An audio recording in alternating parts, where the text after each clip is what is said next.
Alright, there we go. Oh, I'm... Ooh, hello, sorry. That was super loud. There we go. I need to balance this audio, seeing if it's alright. Okay, I think that should be good. I might be a little bit loud. I don't know how my audio is. Right, how are you on stream? You should be good. I've got both your stream audio and your mic coming through on the same thing, so I'll have to do a little bit of balancing, but it should look good. Or it should sound good.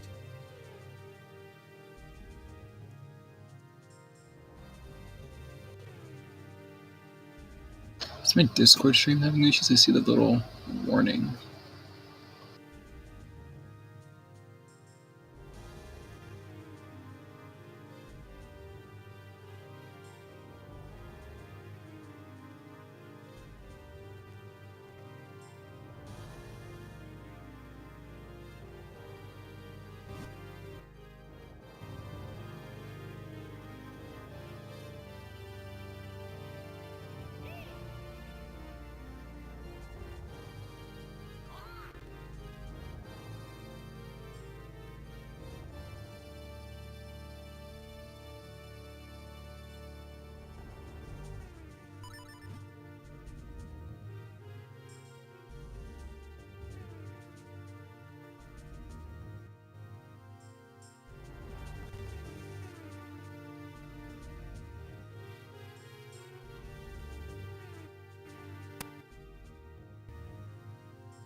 Alright, so we should be good to start now. Alright. Okay, so, yeah, yeah, you just want to hold up left and you'll walk into the blue warp.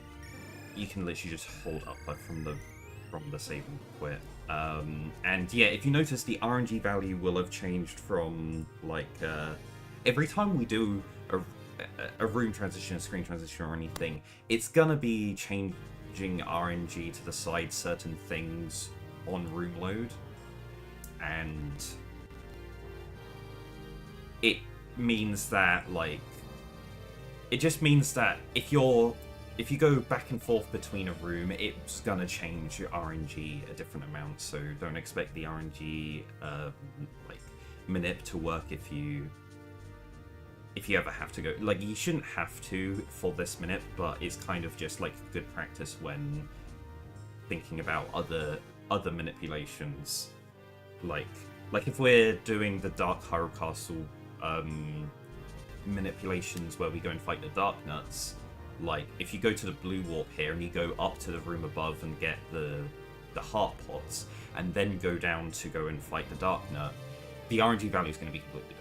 So that's just like something to be aware of. Oh, okay. So from here we want to so yeah, the thing is, there are a bunch of different Dark Nut manipulations we can do.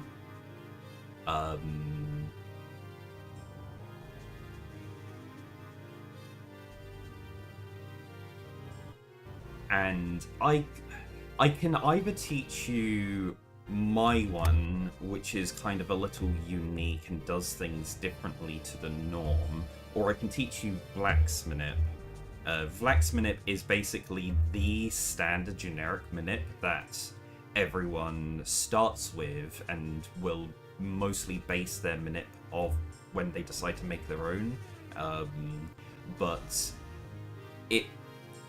it's sort of the case that, like, if you're ever having troubles with the RNG manipulation and you're doing Vlax, you can ask and almost everyone can help you with it. Whereas with mine, literally only me and Kato know it, and do it. So we're the only ones that would be able to help you with it.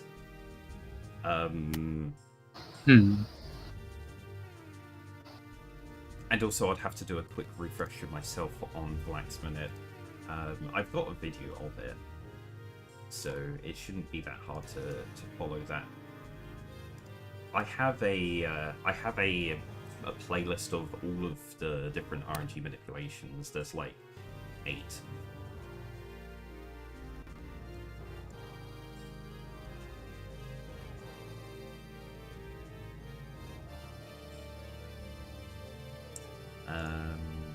Let me pull this up.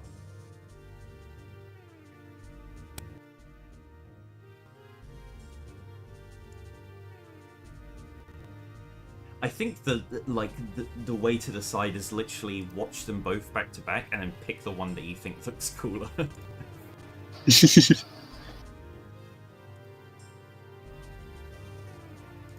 I assume they're probably about similar in difficulty. Yeah.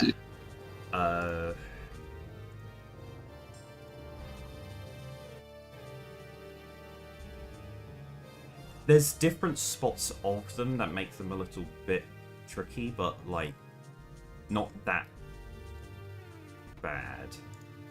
Also, mine is theoretically faster.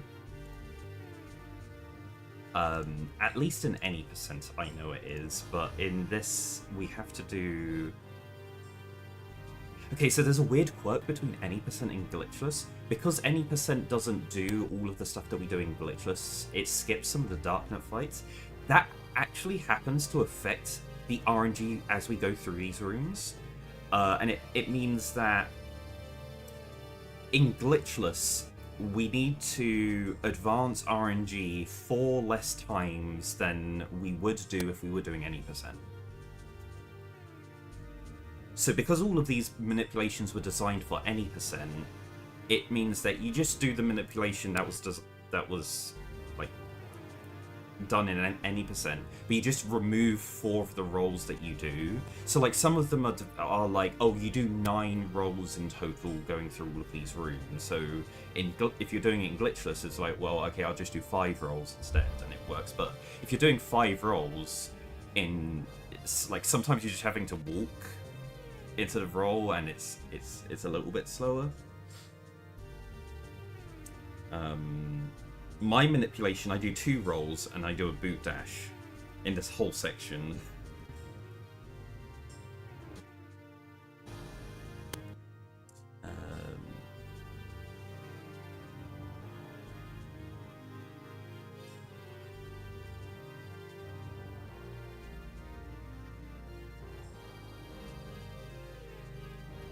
So I can send you a link to this. If it lets me pause this, there we go. I can send you a link to the spreadsheet with not the spreadsheet, the playlist. This is the any percent manipulations playlist, so there's going to be a bunch of manipulations in there that you can ignore. But basically, from the one that I'm sending you and all of them down, they're all just different people's Vati manipulations. Okay. And yeah, the only thing you need to be aware of as the difference between any percent and Glitchless is that you need to do 4 less rolls in Glitchless in comparison to what they show in any percent. And that is up to the moment that you open the big door. From that point on, it's exactly the same. As long as you've reached that point with the same RNG, it's going to be exactly the same manipulation from that point. So here's the playlist, and that's mine's the first one, and then Black's is the second one, and then pretty much like semi-rare, TGH, Haley, Navi, they're all variants of Black's. And then the one different one is Toad's. Toad's minute is very different. Toad's one is quite interesting. It does the Keaton room completely different to everyone else. It does this, like, it slash and then holds the sword and then walks up with the sword held the whole time, just bashing through the Keatons. Whereas everyone else's, it's kind of, you have to walk up to a specific spot, then slash, and then continue and then slash. Oh, interesting. Mine's unique in the sense that I use boots, whereas no one else's minute uses boots at all.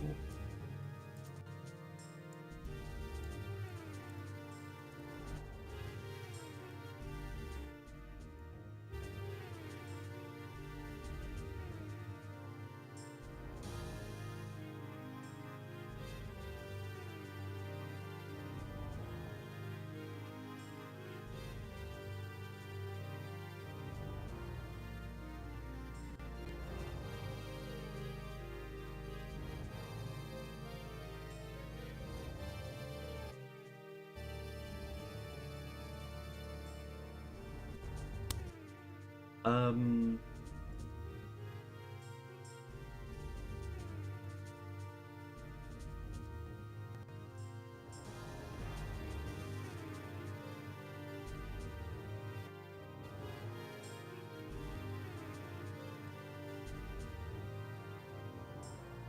Yeah, you know what?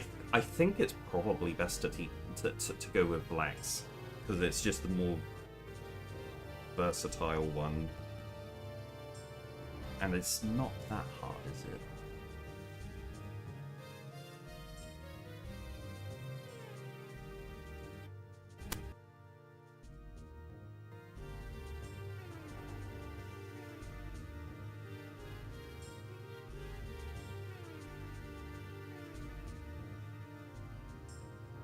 Oh yeah, also you want a heart drop, don't you, from the end of the Dark Knight fight? Right?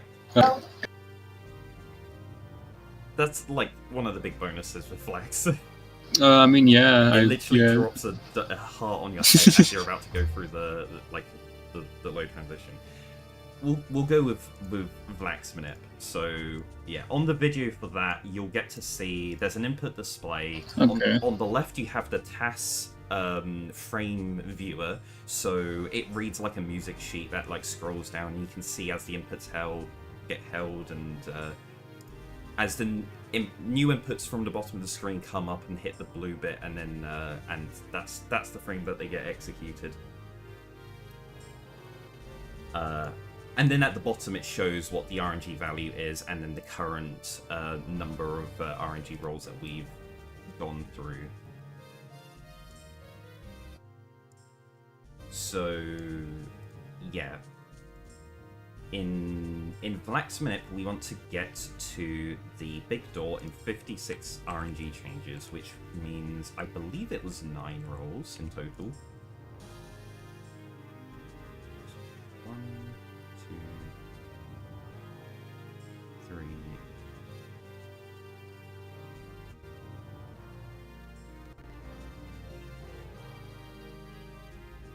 4, 5, 6, 7, 8, 9. Yeah, okay. Right, so the thing, so it's going to be the thing to remember is that from the very start of the minute all the way up till you get to the boss door, you want to be counting 5 rolls and only do 5 rolls in this whole thing. There's one point where you're going to have to slash to create swords, to create clones. You want to make sure you only do 1 sword slash there. But when you walk through and unlock the key blocks, you're going to be pressing R as you go through there. There's a chance that you like roll by pressing R at a slightly off time, and then you just need to take that into account. It's like, oh, I've just done an extra roll there, and then remove one of the other rolls that you do. So I'm not exactly sure where's the best places to do rolls. I think you're going to want to avoid doing it on the stairs. So has my Discord died?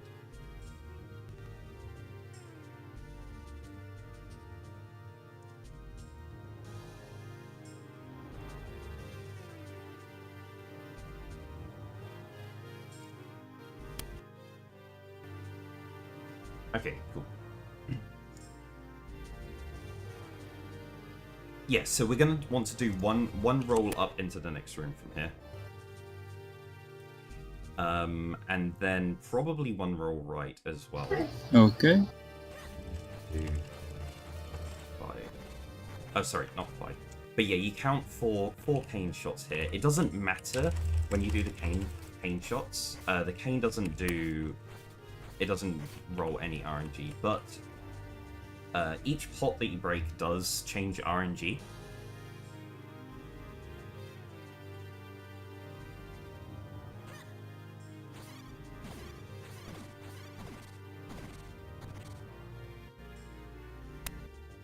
And then I think we want to walk over to this. So we've done 2 so far. 2, 3, 4.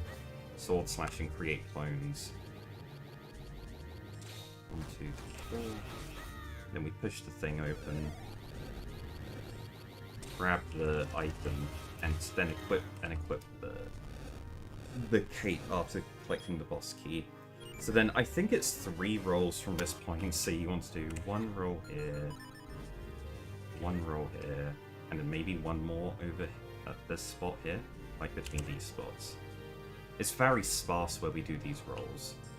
And then when you open the boss door, you should be able to come into here, and it should be on 56.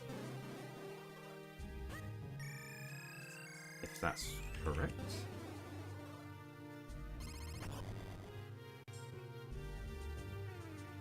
No, you want to be on... You want to be on 60... You want to be on 60. Sorry, you don't want to be on 60, you want to be on 64. Yeah, so we need to do 4 more rolls than we did. So do we just do the same number of rolls? Is it going to be 9?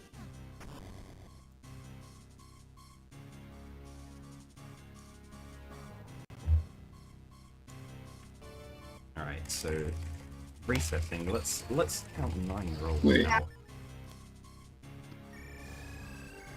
Did that Eslo trigger bring it?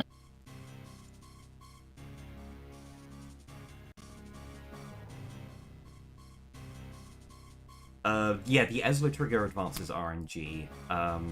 Eslo, yeah, like the animation on Eslo's head uses RNG. Yeah, I'm pretty sure it's gonna be the 9 rolls then. So 1 roll here, 1 right, do the cane shots, 1 to the left, sword slash. So you should have 3 done in total at this point.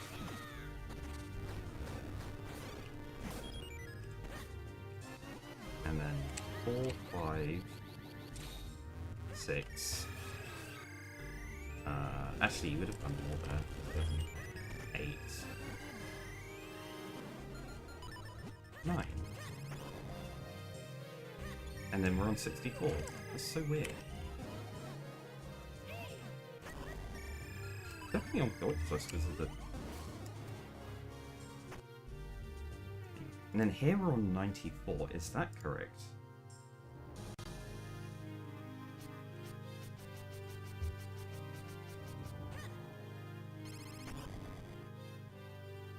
We need to be on 94, but we're on 98. No, sorry. What we went through before was completely correct. Sorry, that's my red timer. Just give me a second. But yeah, what I talked about before with like cutting the 4 rolls down and just doing that section with 5 rolls, that was completely correct. I was just it seems like the RNG change difference only happens in that ball and chain soldier room. It's really weird.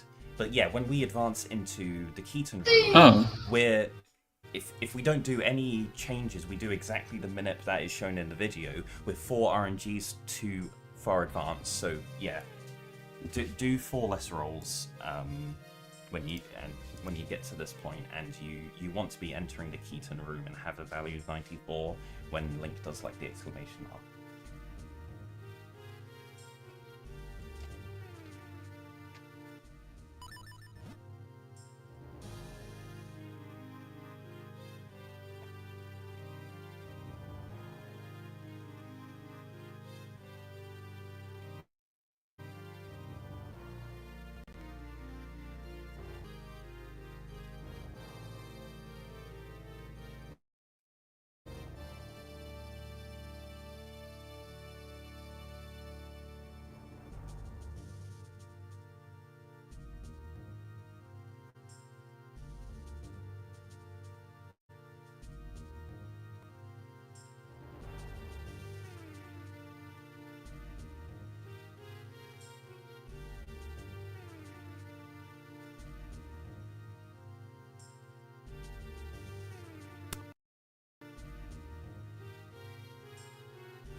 So, yeah, do the reset, and then play through the section counting only 5 rolls.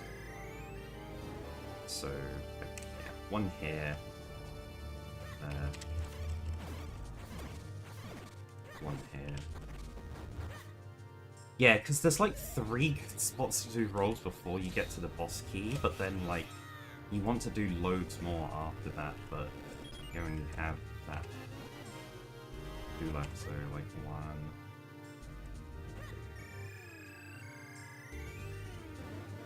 Maybe don't roll down to that one. And roll right there. But yeah, you get to this spot here, and then when you go into the... You will have already had the cave equipped. Oh, I'm stupid.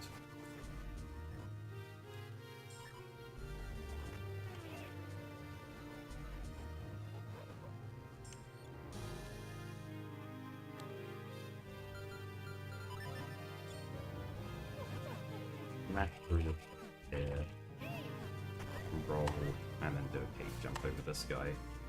And we are at 94 when entering the Keaton room, and here's a really good spot to put down a save state.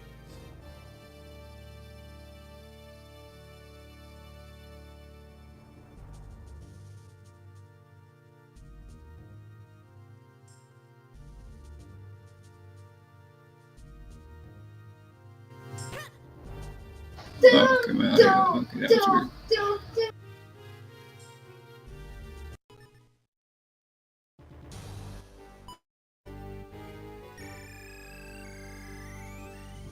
Oh yeah, if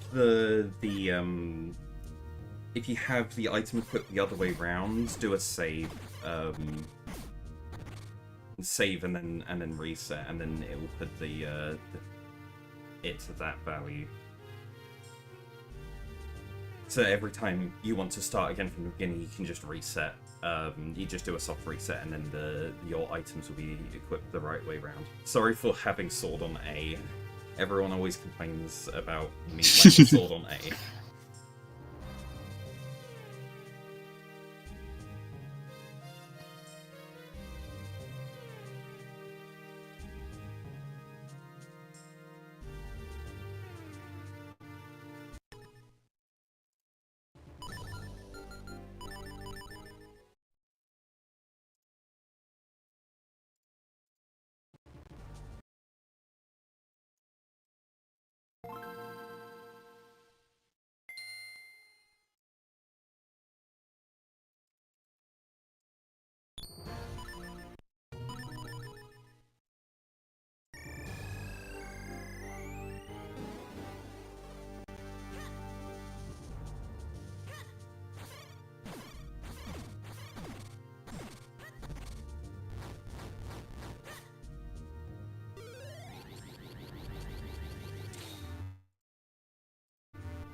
So where do I want to roll? How many have you done so far?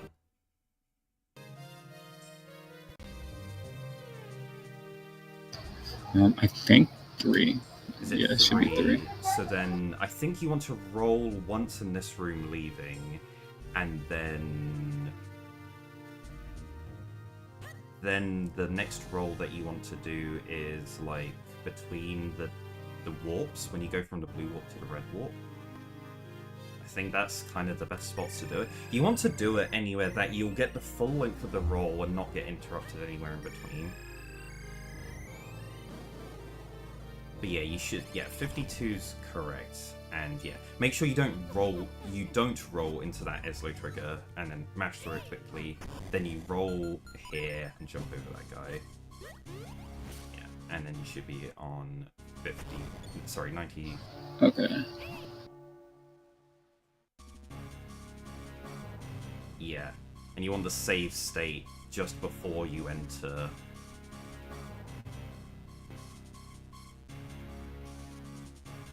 The as kind of the best spot for it.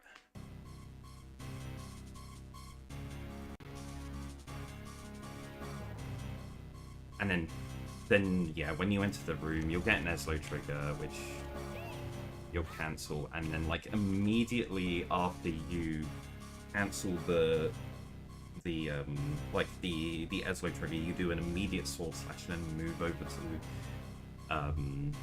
the side. I'm pretty sure, yeah, it's right to left, definitely.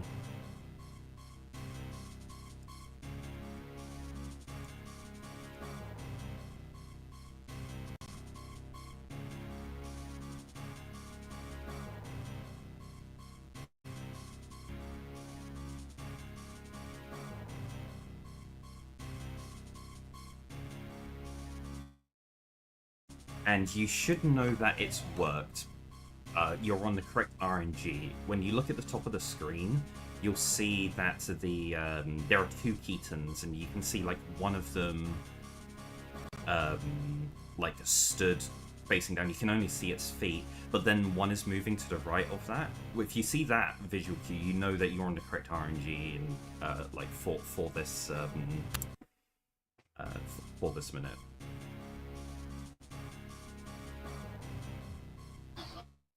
Okay.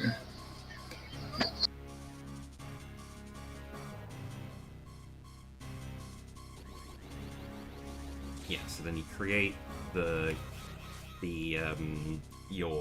clones, and then once the clones are made, you hold up.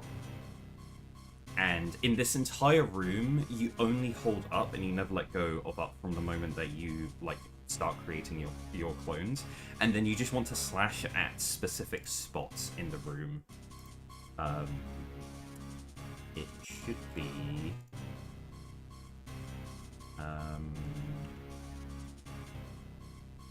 it's different from mine, so I just wanted to check. Yeah, so the first one is like right here. Like, you want to get as close to this Keton as possible, and then slash. I was a little bit late entering this room, so, or not entering the room, but like when I started this slash, so it's the wrong value. I didn't make a save state here for this minute. I need to do that.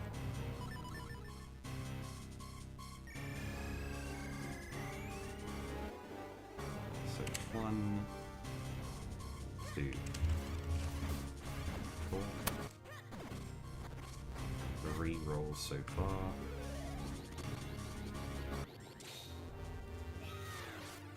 I did that stupid thing where you release the A button too early.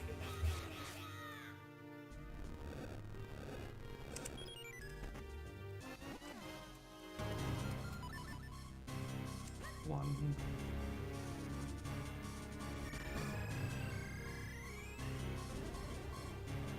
2.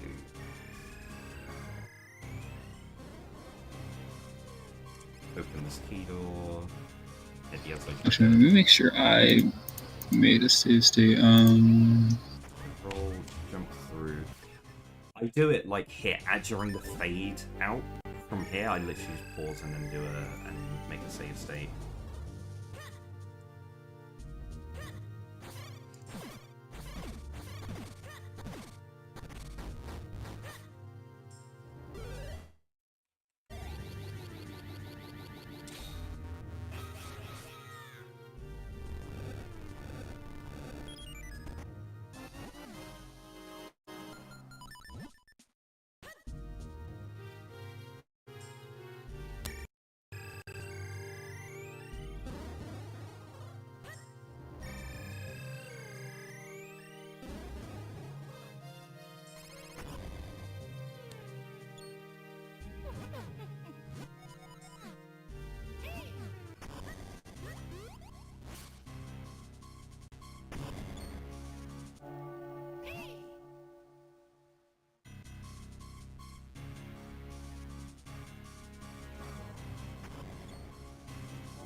Alright.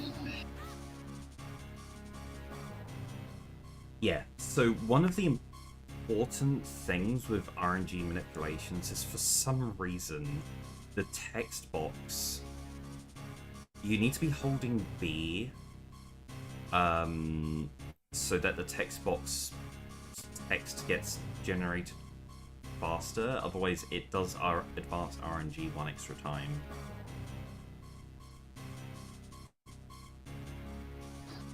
Oh. It's certainly odd. But yeah, if you have a save state just before the start of the room, that's great, so that you can load in. Yeah, that's a good spot. And then, yeah, you close the text box, and then as quickly as possible, slash. I hold up out of closing the text box, and then time my sword slash. And I'm just looking at like how much distance Link moves upwards when I like before I get the slash in. If it's like quite far and I'm like most of the way up these tiles, then I know that I probably slashed too late. Like, but if I end up doing the slash right at the bottom of the pile pads, I'm like, okay, that was a quick enough slash that this is going to go smoothly.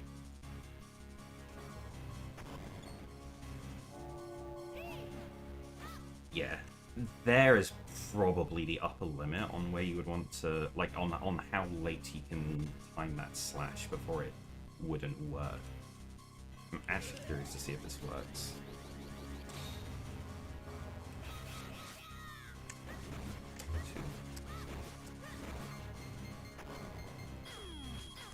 Ow. I mean, if I wasn't hit there, I think that would have worked. Now, what are you supposed to be on here?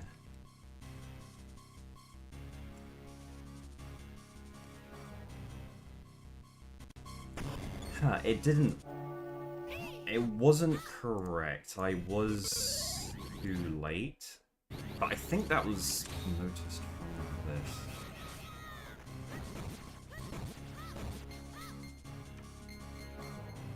But, yeah. So what this manip is we walk up the entire time and we do 4 slashes, and it's pretty much you slash each time you get close to a Keaton.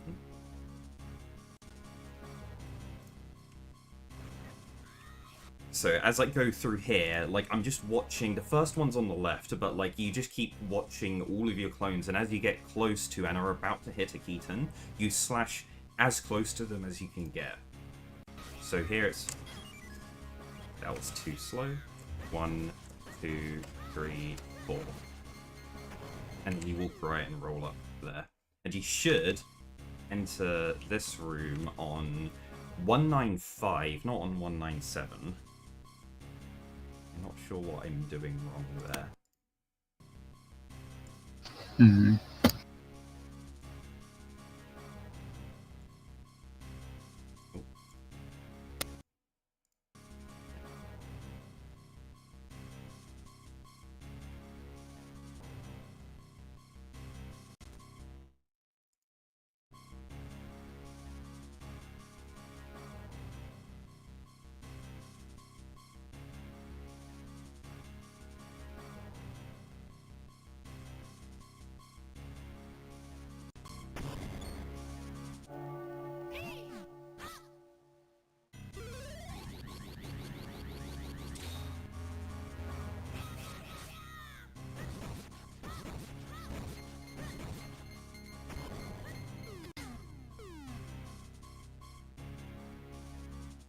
I mean, you got there on 195.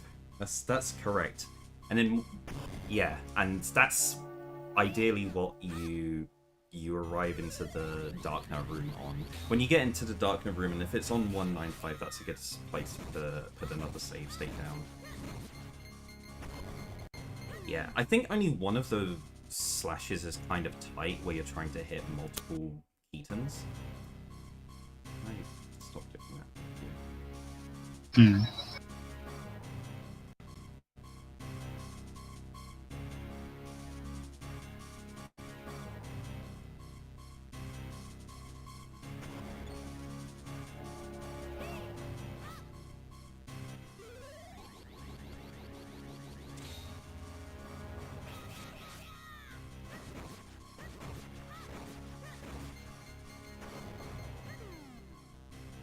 Yeah. Okay. I managed to get it there. Okay.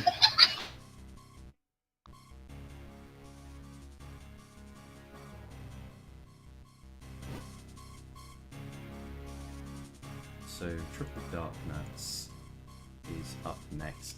This is also, yeah, people like blacks because it's relatively lenient in the Keaton room.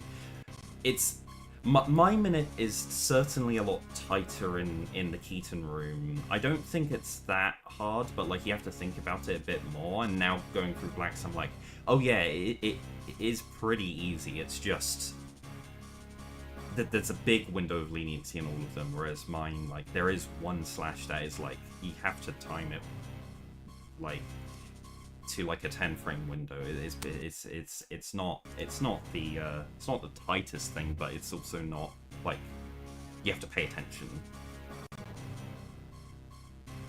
Okay, so here, before the Dark Knuckle, Yeah. we need to change RNG twice before we start the fight. And the fastest way to do that is to just do a single slash and then roll into the trigger. And then match through the text boxes, walk up, and then the Dark Nuts spawn. And the RNG works out perfectly that you can literally just walk up, jump, and the Black Knight is going to do a dash attack straight down, and then you just roll down and then kill him against the wall.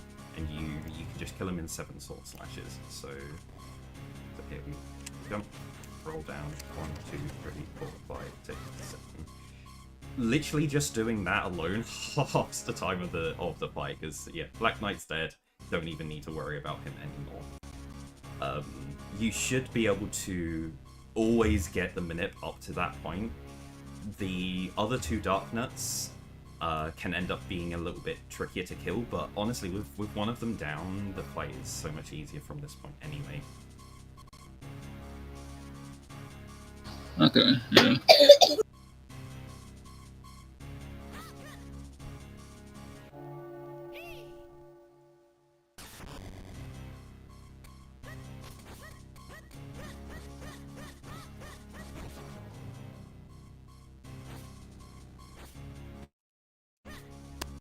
Yeah. So the slightly more optimal way, and I really do mean slightly, it's like marginal, it's on the order of frames, is instead of doing 7 sword slashes, we can do a combination of slash stabs and slashes. So if we start the manipulation,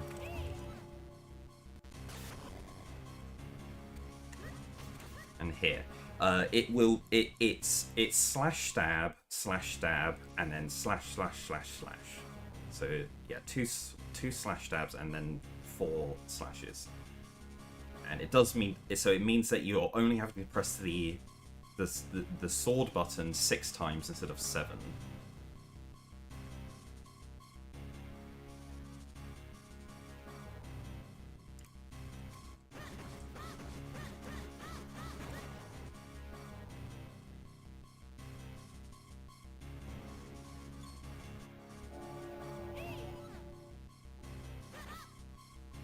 Oops. Okay, that should have fixed it.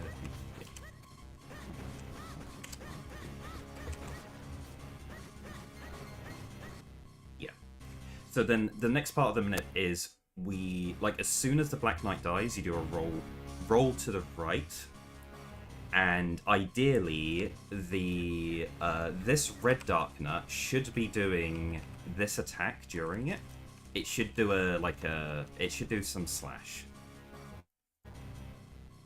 There are 2 different things that it can do. It can either do that sword slap, like stab attack, or it can do a dash down. And pretty much the difference between that is it does the dash down if you roll RNG 1 too far. And that is caused by this roll. So if you roll just before it has decided to do its action.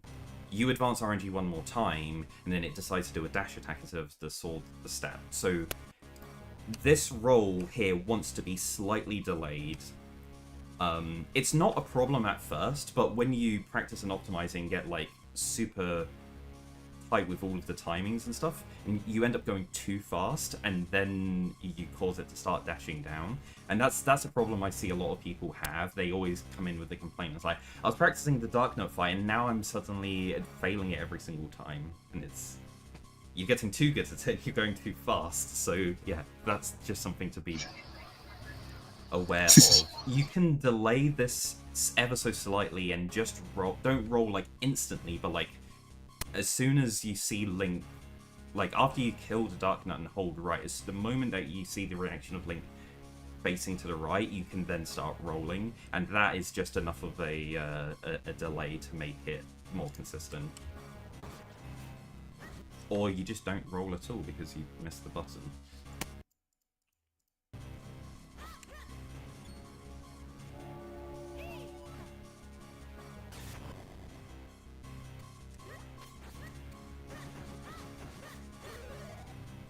I am so out of practice with this.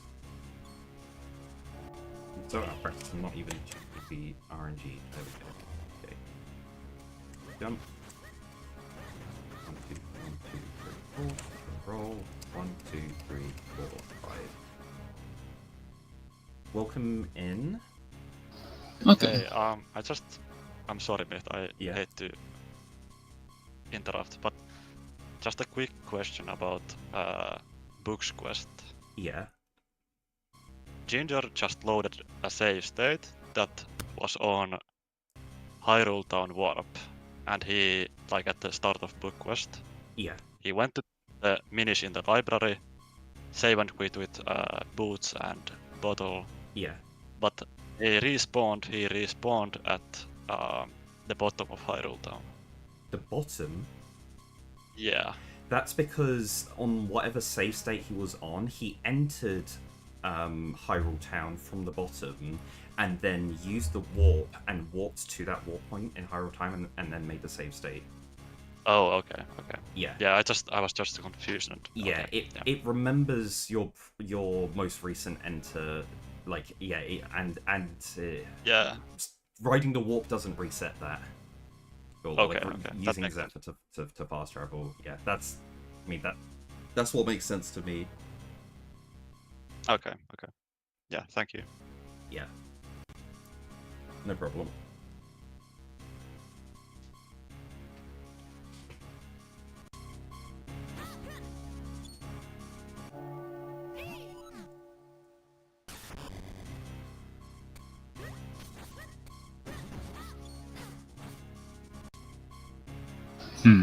Yeah, I don't think there's...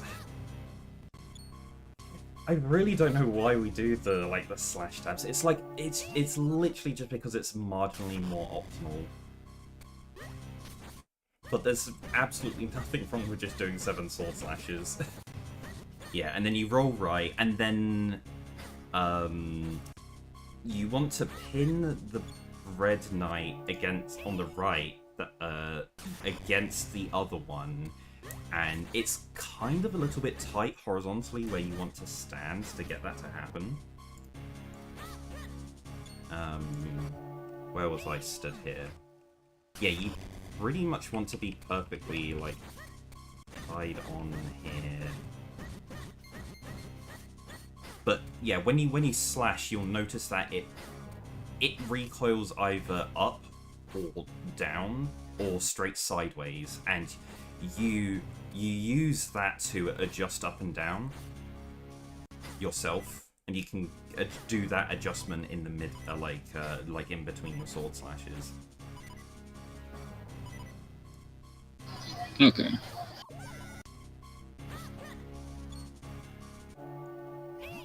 Yeah, and you should know that the RNG is all good because there's a shell at the bottom of the room.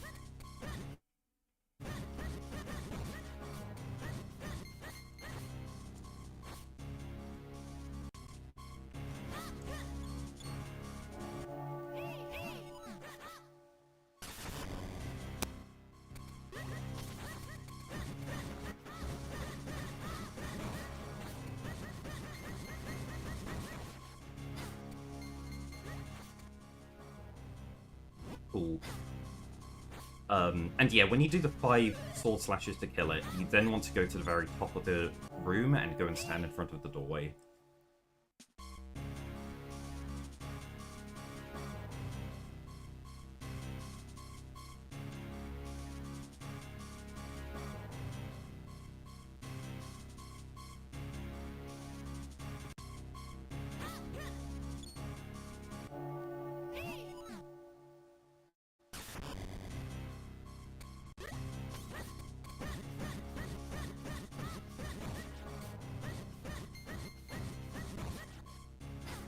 I keep thinking it's more than 5. Yeah.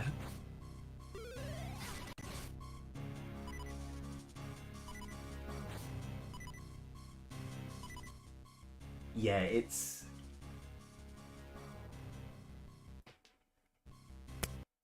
I don't know what I used to remember. I think I just practiced it enough until it became muscle memory, and I don't even have to count it now, but... I think I just, like, verbally counted 1, 2, 3, 4, 5, 6, 7, and then 1, 2, 3, 4, 5, and then 1, 2, 3, 4, 5 on the last guy.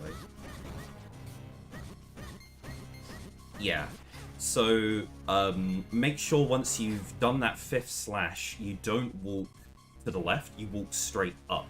If you walk to the left, you're going to get too close to the other Dark Nut, and then he's going to like do an attack or something. Every time the Dark Nuts do an attack, they will advance RNG 1 time. So if the... Yeah, if you trigger any of the Dark Nuts to do an extra attack, it's going to offset the RNG. Another thing is kinstones. When a kinstone drops, every sparkle it produces changes RNG. So if a kinstone drops, it's basically dead minute, and there's no recovery. Oh yeah. Yeah. Yeah, it's unfortunate that there is literally a kinstone that drops so close RNG-wise to the minute that we do.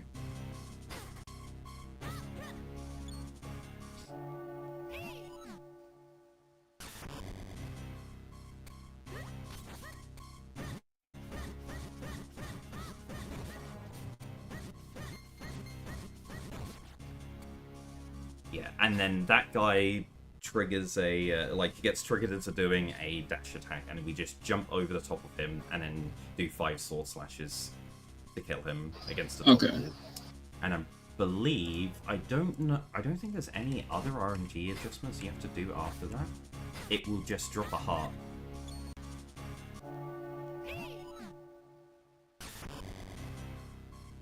Oh yeah, that's right. We do a roll into the doorway after it dies.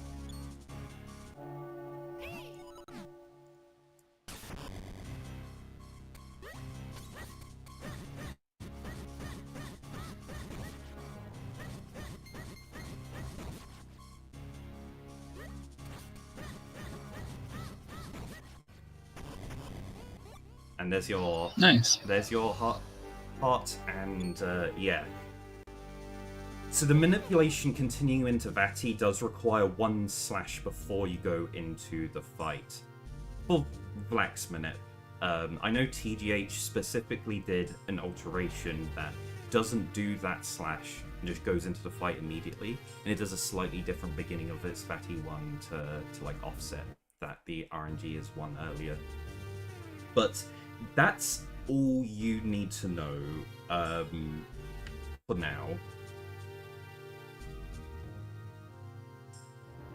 And if at any later point you decide that you want to learn Vati Minute, you can look at the playlist I gave you has everyone's manipulations sets.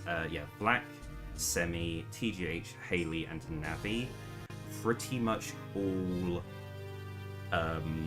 enter Vati on either the same RNG value or like 1 RNG value different, and they have slight variations to the what they do inside the Vati fight. The Vati 1 manipulation is really tricky because it does some really precise RNG adjustments. Like when I showed you the Gust Jar changing RNG, there is a part where you press and hold the Gust Jar and then walk towards Vati, and you have to do that at the right timing so that it the Gust Jar activates for exactly the right amount of time, because the Gust Jar rolls RNG every frame, so you literally have to. It's not it's not frame perfect because Vati always spawns the same distance away from, like, in the same spot, and you're lining up with a wall, and then, like, you use the Gust Jar and then start buffering left out of it. So, like, you pull the Gust Jar out and then start walking with it, and it always takes the same number of frames to walk into and hit Vati, so you should always advance RNG the same number of times. But, like, that's just, like, one example of one of the strats that someone does. Whereas, like, another person's manip won't do that strategy instead. It will do something else so you don't have to do that. Yeah, you just have to look at what each people's ones do and be like, okay, that strat looks hard, and look at someone else's strat, and they'll literally replace that with a different strat, and then you pick that person's manip to learn. Okay. Yeah, honestly, I think the main one I'd want would be a manip for Batty 2, just because that is awful. Yeah, everyone's manipulation goes to the end of Batty 2. Yeah, the problem with manipulating Vati 2 is you have to have manipulated Vati 1, and that's actually the hard one to manipulate. And then, yeah, once you get the Vati 1 minute done in a run, you kind of like, oh, phew, that was like the hard part. That was most of the hard part of it. Vati 2 is still, like, it's hard, but not as hard. So, yeah, you're normally just happy that the hardest part of it is over and you can do most of the rest of it, and then you've just got, like, oh, 33, how's that RNG going to play out for you?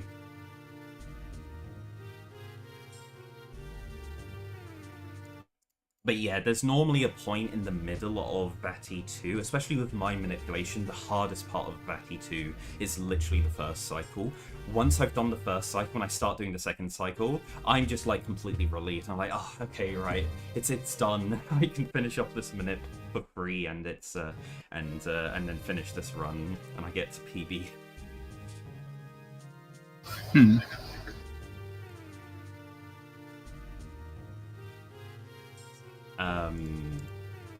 Yeah. So, that's the Darknet minute. Do you want to do a full run through from start to finish? Yeah. Yeah.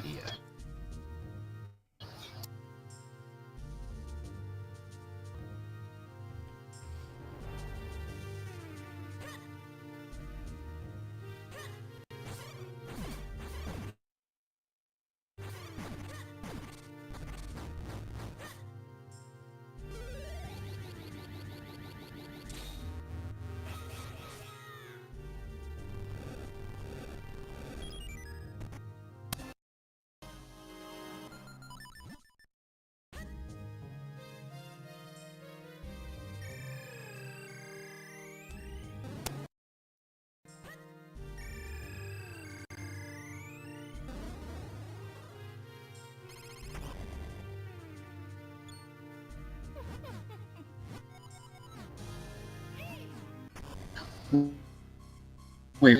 Oh yeah, do a roll at the in that room. But RNG doesn't change here, so you're fine. You can keep going. Yeah, do a roll and then jump over him. It should be good. Yeah, you're great. Yeah.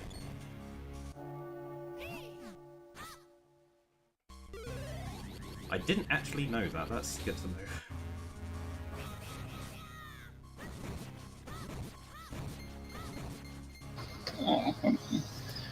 Yeah, the Keaton room is one of those tricky parts that is just you just gotta practice it out like in times in a row.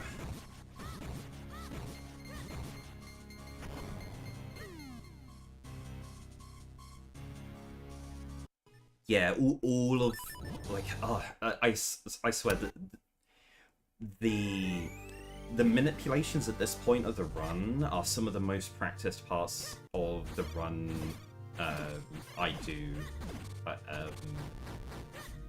I can't think of any other section of the game that I practice as hard, other than like very specific any percent tricks.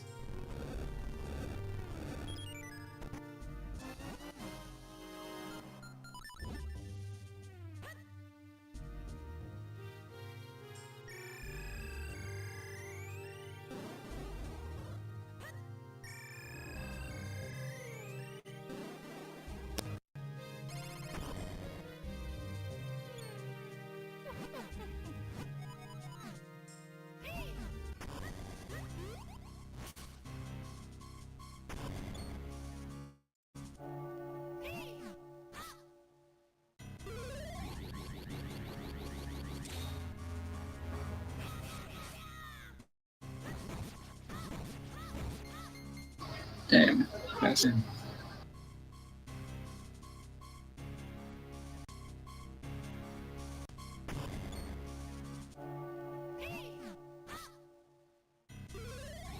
Yeah, once you're happy with like how you understand how the RNG advances, you can turn off the lower script if you want. If it's going to give you better, it's going to help with the CPU performance.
Yeah, honestly, it's fine when you get to this point.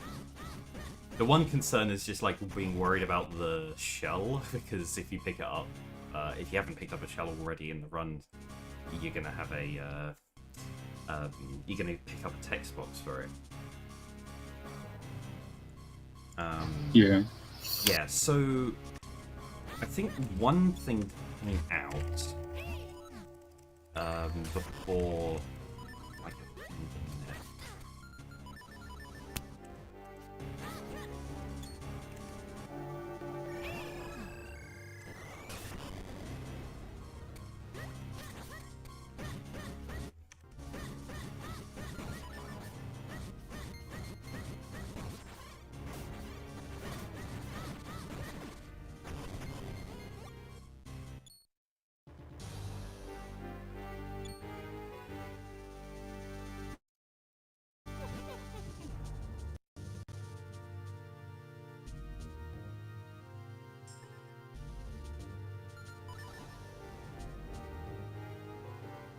So,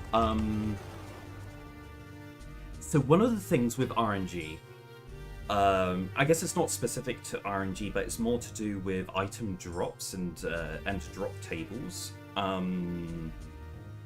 When enemies die and when you break pots, and they want to drop an item, they look to a drop table and use the RNG value to pick one of the items in the drop table. Now, the drop tables can change themselves depending on the state of the world. So when you're on low health, the drop table will change to a different one that has more health drops available. Like, it's just one of the things that developers decided to do. That also applies to rupees, to arrows, and to bombs.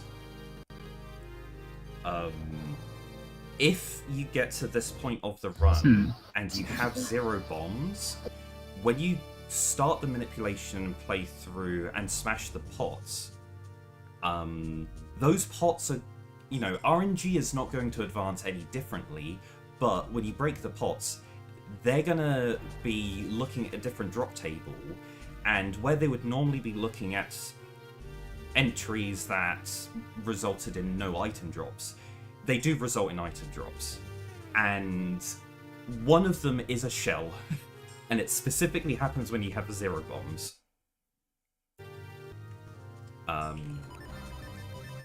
Which I think I can get. Oh, interesting. Yeah.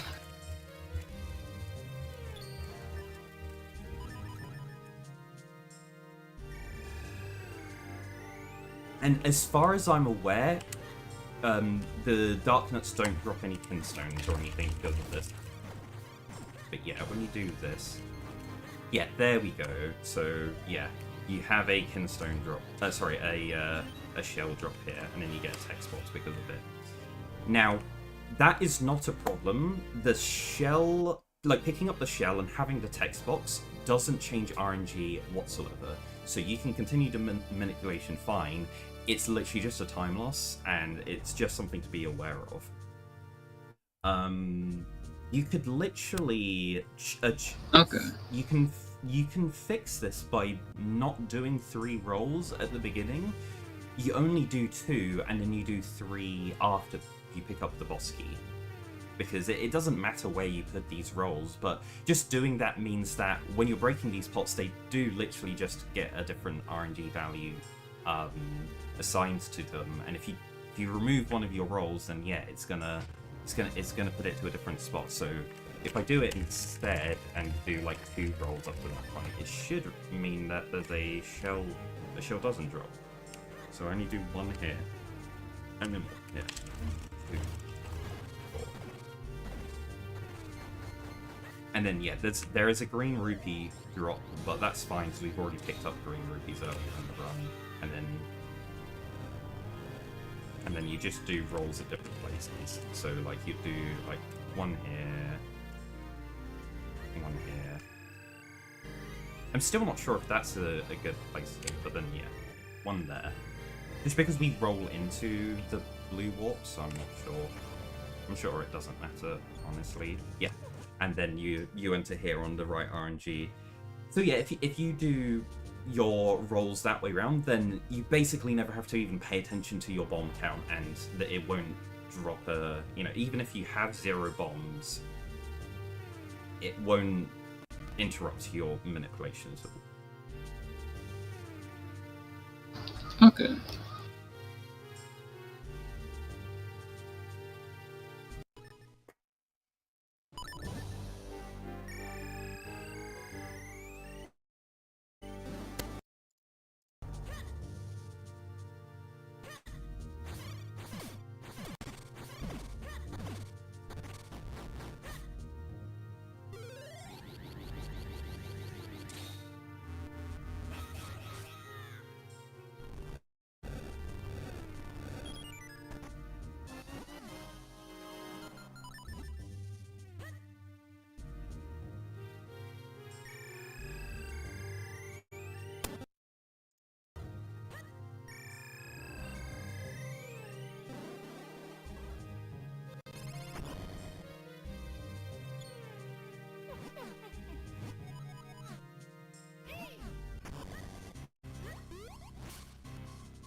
Yeah, I did the exact same thing.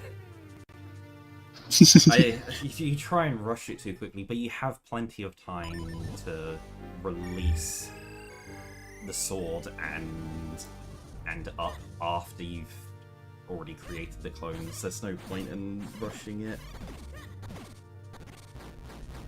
Yeah.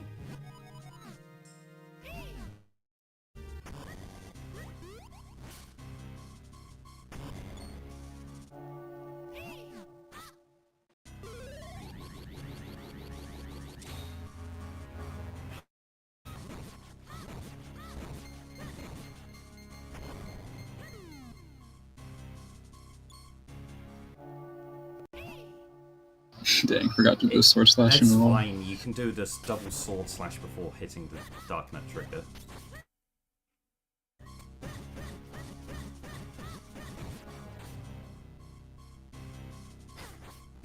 Yeah, I keep making that mistake all the time. Like, hit the Eslo trigger, and then it's like, I didn't change RNG, and then.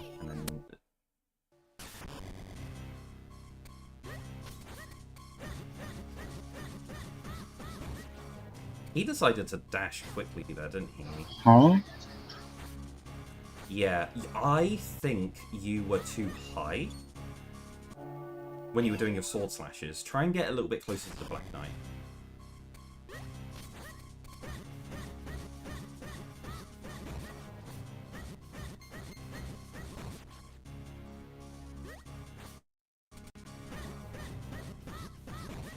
Perfect.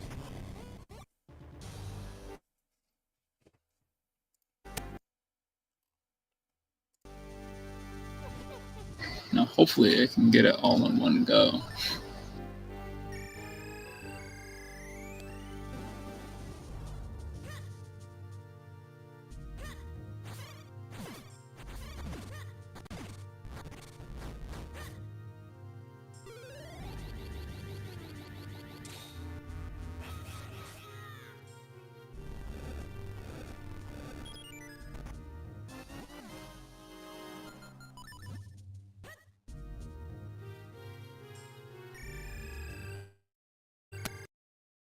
Yeah, so with this manip, there's not really any notes you could like write to remind yourself of all of these things. It should just be muscle memory.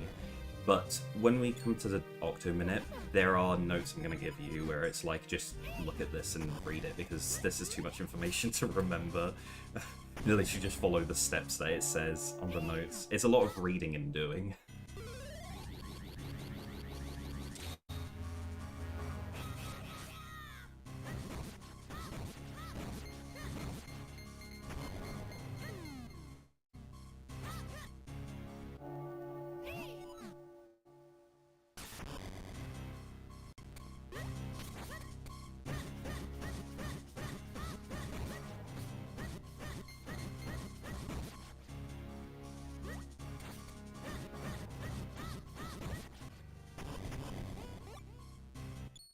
Yeah, very good. There we go. Yeah, just be a bit careful with your jump at the end there. If you do it a little bit too early, you land on him and get pushed like sideways. And if you delay it a little bit later, then you'll land perfectly behind him. And then you don't need to like try and adjust sideways. You can just walk straight up to pin him against the wall.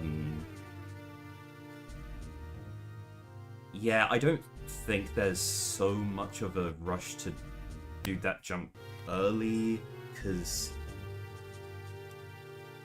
it's pretty lenient. I don't think it's like super common that you're like too late with the jump and then like he turns around and shield blocks you before you have a chance to slash him. Unless that's something you literally had happen.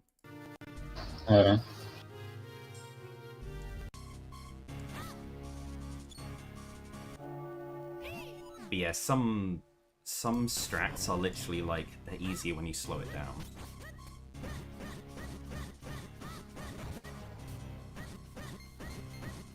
Ah, yeah. Okay. Yeah, I'm pretty sure that's just getting too close. Yeah, it's finding the right balance there of getting close enough to get the slash, but not too close to activate the other guy.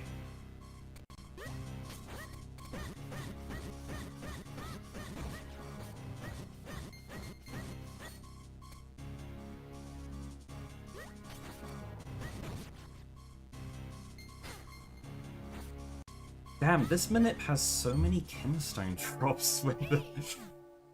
if you're slightly wrong on the RNG.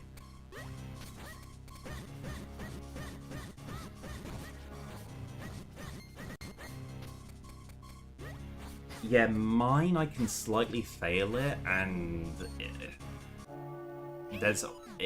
they always drop nothing, but I normally count, I know how many RNG calls I'm off by my actions, and it's their actions. Be able to like adjust it back on the fly. Because like if I know that like, oh, I activated this guy early, he did an extra attack, he's added 1 to the RNG count, so I need to just reduce one of the RNG adjustments that I do, and then it will fix the Minip.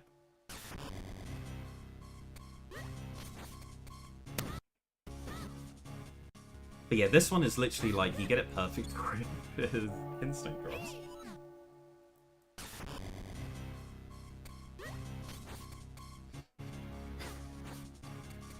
Am I trying to roll too early? I feel like the roll's not going through. Yeah, you have ending lag at the end of the cape jump. That doesn't let you... It doesn't let you do any inputs, so you have to start walking down and then do the roll, yeah.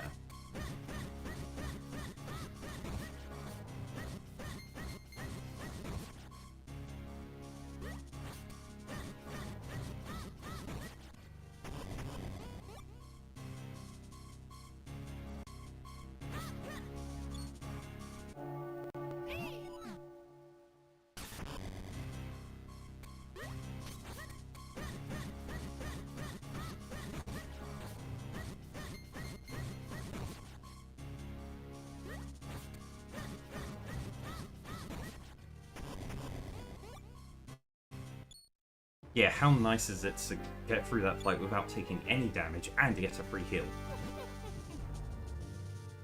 Yeah, it's pretty nice.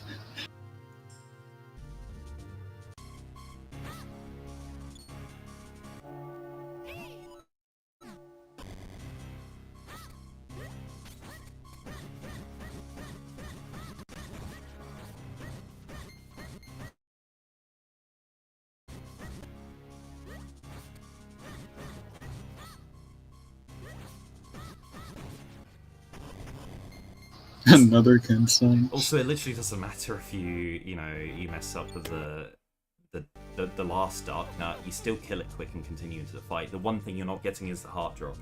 But if you're not doing Vati manipulation, if you're doing the Vati manipulation, it's dead.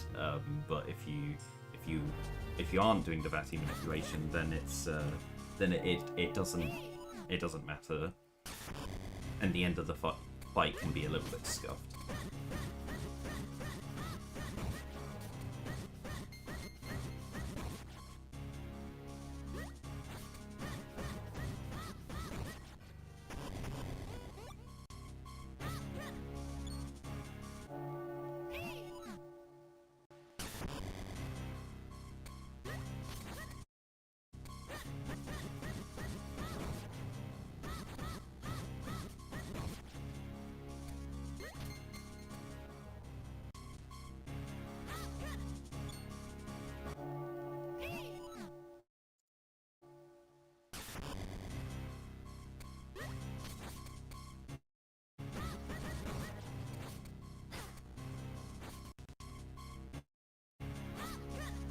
I'm not exactly sure the backup you can do on that guy if he dashes down. You can get a couple hits in on him, but that's it.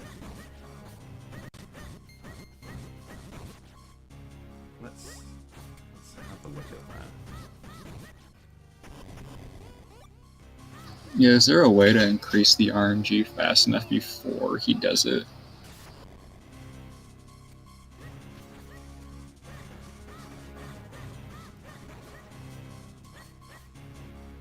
I'm just going too slow. Because you have to go quickly to get that.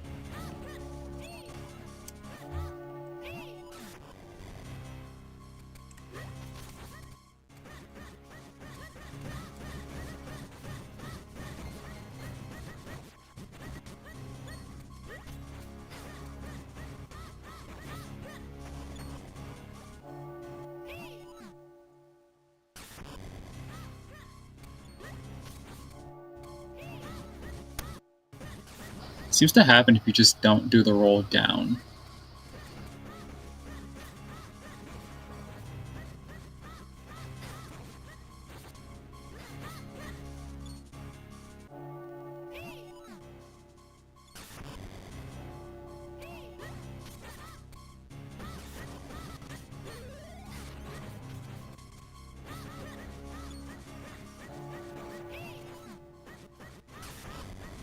Okay, you can quick kill that Darkner, but then the other one's just gonna hit you. But at least you kill it, and there's only one guy left, and then you can just like jump over him and do like a pin him against the wall or whatever. He behaves.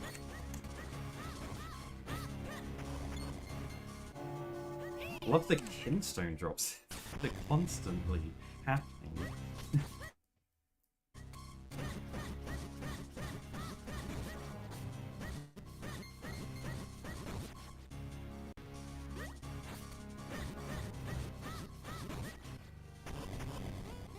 Nice. Let me know when you're feeling comfortable with, like, confident with it. Okay. I'm happy to move on to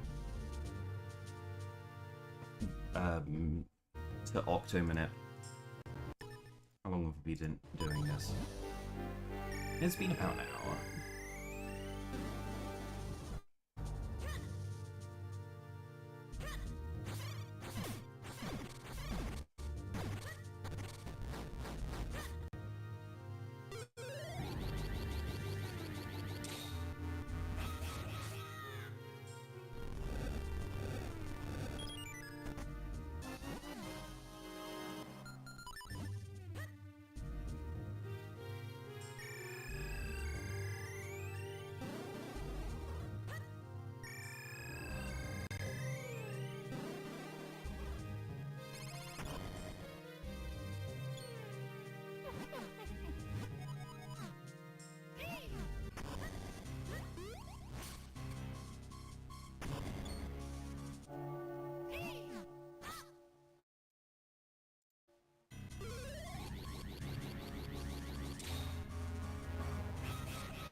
I'm not sure what to do there. Yeah. Yeah. It was just an early smash. Oh, it...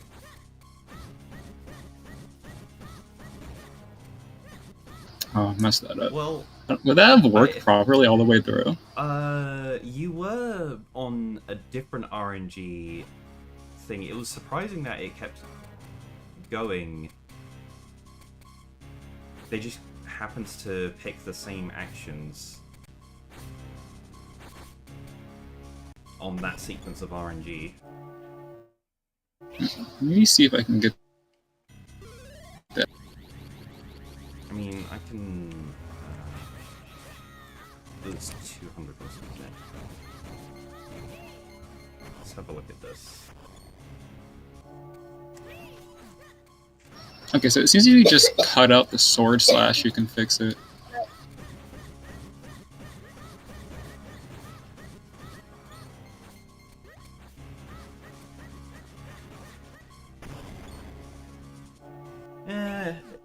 It's fudgeable. It kind of works.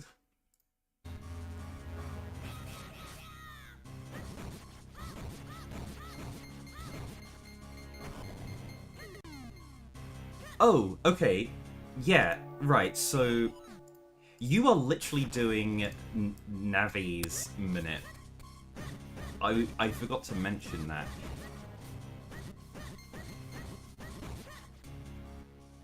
It's literally... Like, Navi's minute is almost identical. It just does the Keaton room exactly how you did it. To make it a little bit easier, and then just cuts one of the sword slashes from before, like the sword slash before you do the roll.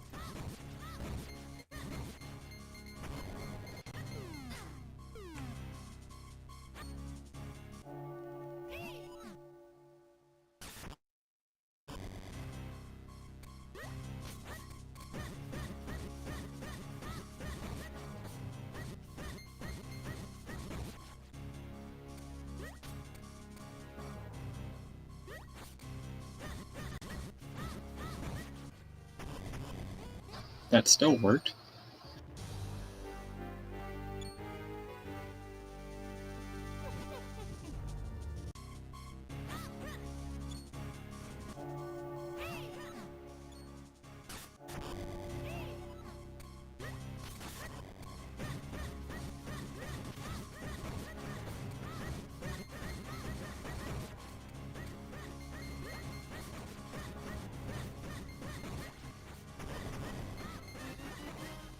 So many kinstones. God damn it.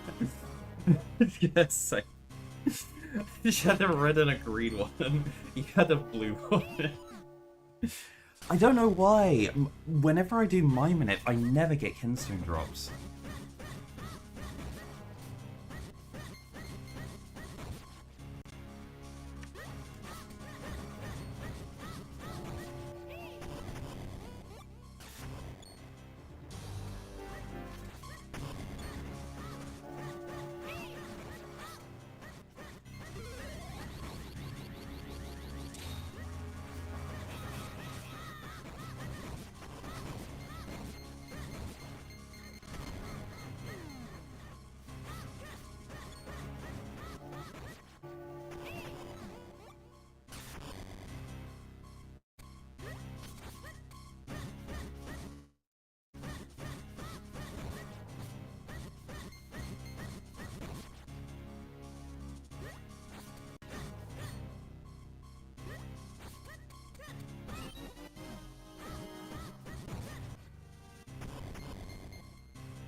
Yeah, this manipulation there's an older version of it where we used to go and intentionally get that shell drop at the bottom of the room and kill the last Dark Nut on the bottom of the room.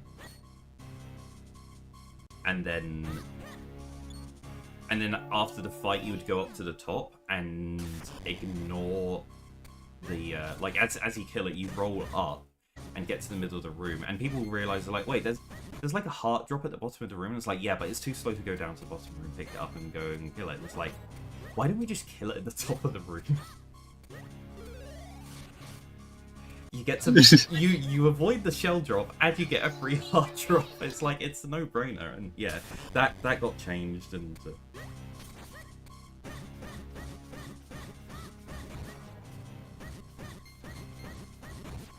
yeah, all of these manipulations end up being so flexible and like fluid, and they change all the time.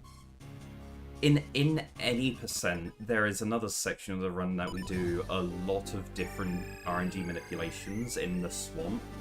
We need to manipulate kinstone drops to be able to do one of the side quests to get the magic boomerang, and we need to manipulate 4 green kinstone drops back to back.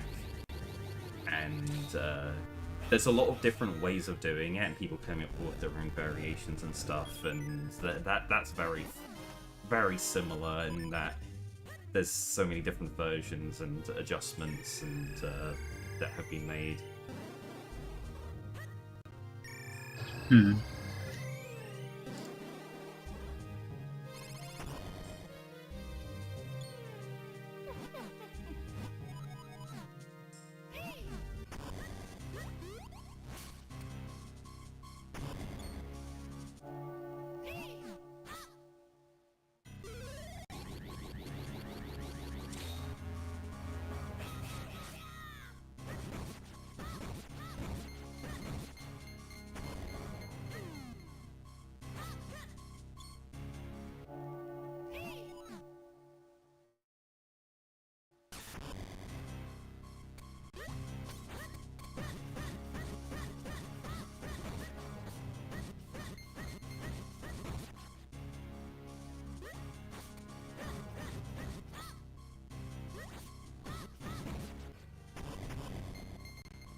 Close enough.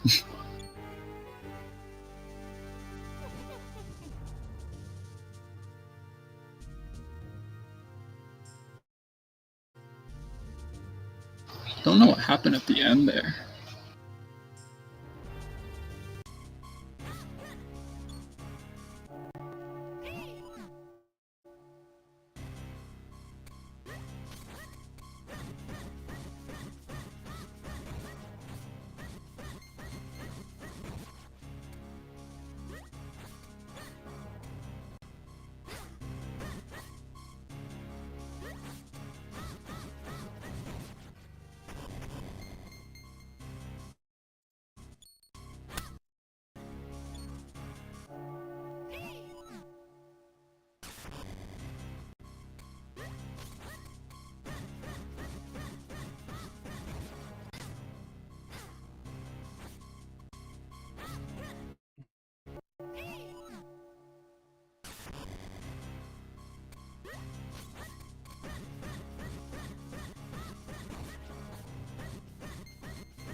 Yeah, I always push up right against the doorway and like wait for it to like rush up close, and then I normally sit there and wait for it to decide to do its action. But yeah, it will luckily come and like align itself vertically with you, so it makes it easier to do the lineup. You just go and stand in front of the door. It lines itself up, and then you can just go and jump over it as it does its action.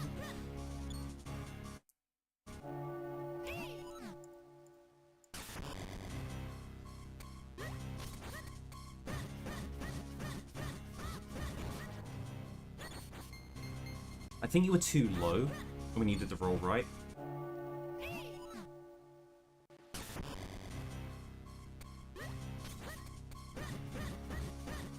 Oh, what? Okay, and then you were too high during killing it. Yeah. There is. It shouldn't be that narrow of a window.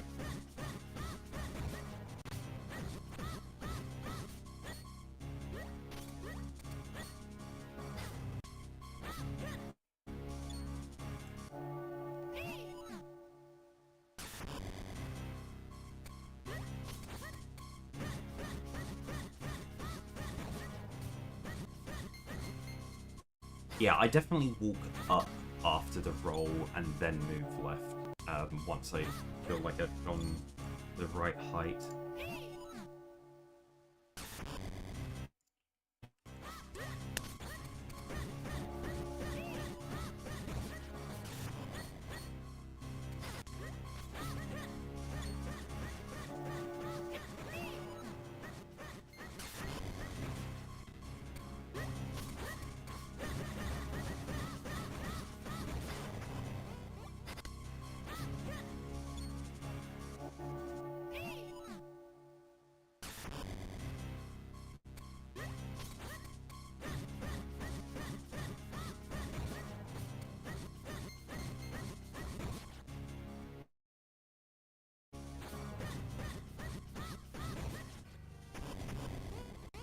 Nice.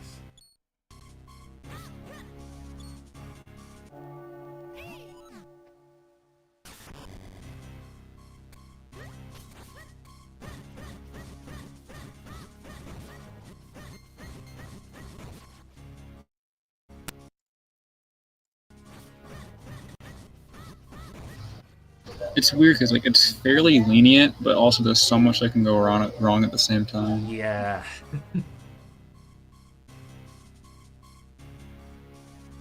Yeah, honestly, yeah, there are so many experienced runners that do just like do it, and then that something happens, and it's like, huh? Why did that happen? And it's like, oh, it's literally slightly mistiming that one specific thing that in that direction. And it's...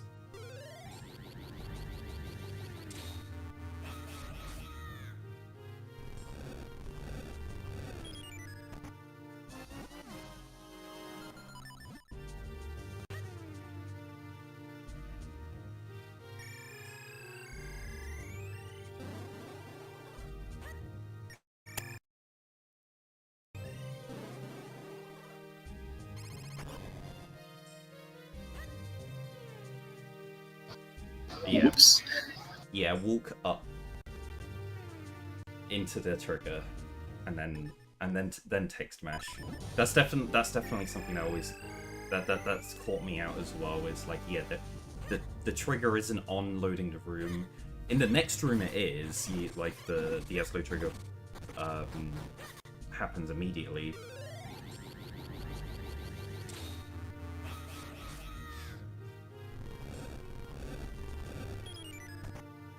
Yeah, one of the frustrating things is when you literally mess up the minute before it's even got to the Keaton room or the Darkner room, and it's like, I haven't even got to the hard part yet.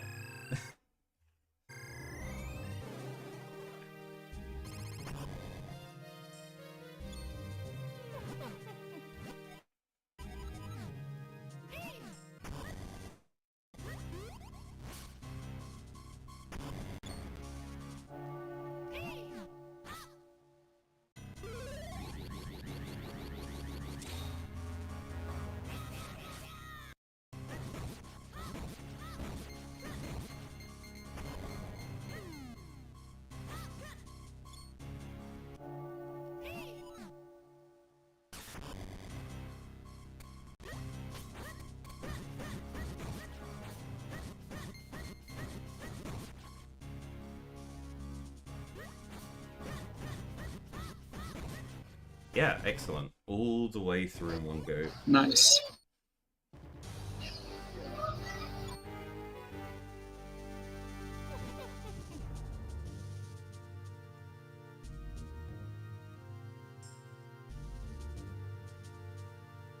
Yeah, this is one of those that it's part of your practice routine before, like, warm up before, like, doing a run. You load the save state at like the Keaton room and then do a run through. Yeah.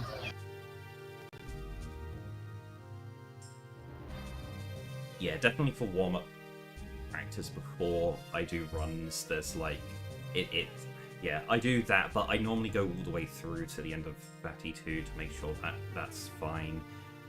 Like I'll do a quick warm up of like Octominute and do a couple things like the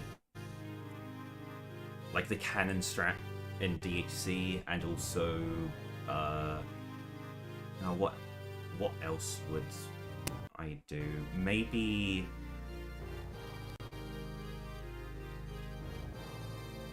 something else that I felt like was important to practice. I think at the moment I would throw in like one of the fights in Fortress. I'd like the spin attack kill on those Stalfos, or like using the bow to kill the wall masters. I feel like I'm a little bit rusty at those things, so I'll do like a once over of those as well, just to like that would be my warm up before doing a run.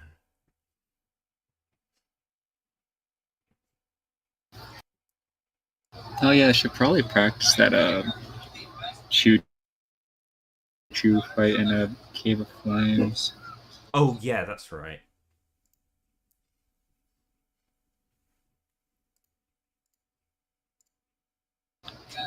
It's been a bit now.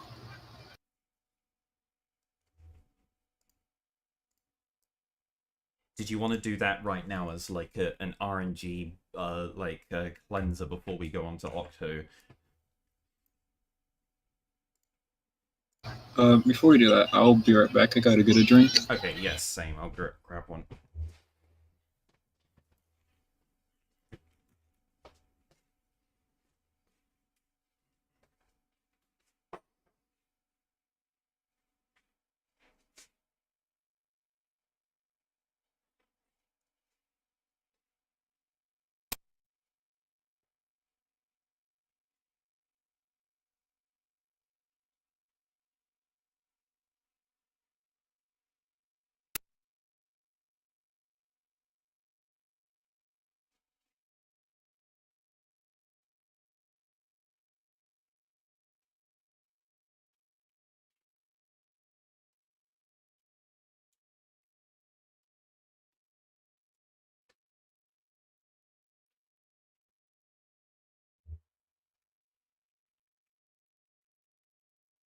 Right, I'm back.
Alright, I'm back.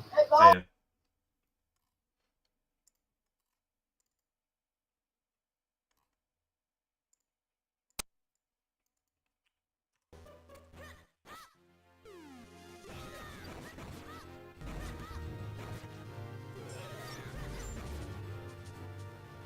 Too fast.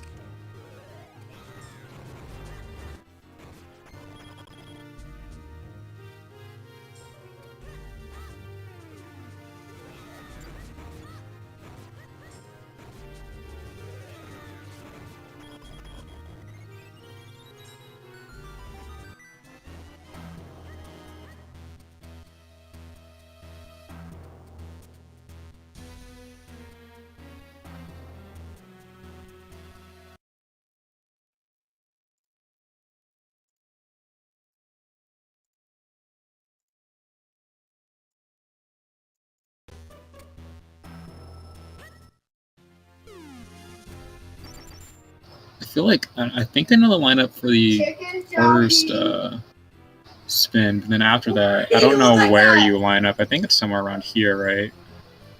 Yeah, pretty much.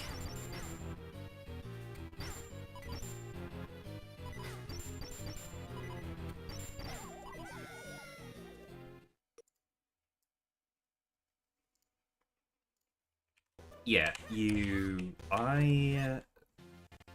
I look at Link's right hand and try and line it up with, you see the, I mean, yeah, you said you knew the lineup here, but it's pretty much there.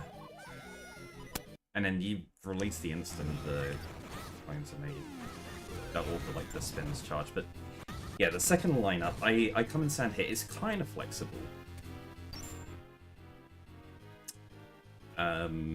I normally look at the choose and notice when they get to a specific point in their animation, then decide to go.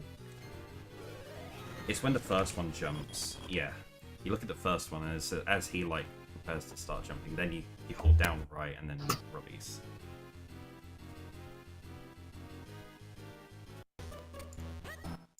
Yeah, it's a difficult one to explain because it's so muscle memory driven. I haven't had to think about this in a long time.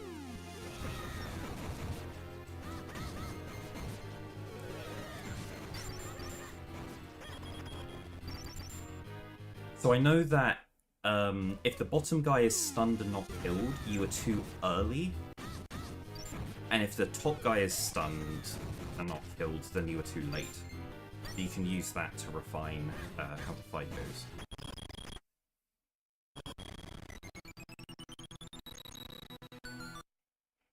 Also, yeah, the Lua script is definitely causing the lag. I'm having it pretty bad in this room, whereas turning it off, it doesn't... it's nowhere near as bad. Also, why... why are you doing...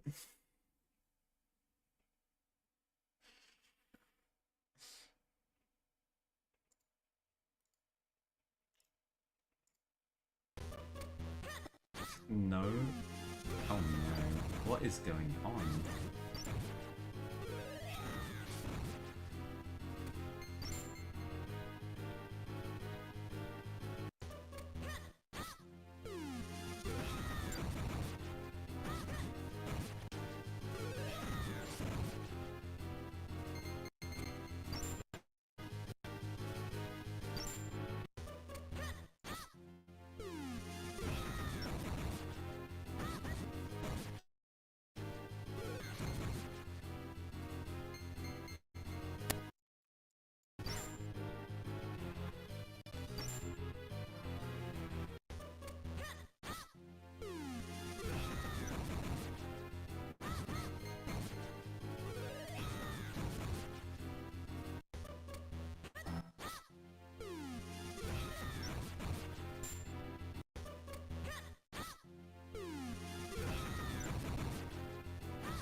Hmm.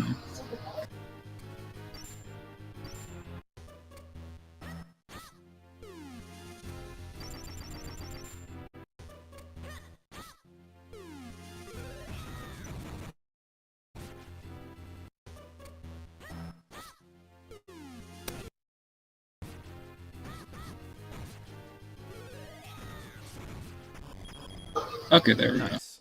Yeah. Try and get out of the hitbox of the chest when it spawns, because there is a delay in the chest spawning until you've got pushed out of the way. Also, yeah, if you're slightly misaligned in the position, you do want to be lower, and then when if at the very beginning of the fight, when the top guy isn't killed, you can kill him and then kill the other guy at the top middle with the right timing. So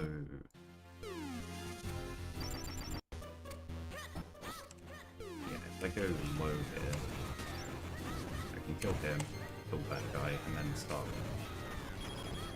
But this guy, I got too close to.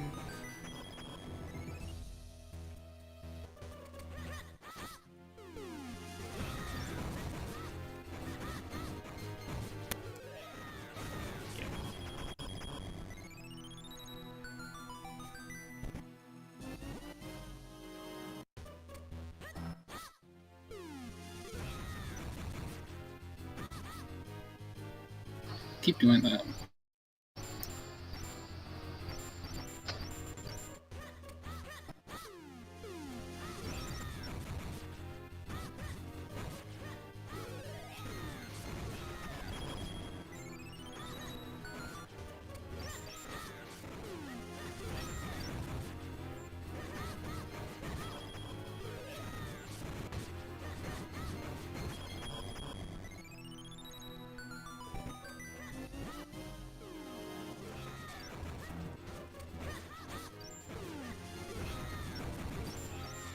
Oh, I was like, why don't we slash stab? Duh, because we're using the slash we kill it with to charge a spin attack.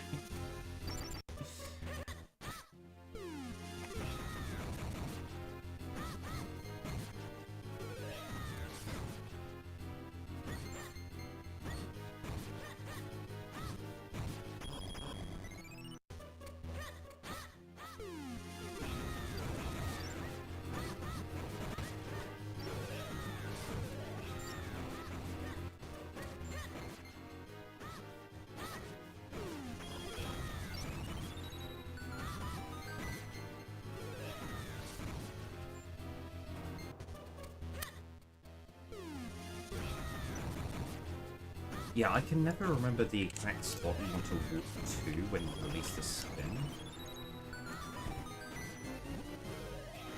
It's pretty much here, like in the...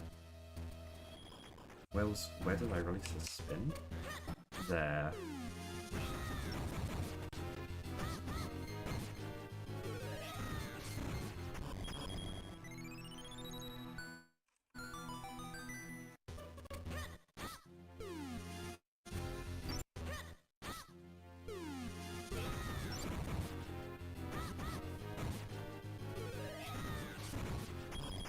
Yeah, thing with the strat is it's like really flexible and you can do it from most different places, and then it should work if you vary like when you start moving, how far you move, what time you release the spin, like.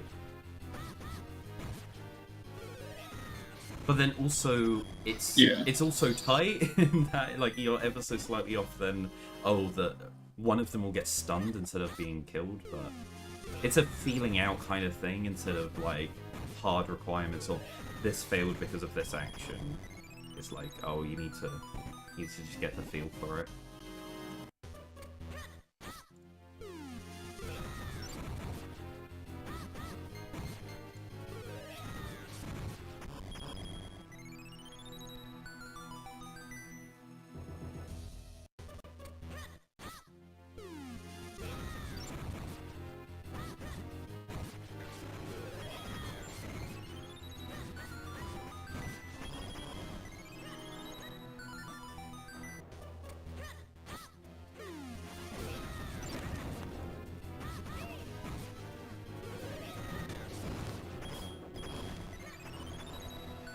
Okay. That seems pretty decent.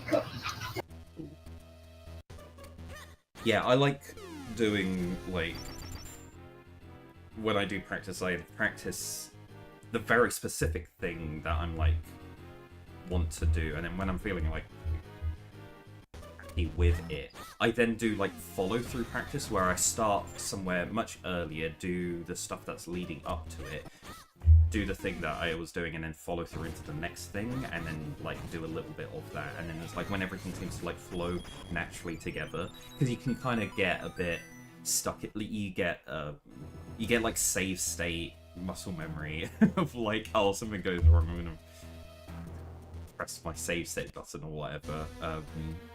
That helps get rid of that sometimes. Yeah.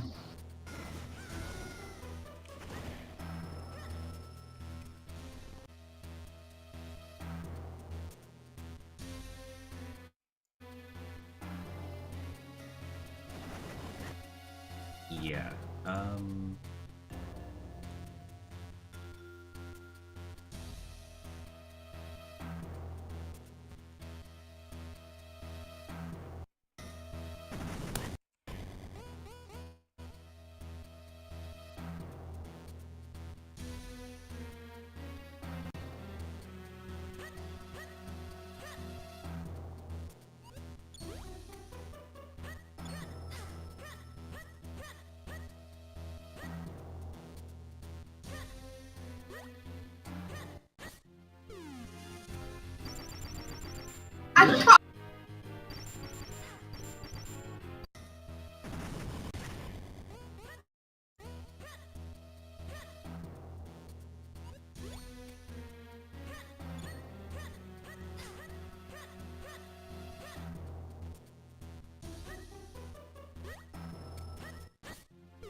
Yeah, excellent.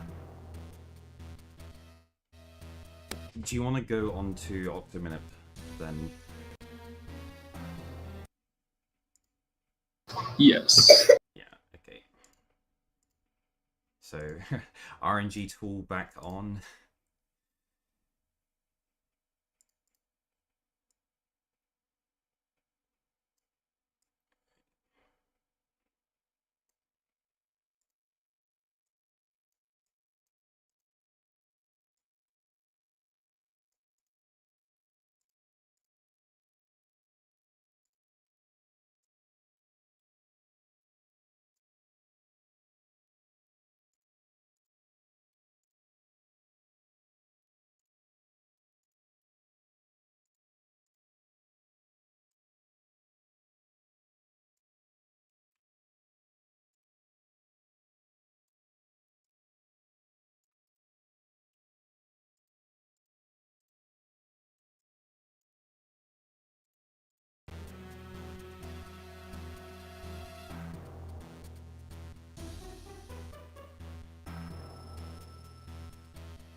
Right, so with Octominip, we have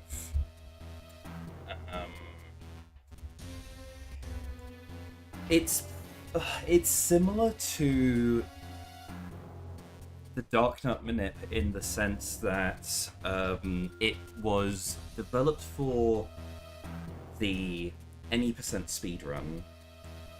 So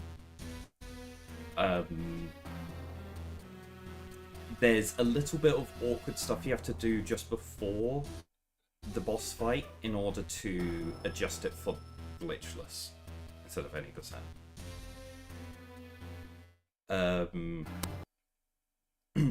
And also in that there are multiple Octominips, and so we need to pick one.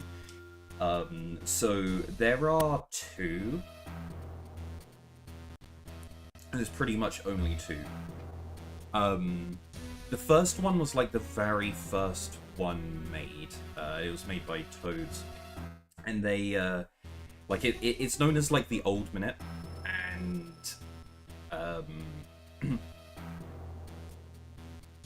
the setup to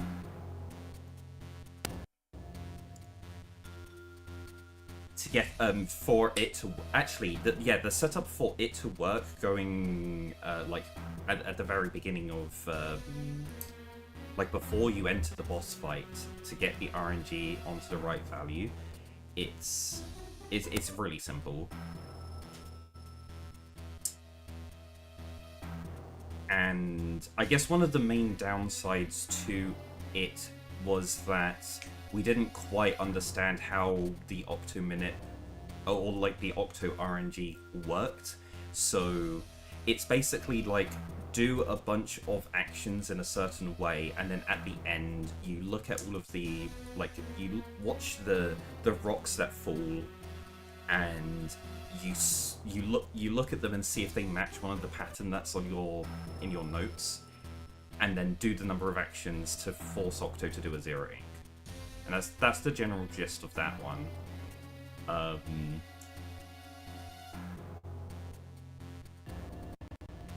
So the second RNG, the second RNG manipulation was made because a glitch was discovered in any percent, which lets us clip out of bounds and go into the Octo fight, which meant that we were entering the Octo fight on a different RNG value than we would if we were just entering the boss normally.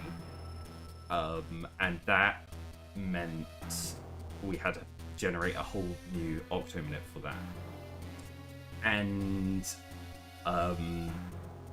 we used all of the advantages of knowing how RNG works in Octo much better to actually make a more consistent manipulation that you can follow through the entirety of it. Like there's at the very beginning and through all of the break, like the all of the sections of the boss fight, you can always look at a thing and go, oh, that thing happened, therefore I'm on this value, and then that thing happened instead, so I need to do an adjustment to fix the RNG in the middle of the fight as it's going, and it keeps it more consistent through if you're doing tiny little adjustments instead of doing exactly the same thing every time, getting to the end and then hoping, and it like having a really wide spread of different values that you could be hitting at the end. This one has quite a definitive like short list of like 2 or 3 different outcomes that can happen. And also one of the things I found really frustrating with the older Minip was that you can do everything almost seemingly perfect, and you'll still get an outcome at the end that isn't one that we have documented of one of the one that you can do. So then you're kind of just lost and have to do a kind of just like just do a scramble the RNG and then just hope that you get a lucky zeroing, which never happens. So so the downside to the newer Minip is that we have to advance RNG a bunch of times before we enter the Octo fight. And that's not too bad of a problem. It's relatively quick because all we're doing is just tapping the boots a number of times and then going, because every time we tap the boots button, the dust that it produces rolls RNG quite a lot of times. And it's always a consistent number of times as well.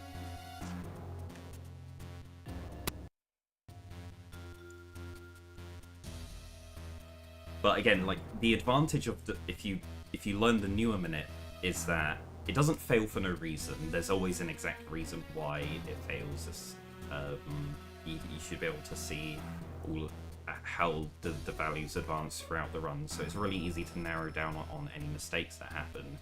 And also, if you do ever decide to learn any percent, you don't need to learn a new minute, because it's exactly the same minute.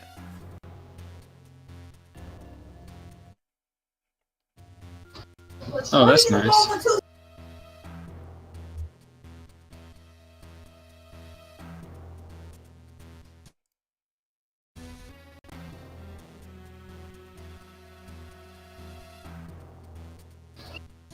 So, yeah, I do think it's funny. I think I got 0 ink in both my completed runs, right?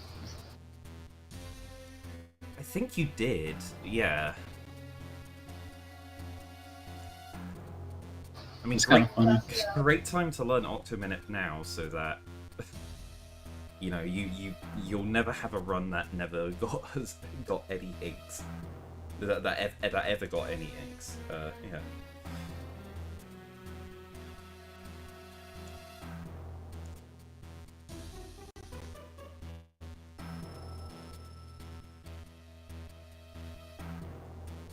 So, yeah, let's pull up. I mean, you can pull up the in that sheet the playlist I gave you.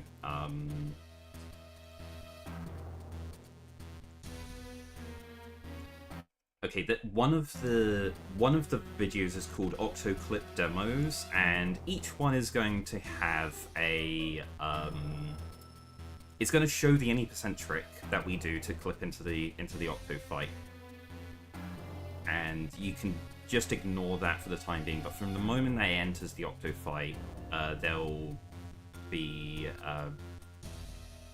accurate to the RNG value that we want to have. Okay, so you want to be at... Oh, I forgot. It does some weird stuff before the fight, doesn't it?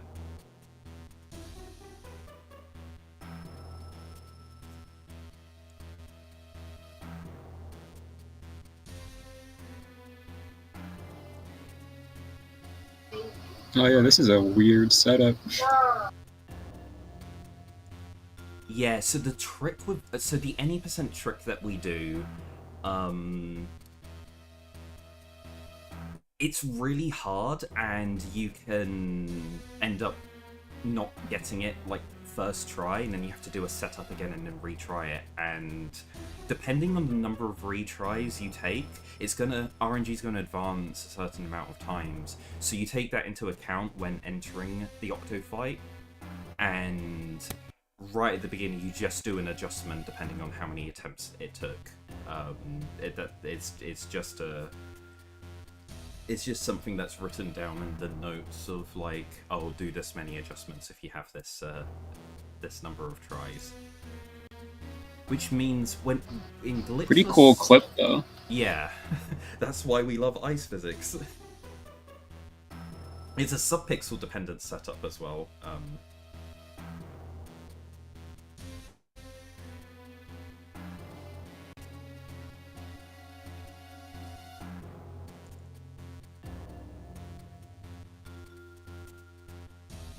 Do I enter on the right map here? We're on 79. Is that correct?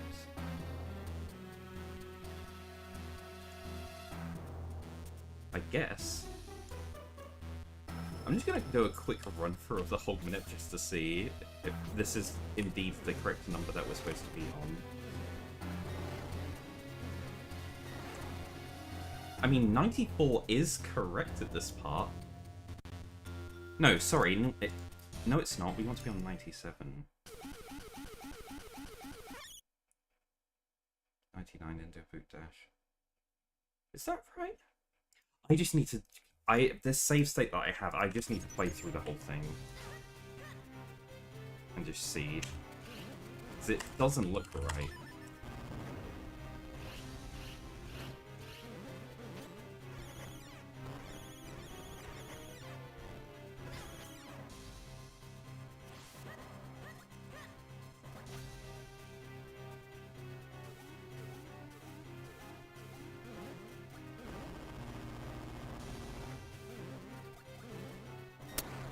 I think I'm early in the RNG sequence here, which does make sense.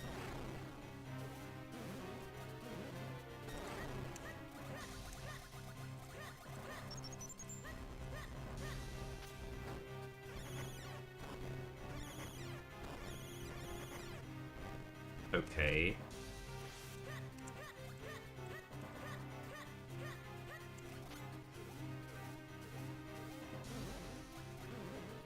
That does work. Okay. Well, I guess we're using that value. So this this save state that I use, we're at 71 when we dash into the Octo room. Okay. So when we start, so then the start of the manipulation will be. I'm trying to reverse engineer this just to make sure that I'm right. So when we enter this room, we're on 39, so it'll be... Okay. So it's two boot taps and 2 full boot dashes. But let's take this from the very top. So when we do the save and quit,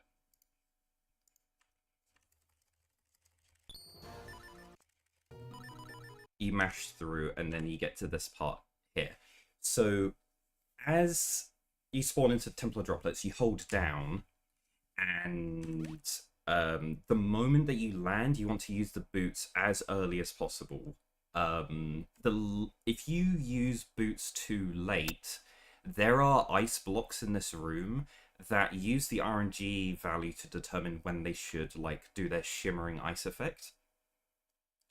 And we'll leave the room too late, and one of them will change RNG by doing that. It's pretty lenient in terms of exactly when you need to do the boot dash. So that was too late.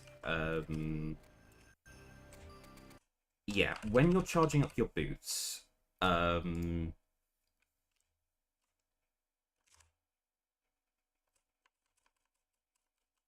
when looking at Link's position,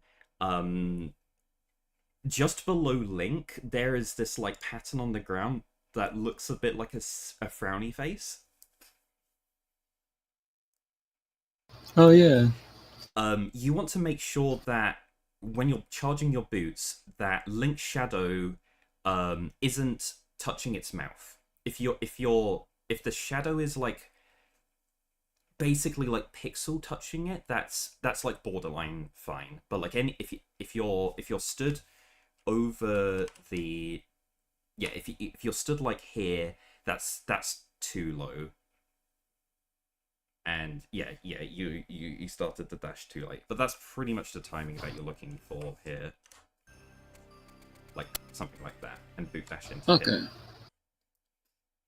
Yeah, so you want to be entering here on 39. What happens if you do it a little bit later? If you do it there... Yeah, see, we're on 40, and it advanced 1 extra time. You could take that into account, but it's pretty annoying to fix, because the manipulation we do is we're only using the boots to adjust RNG, and every time you use the boots... did I explain how the boots RNG worked last time?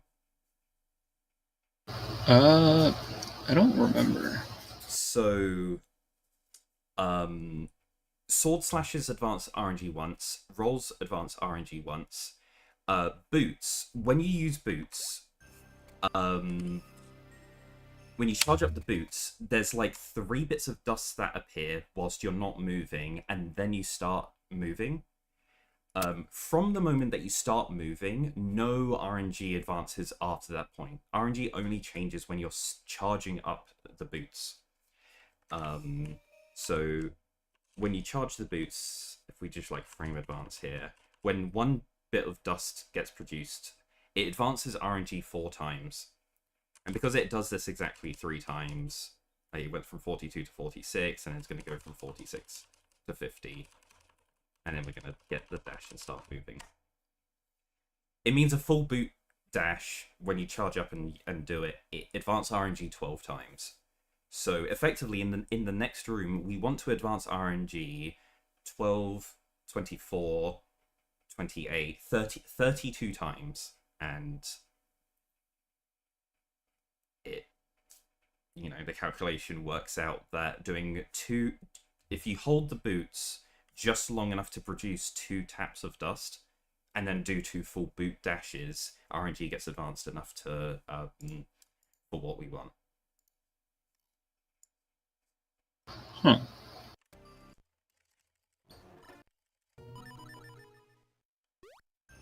So, full boot dash in here, come to this room, 2 boot dash taps, and then 2 boot dashes. And that gets us into Octo on the right RNG. So that's the only awkward thing that we have to do at that point. And that's something you just want written down in your notes as, like, 2 boot dust, 2 full dashes. As that's what you need to remember for that room. So that's a bit of arbitrary information that's just, like, annoying to remember, and it's something that I write down in my notes. Like, I put that alongside some of the other manipulations, like numbers, like when I'm doing Dark Nut Minute, I'll write down how many rolls I'm supposed to do before the big door, so that I don't need to remember and I'm not confused, because, you know, if I'm switching from any percent to glitchless or whatever, I don't want to rely on muscle memory. My muscle memory is going to be different to what I'm probably want to be doing. So I'll literally just have it written down in some notes that I'll just have there and just read.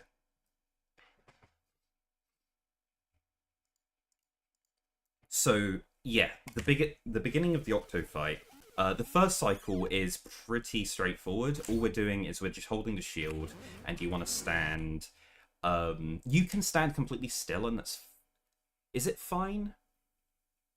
I'm not too sure, actually. But what I do think it matters, because if you stand at the very top of the room, I think RNG advances differently because of the time difference between, like, how, like, when the projectile fires. So I would suggest moving closer to Octo so that when it spawns, it just immediately gets knocked back. It's really lenient. It's not, like, super tight or anything, but the lineup I do is I line up Link's ear with that little puddle on, or the little splash animation on Link's left-hand side.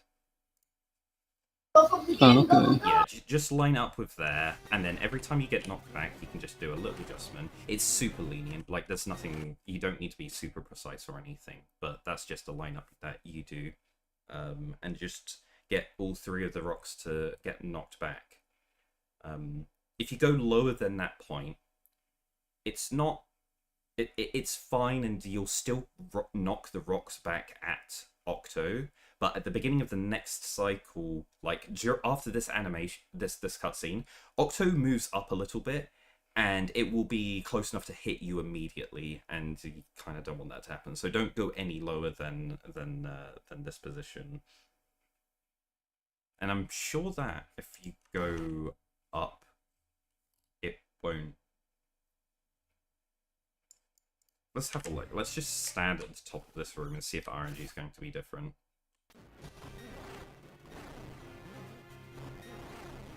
It is. Yeah. Dang. Maybe this is the right. I mean, this was definitely the RNG value I saw in the video.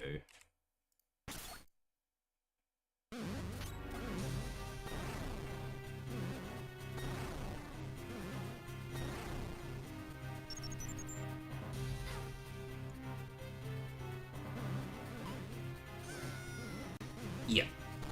So after this fight, so very importantly, during this cutscene, you need to be holding left before the ice spreads out and touches Link.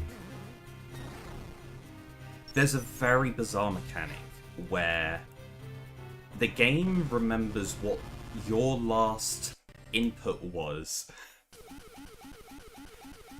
direction input wise, and the moment that you touch ice, you get maximum momentum speed in that direction.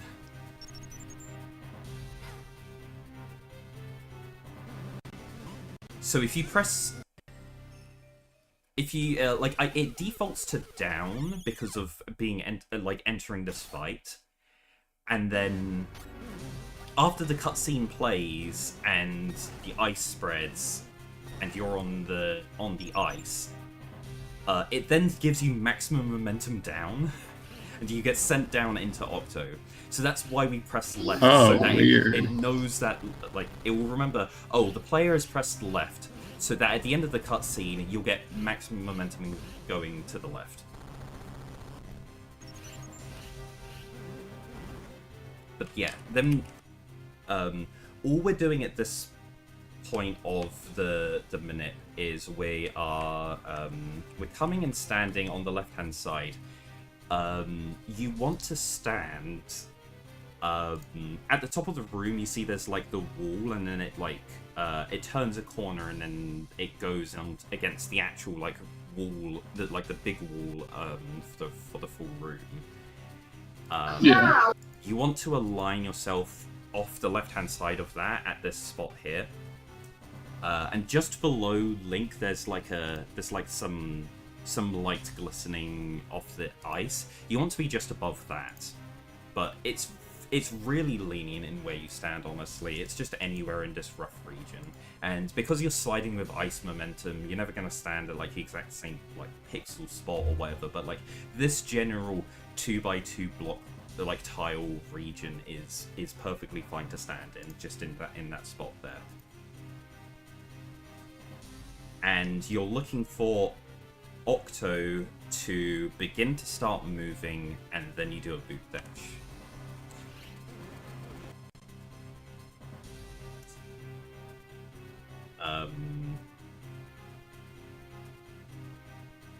The timing on the boot dash is, sometimes I use an audio cue, honestly, but you get used to the timing between Octo, you gain control of Link and you move and stand in that spot, and then Octo starts moving. It's a fixed time, so you just get used to how long it takes and can kind of almost preemptively think of I'm gonna press boots now as and then Octo starts moving.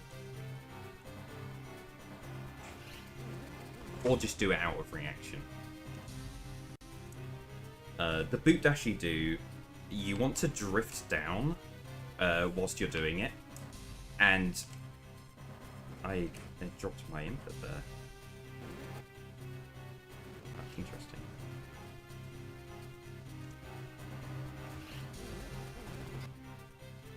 Yeah, you dash all the way until you reach Octo's tail, and then you equip the lantern, and then turn the lantern on. This is really... Why did that happen?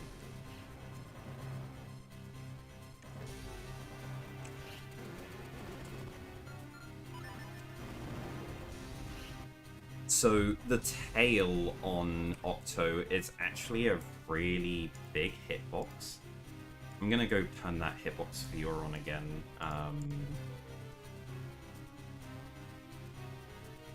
Oh, okay. It really doesn't like when I've got the input viewer on, it doesn't align with the thing, not the input viewer, the RNG display. Let me kill that. There we go, okay.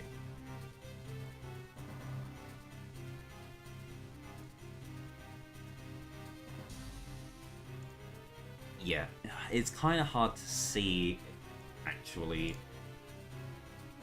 But those big red boxes on are indicating each of Octo's tail sections. Can I get rid of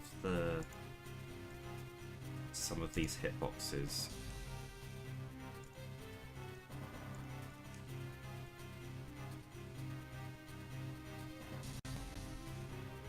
No, they all count as Octo's enemy hitbox.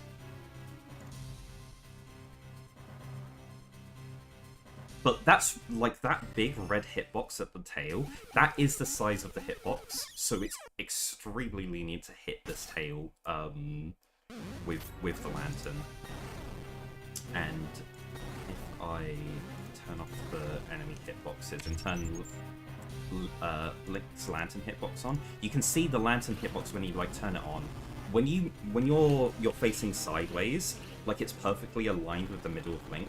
But if you face up and down, it doesn't actually align with Link's main hitbox. It is perfectly over the sprite of the lantern for the actual hitbox of the lantern. So just be aware of that. When you face down, the lantern hitbox is going to be ever so slightly down left of Link.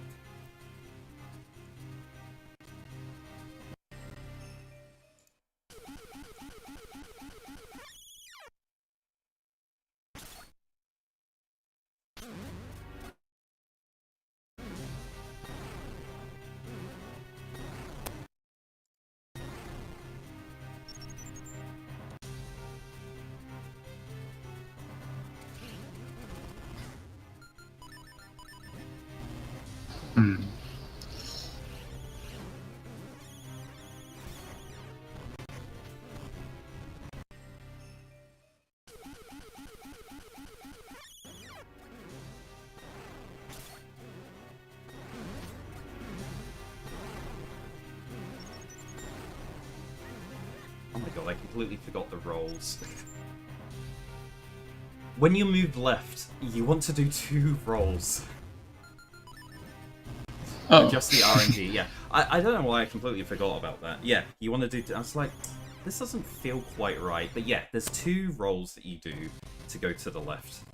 So honestly, you can do one to, like, and then do another one to the right to like stop your momentum. So like you can do one roll and then one roll like that. You kind of stop here.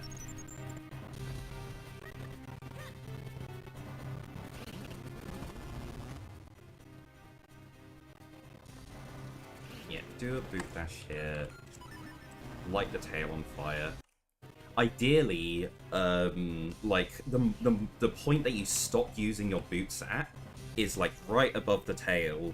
You pause, equip the lantern, and like when I exit the menu, I'm holding like down or down left, and then press lantern, and that gets Link to face down. And then because of where, if you're in this rough position, it's gonna make sure that the lantern hitbox is like right over the thing, and it just maximizes the likelihood that you're gonna be hitting the tail on fire. It makes it really consistent to light this tail on fire. And then the super important thing after you light the tail on fire is we want to rush up to the top left corner as quickly as possible and position ourselves in this corner, this corner right here, before Octo spins around and aims at you. If you do that right, Octo should come and bash in this exact pattern, and they do. Excellent.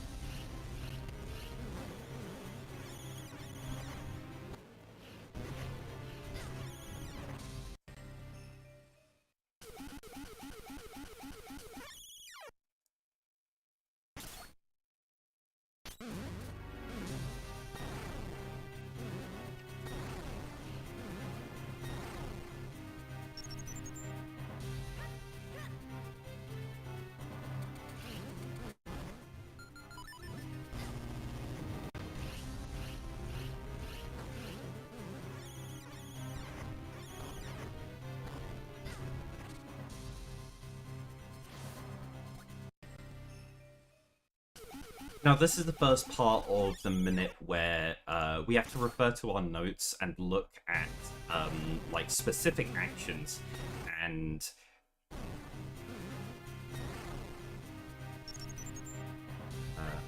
hold on.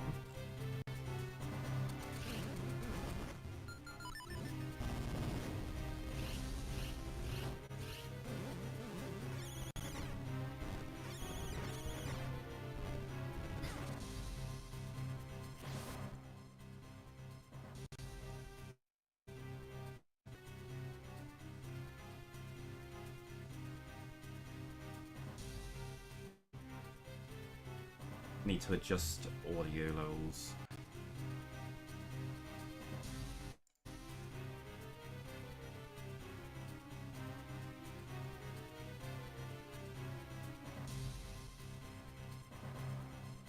I got you on max, and in OBS I've got you maxed as well.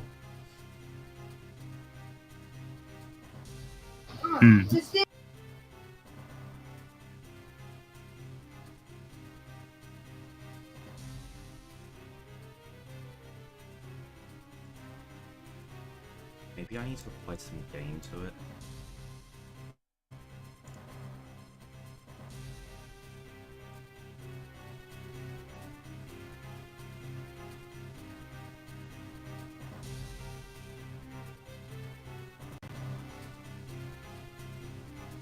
Just need to compare the audio level between my gain and yours. So adjust slightly.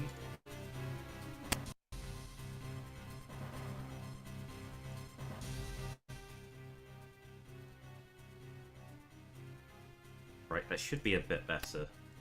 You should be able to... Okay. Okay, you should be much louder.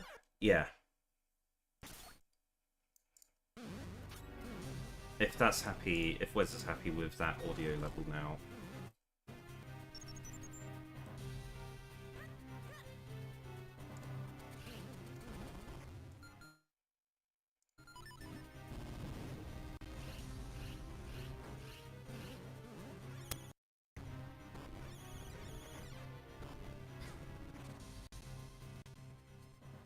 I keep putting the lantern over my shield.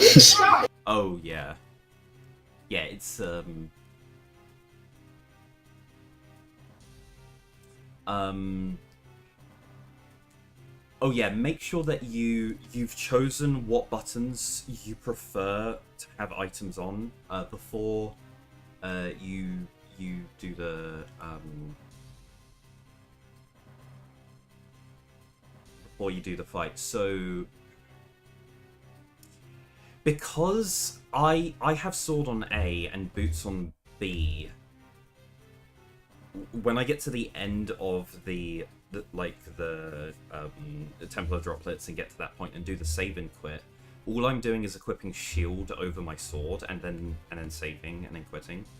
So that's why I've got boots on B and shield on A. Do you prefer having shield on B and boots on A?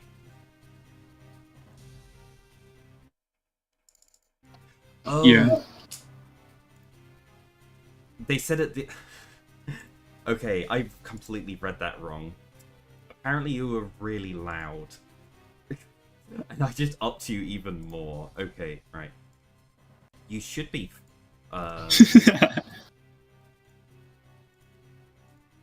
Let me adjust this.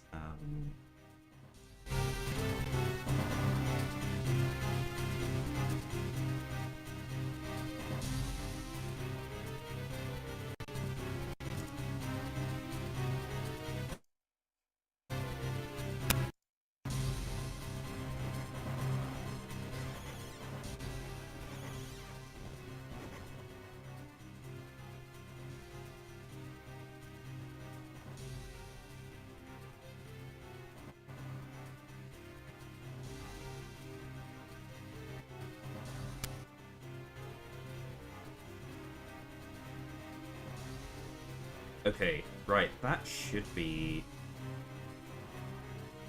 Okay, I'm ending up adjusting all of the audio higher, but it just means that people need to turn the... Like, if it's too loud for people, they should...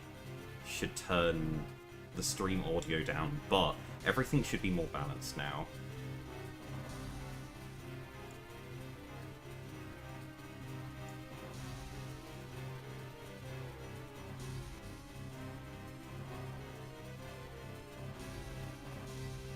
Unless the game audios are just like super loud, but no, they shouldn't be. No, I'm looking at my mic and I'm much louder than the game audio.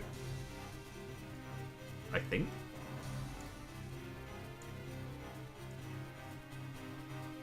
I need to listen to this myself. I'm gonna listen to my stream.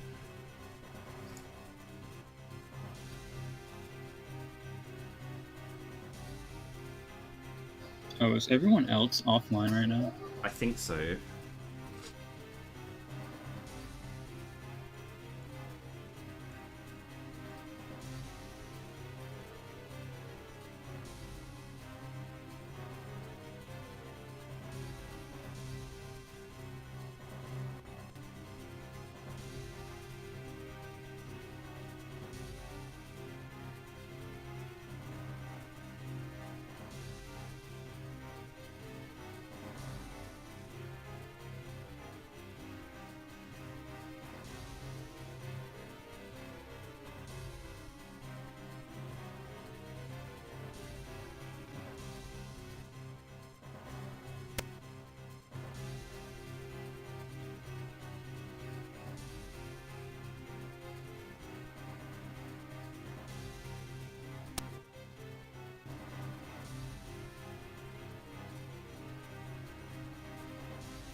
My audio back on. Okay. Yeah, it sounds okay on stream now.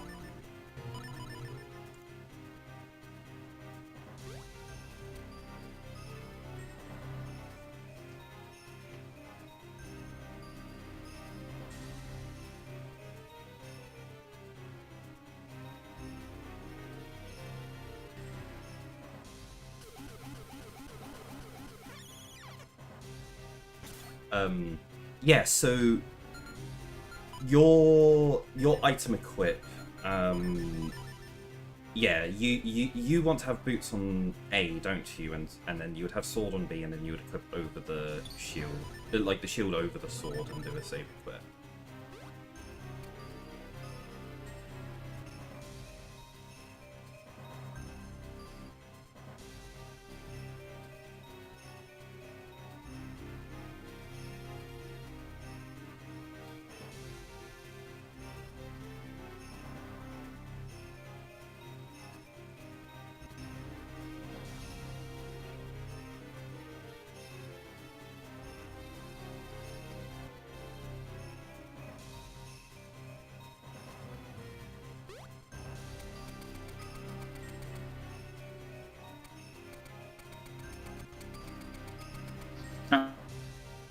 I don't think that was right.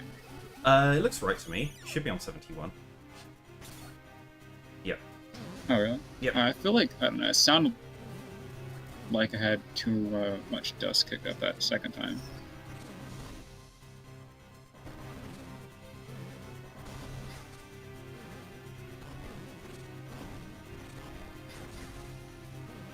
Do we not want to be entering here on 71? I thought we did. Yeah. Yeah, the RNG value when you enter is 71. Yeah. And then it will be on 79 whilst you're doing the walk-in like that.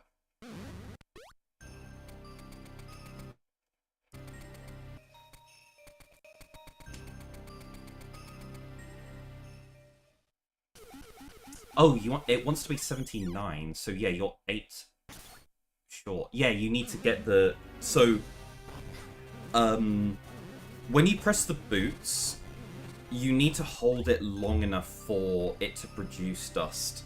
Like, just do it, like, tapping it in, or, like, only for, like, a couple frames doesn't let it produce boots for long enough. Like, it doesn't actually produce dust. There's, like, a sweet spot that you have to hold it, and it will produce dust. So, because you need to produce 2 dust... How much do you want? Oh, 2? Okay. Yeah, you want to hold it long enough so that, ideally, it gets 2, but if you err on like the shorter side, it's better than producing 3, because if you only produce 1, then you just do it again for slightly less, and then you produce another 1, and that's enough.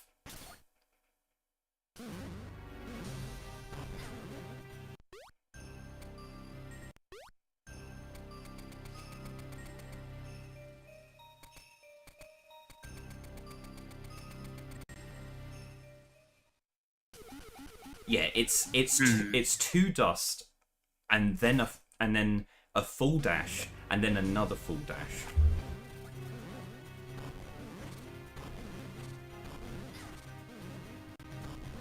And then yeah, you should be on. Let's have a look at this. What value? I thought it was 79. It's 71 is the value that you should be having as you're dashing down in this route. Yeah, perfect. Okay. Yeah.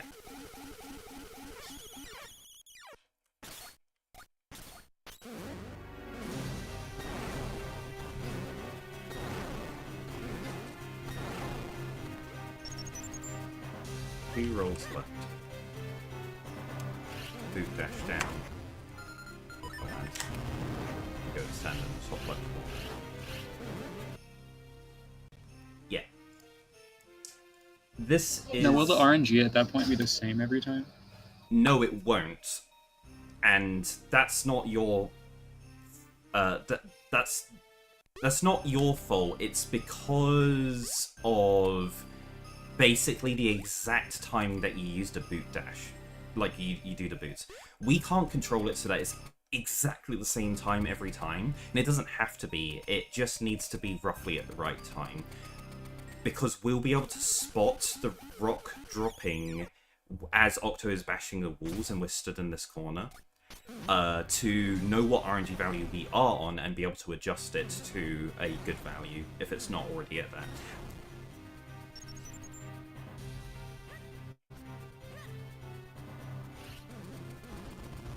And here is where I send you an image, and that's going to be something you include in your notes, and it's everything that you need to have not memorized, but like everything you need to refer to in the Octo fight in terms of like do these actions if you see these things. Let me just go grab it.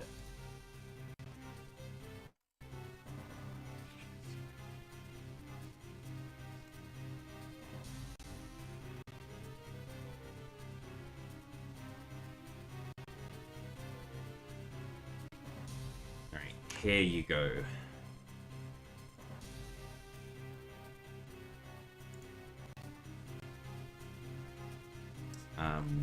I'm gonna actually just like download that quick. I've already got it downloaded. Excellent. I'm gonna put it on stream.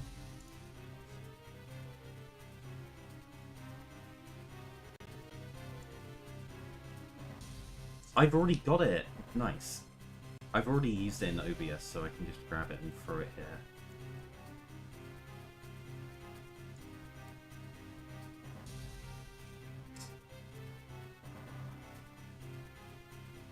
Yeah, I don't know how easy it's going to be on the restream for people to see that. It should be... yeah, it's a little bit tricky.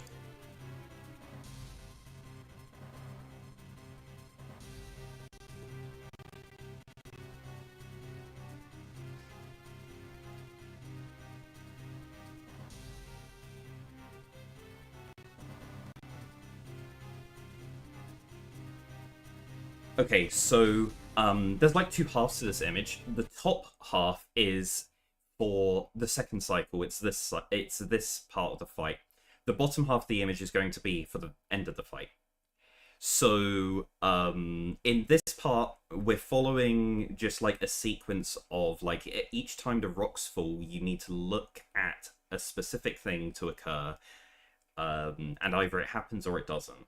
So when Octo bashes the wall for the first time, it's going to make rocks drop down, and we need to look at the A button and look to see if there's going to be a rock that's landing by it. We can see the shadow for where the rock is going to land, so that's what we're looking out for. If a rock decides to land somewhere near the A button, we need to add 2 rolls to the RNG adjustment that we're going to do at the end of this phase. If you don't see a shadow there, you just like don't add anything.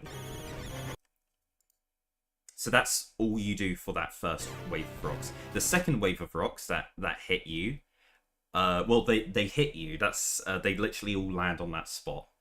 And the normal thing that happens is that you get hit by rocks. If you don't get hit by any rocks whatsoever, you have to add 3 rolls. Then you take all of the RNG adjustments that you just witnessed, and add them to an additional 3 rolls that you always do regardless. So it's normally the case that you always just do 3 rolls at this point, and you wait for Octo to start melting when all of this dust starts. Not the dust, but like yeah. Once Octo turns red, at that moment you can start doing your RNG adjustments. So you do 1, 2, 3 for just the 3 normal rolls that you do. And we saw a rock land on the A button, so we add 2 more rolls onto that as well. 1, 2. And okay. That puts us at one of 2 RNG values. Both of them are great to be on continuing the fight. It doesn't matter which one we're on, and we just get matched up with one of them. It's either 446 or 448. It's one of those 2.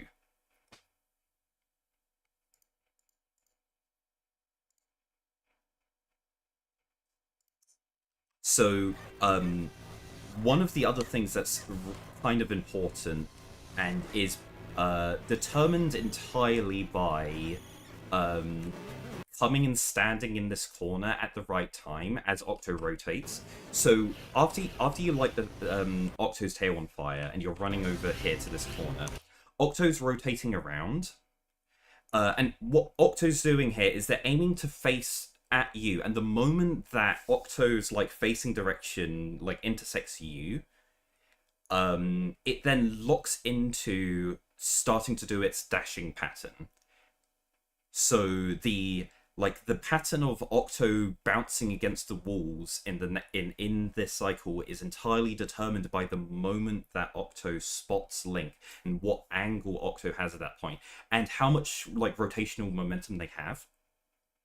So this is why we come and sit in this corner, and it's very important that Octo only spots us at this point and not like at some other point. And it's made very consistent by us coming and standing at this spot here. So it's not when Octo does its check to see whether or not you're in like it's like cone of vision. It's actually it's not super precise. There is a cone that it just checks that you're within, and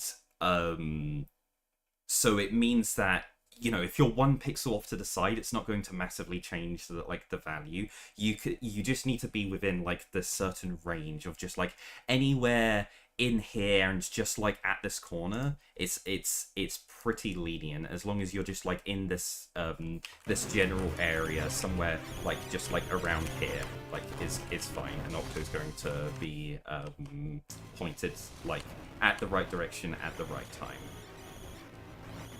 Like, specifically, it's at what moment does Octo actually aim at you? It's happening, like, here, at that Octo points directly at you, and it's like, oh, okay, we're pointing at the player now. We can lock into doing our dashes or whatever. And if you look at like the straight line between the player and Octo, you can be anywhere in that rough range, and it'll be fine. That's the whole point of trying to get into this corner as quickly as possible. That's why we want to get here. So if you're here and you're watching Octo bounce, and they don't bounce in this pattern of like down left, up left, and then up right, and then end like this, if it does anything different, like if it bashes the wall, one of the bad ones is when it bashes the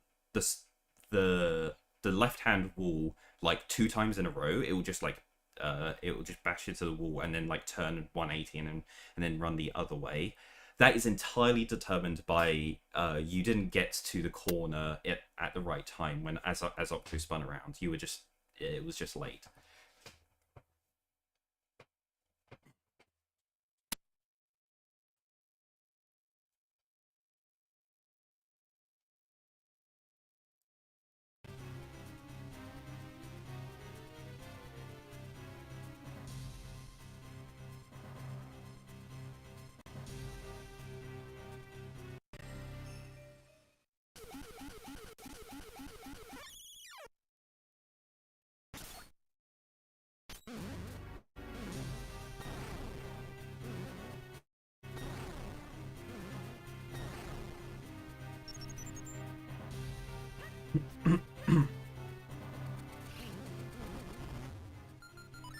Oh no. Yeah.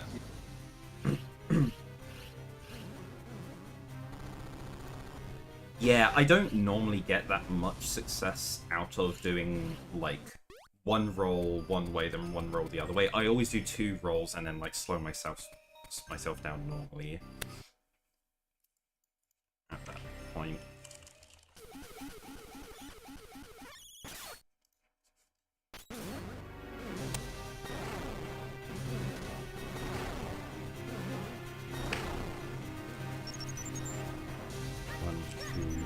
Stop there.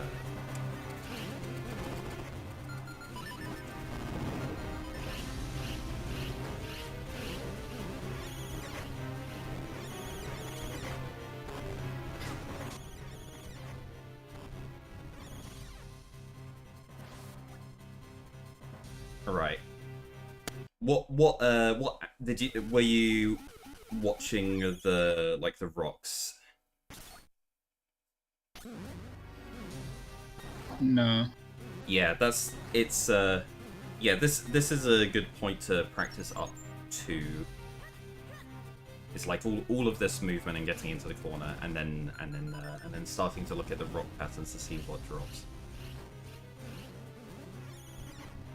Yeah, you got a shadow on the A button, and you got hit. So that's 5 rolls of adjustment that you're gonna want to do. Okay. Yeah, and you can start doing them because you just need to make sure that you get your 5 rolls done before Octo starts whatever their next action is.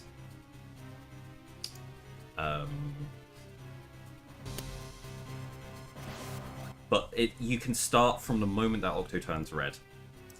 So I had only I didn't have one appear at the A button, so I only need to do 3 rolls. 1, 2, 3. And yeah, we do it over to the left and come and stand in the top left corner. And yeah, that is like the first half of the fight. Is like that's the first half of the RNG manipulation. As long as you're getting here, recognizing the rock pattern and doing the adjustment, and it's putting you on value 446 or 448, then you're good.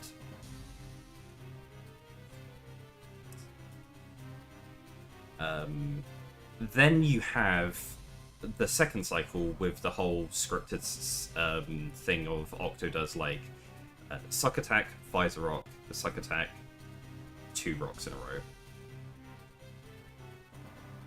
There's nothing we're manipulating in that. It's like normal, but you do want to care for your position because the position that you stand determines the angle that Octo is when they do their actions, and importantly, the very final angle that Octo has is going to determine the bashing that he's going to do against all of the walls at the very end of the fight.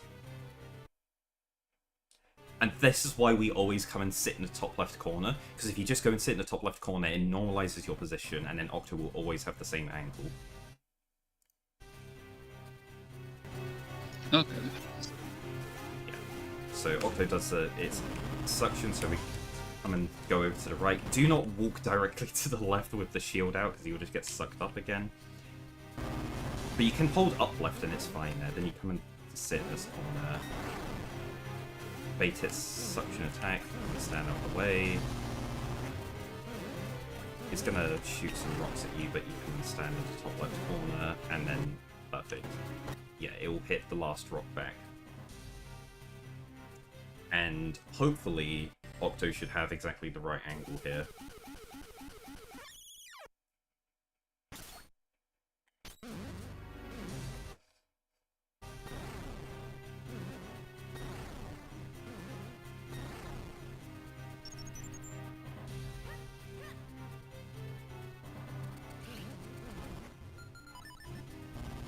Okay, excellent.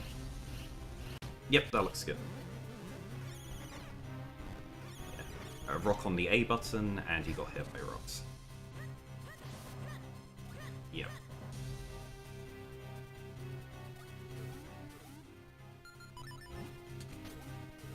Yeah, make sure you put the lantern over the boots.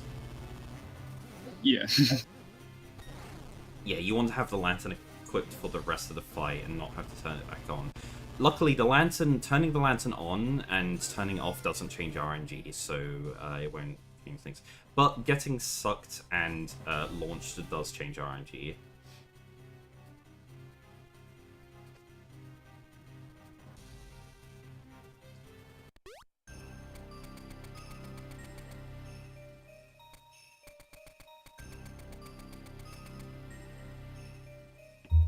You are 4 short.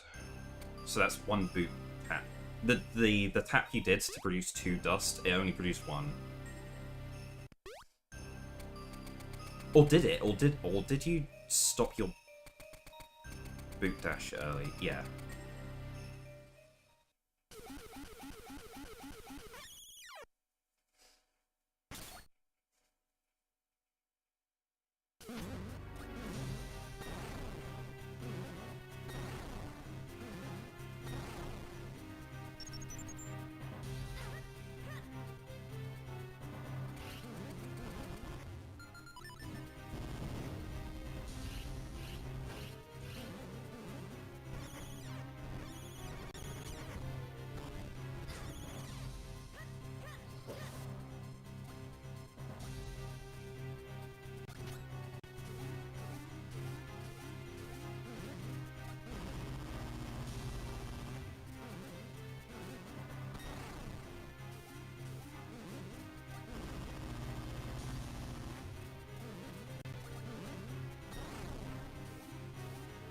Yeah, okay, cool.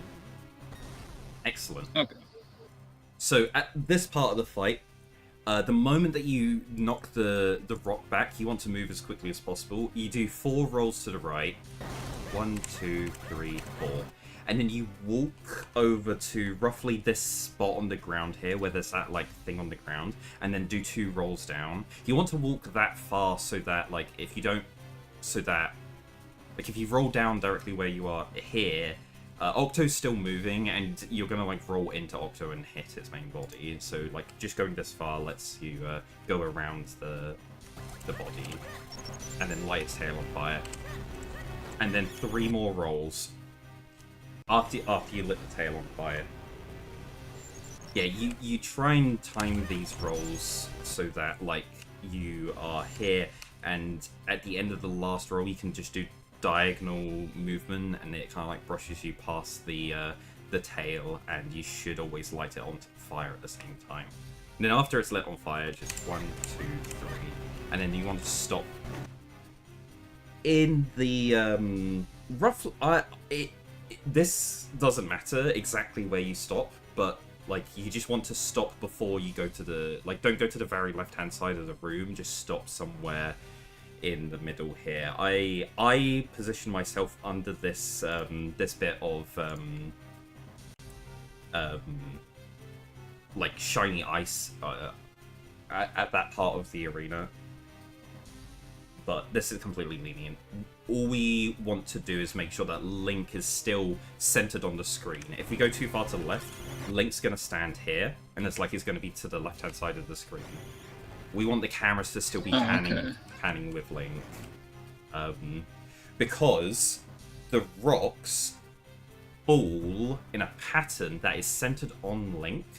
So if we have Link on the far side of the screen when the rocks fall, they're falling literally centered on Link, so they're going to appear differently on the screen as if if Link was in the middle of the room. They appear in a different position. And the final set of rocks that we're looking at, where we well, let's have a look at see what I get here.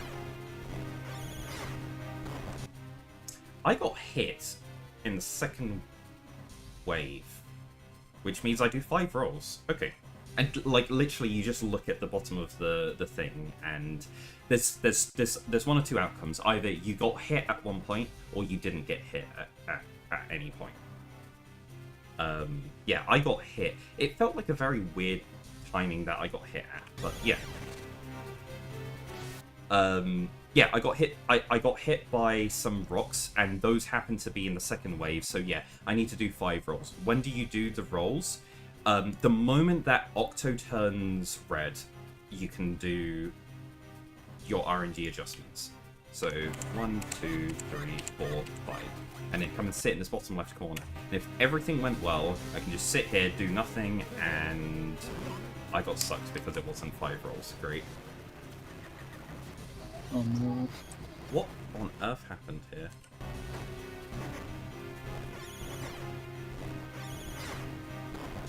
Is it the 7 roll? 1, 2, 3, 4, 5, 6, 7. Oh my god, it's gonna be the 7 roll, isn't it? Okay. That is extremely frustrating. I can't believe I literally just demoed that. There's like 4 RNG patterns that all result in... There's like 5 RNG patterns that result in a rock landing on Link when I was looking into this. 4 of them, if you do 5 rolls, you land on an RNG value that results in 0 ink. And there's one that it produces something else. From those same 5 RNG patterns that all result from a rock landing on you, if you do 7 rolls, also 4 of them, a different 4, but 4 of them result in 0 ink, and one of them results in results in Octo sucking you up. So then the question was just like, okay, if you see a rock land and hit on Link and you can't determine which one of these 5 RNG patterns that you're actually, the RNG values that you're actually on, do you do, there's 20% chance that you're going to get sucked if you either do 5 rolls or if you do 7 rolls. When I tested, the one that you fail if you do the 5 roll was way less common than all of the other ones. So I was like, okay, so 5 roll seems to be the best advice, but I literally managed to hit it. You can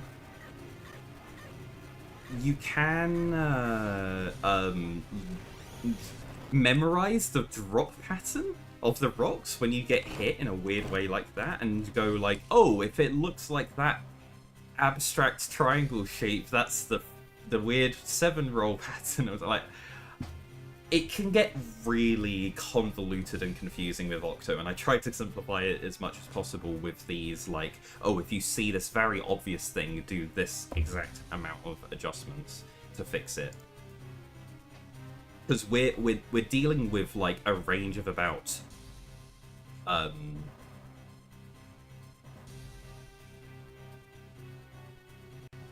12 different RNG values that you can be, like, landing on, and they all have, like, look like different things or whatever, just from the fickleness of the Octo fight and, like, exactly where it stands and does its suck actions. When we get to here, it's effectively random, but it's in this small range of values that we've managed to, like, determine that if it's any of these values, it results in this action occurring, so we know that we do this in many adjustments and it's always going to work out from that point.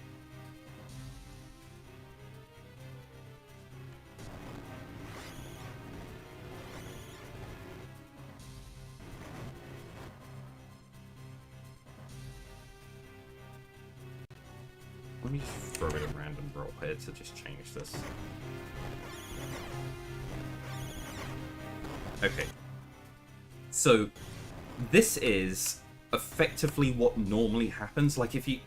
Everyone who does this minute, the vast majority of the time, the main thing that happens is that Octo bashes all of the walls and stuff, you don't get hit at all,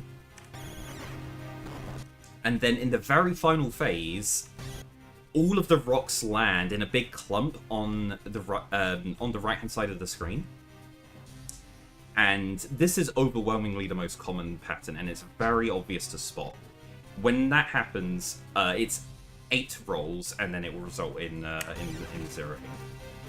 So 1, 2, 3, 4, 5, 6, 7. You have just about enough time. It's kind of lenient, and then, yeah, then we can just go Octo.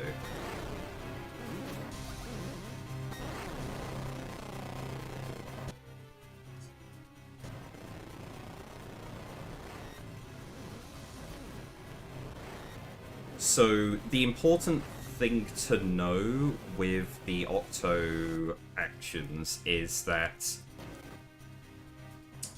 from the moment that Octo locks in to its action, so here it's just walking, but it's going to walk close enough to Link. At this point, when it starts doing its suction, like it's kind of like moving its mouth, it locked in to a sequence of attacks that it's going to do. There's for the purposes of the RNG manipulation, there's 2 different things it can do. It can either fire 3 rocks in a row, which just ends the fight, or it suck attacks you, spits you out, fires a rock at you, and then sprays ink everywhere.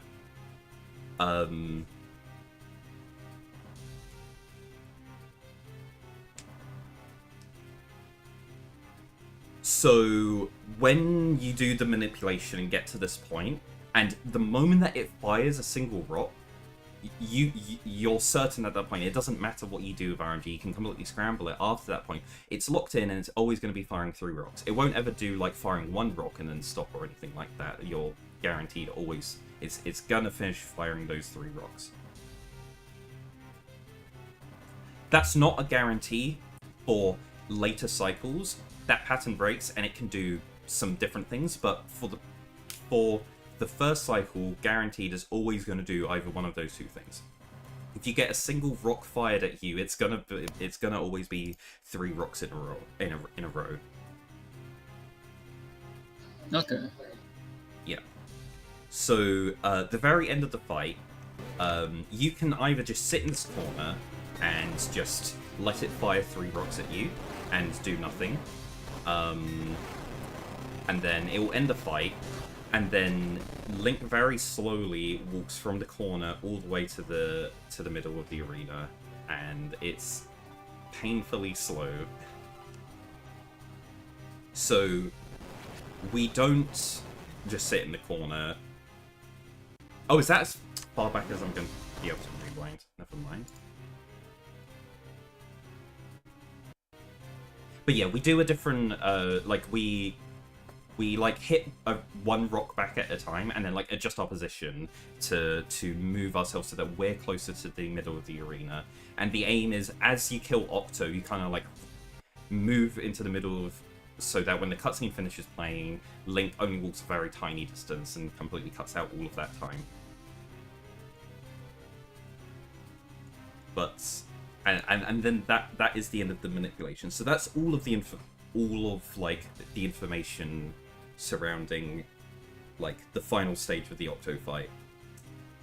And yeah, it just becomes a process at this point of just practicing it a bunch of times to see all the different outcomes that you can get, and then seeing if you're able to spot them by referring to the notes and following the instructions that the notes say for what you should do.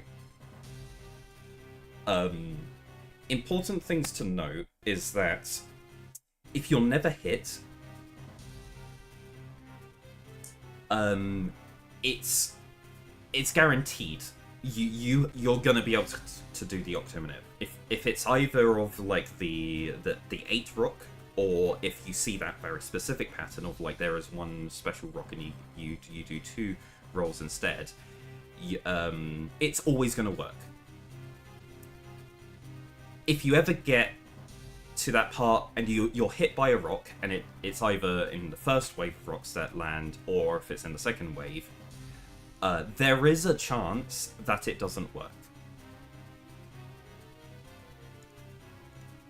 Now luckily, getting hit by a rock is unlikely, but it does happen infrequently.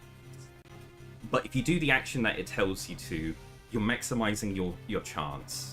Like if you get hit by rocks in the second wave, it is an 80% chance that you are going to be able to do the Manip. It is unlikely that you don't succeed. So I've tried to maximize the outcomes as much as possible.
Cool. So yeah, the strat we do here, we sit in the corner and wait for Octo to move over to us and then start shooting a rock. As soon as Octo locks in to start doing its attack, we move one tile to the right and stand at this spot here. And as long as you don't go too far right, it will always knock the rock back at Octo. And Octo won't immediately fire the next rock, and you do have a chance to like roll to the side before it does. And then you stand at like this spot here, so that like you're knocking the shot like at Octo, and again you're far enough off to the side so that you're able to move through here, and then the final bit, you're almost directly to the right of Octo. You're always positioning yourself like near Octo's mouth, but you're at this part of the arena so that when you knock the rock back, you should just be able to roll to the right, and you get, like, as long as you're roughly there, that's fine. The camera has to pan, and during the camera pan and some other bits of the cutscene playing, you do have some period where Link is going to adjust slightly, and within that range, it doesn't matter where Link is or how long Link moves for, because it's having to wait for other things in the cutscene to finish playing before it advances anyway, so it's not dependent on your position at that point. Anywhere here is fine.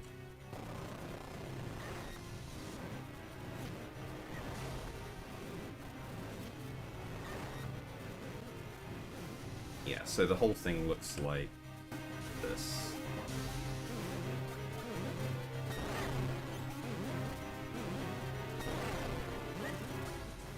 Then roll. Yeah, roll left, roll right, roll up. Okay. Yeah.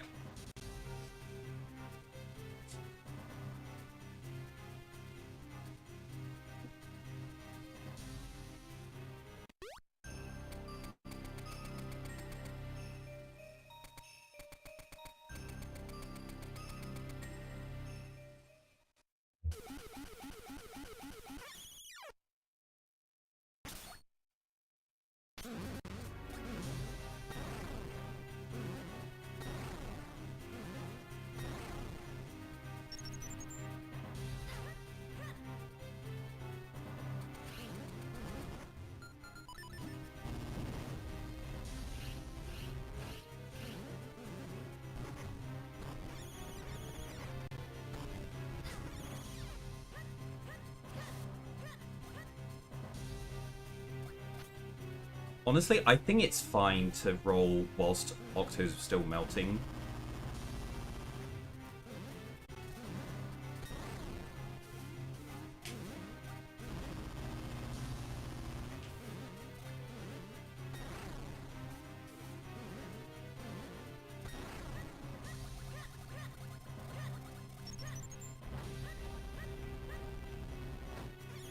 Cool.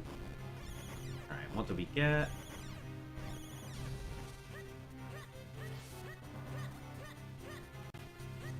Yep. Looks good to me.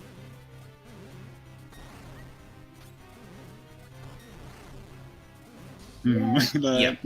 Make sure you stay in the corner until the moment that Octo locks in to do its attack, where it starts, like, pulling its mouth back. You have plenty of time to just, like, slightly adjust to the right after it's actually locked in. But, yeah, that was excellent. That, ideally, is what you get in, like, 90% of the times you do the Octo Minute.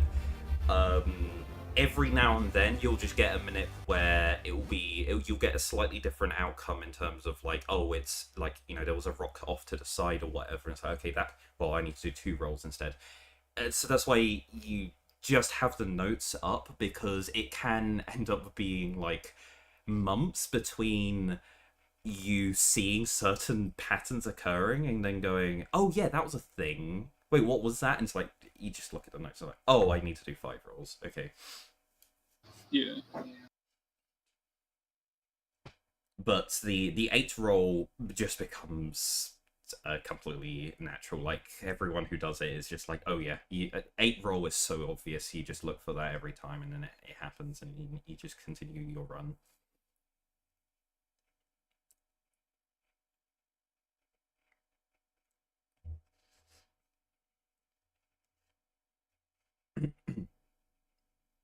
Alright, well, I'll be right back. Okay, cool.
All right.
Oh, I didn't have your... Hang on. Where is it?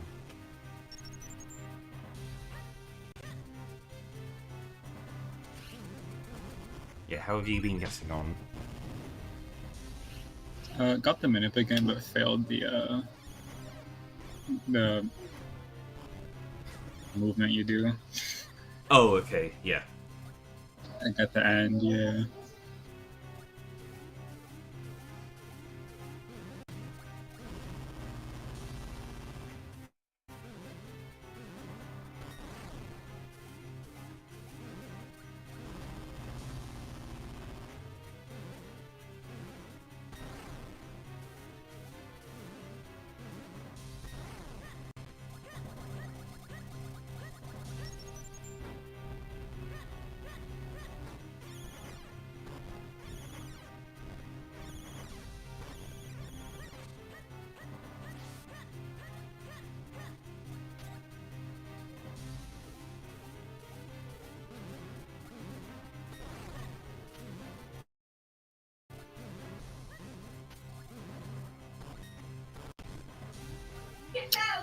Oh, it's too high. Yeah, just stand in front of the mouth. Okay. Yeah, and it always spawns at like a set position in front of Octo's mouth. Where is it? Like, yeah, it always spawns here.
Yeah, honestly, ending up there is fine. If you notice at the end when you do the walk, like the camera's gonna pan. You only had like a very tiny amount of time there where the camera actually got to Link before Link finished walking. So you're pretty much like on the edge of the range of like if you're inside there, then you don't lose any time. But that is much better to have anyway than if you were in the bottom corner of the room. Yeah. It's pretty insignificant, honestly, in comparison to like when you do a menu to equip items, you're probably gonna lose more time there, or have more improvement to like how quickly you can do a single menu than you would lose there if you were in that spot.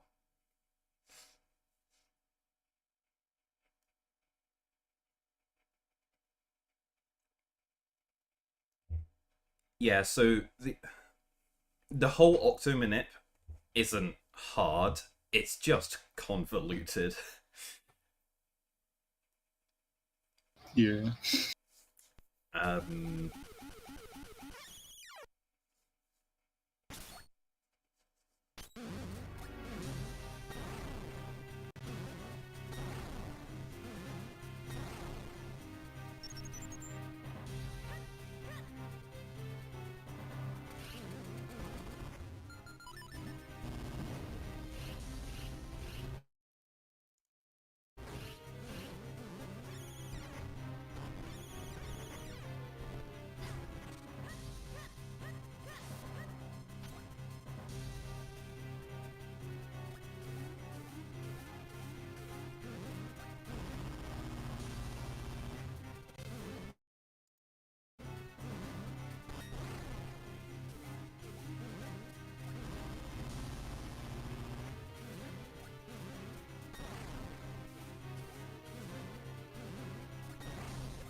What happened? Sorry, I looked away when you got to the rocks. I don't know. I thought that was... Does this hit first wave do nothing? Maybe that wasn't first wave.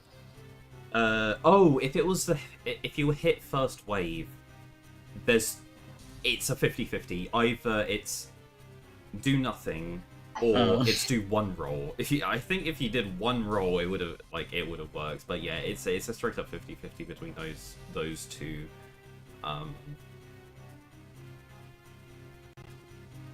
Yeah, there's a very annoying single RNG value that doesn't result in 0 ink, where there's like the 3 before that do, and the 1 after that also does, but that specific value doesn't, and you end up on that or the 1 before, and from the resulting 0, the rocks landing on you in the first wave. And you don't know if it's one or the other. So yeah, if you do nothing, if you're on the one before, it's fine, it works. If you're on the one that doesn't work, well then it didn't work. If you do one roll, it's like, okay, you move from the one that doesn't work to the next one which does work. But if you're on the one that did work and you do a roll, you move on to the one that didn't work. So it's doesn't work either way. Is there... I'm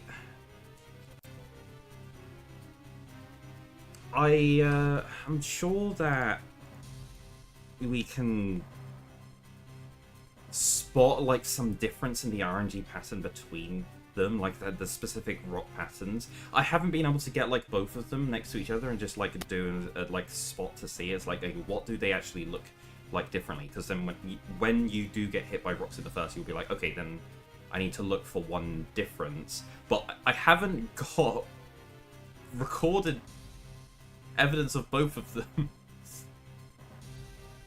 And with the convoluted nature of Octo RNG, we can't just, like, roll a different number of times and get a different rock pattern. So we can't just, like, sequentially go through them. I'm effectively just, like, going through, getting a random outcome, and then, like, recording that, and then, like, trying again and seeing if it's different. I have a big table of, like, screenshots of all of the different, like, rock patterns that drop. And then what the resulting RNG you get at the end, and then the number of adjustments you have to do to hit the right RNG range. And yeah, I don't have these ones to be able to do that. No matter how many times I grind this to be like, okay, let's try and get this, I just don't get it. And then it happens extremely infrequently to one person in their run, and it's like, yeah, sorry. Can I have a clip of it?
Yeah, 5 should work, because that didn't look like the RNG pattern, or like the rock pattern from the bad one.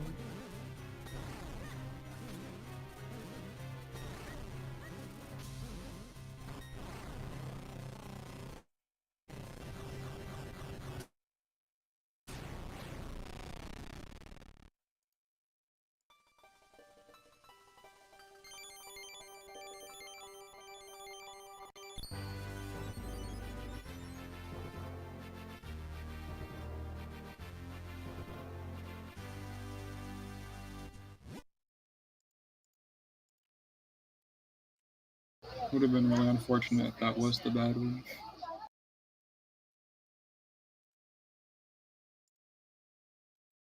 Yeah, what was the bad one? Like almost like a triangle shape there.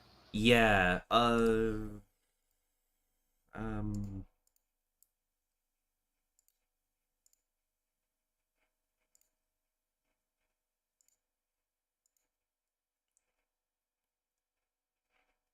yeah, it did look like this really long upside down triangle. The thing is, because there's 4 other rock patterns that you can get that do work, there's gonna be one that looks kind of like it. So it's like, what was that? It 7. Oh yeah. Who knows? Maybe we're lucky enough. Maybe that's the only one that looks like that.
thing. I feel like that was the exact same as last time.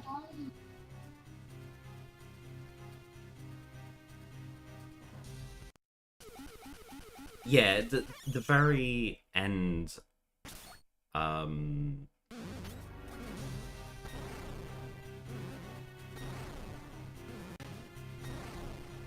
Yeah, I try and make sure I'm as high as possible before Octo rotates to me. So that Octo rotates more. You were early there. If you notice, Octo counter rotated. You boot dashed early. And then stopped your boot dash early as well. Was it early? I'm sure it was. Yeah.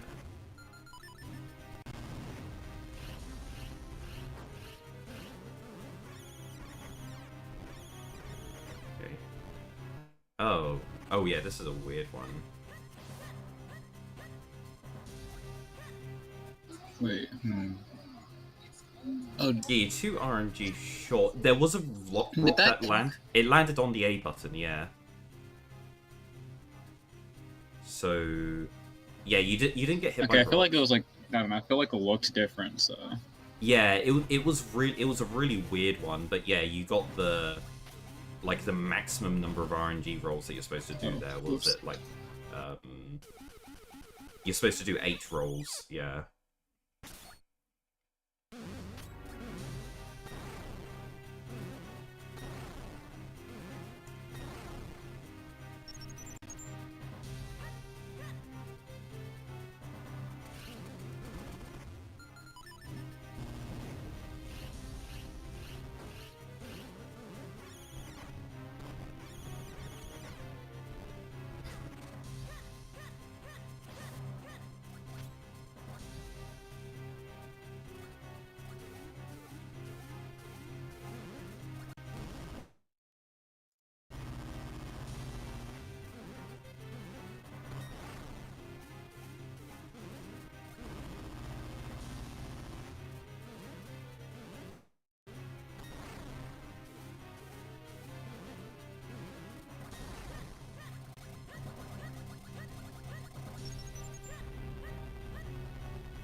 Yeah, don't stand too far. Yeah. It's literally just a tiny adjustment to the right.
Nice.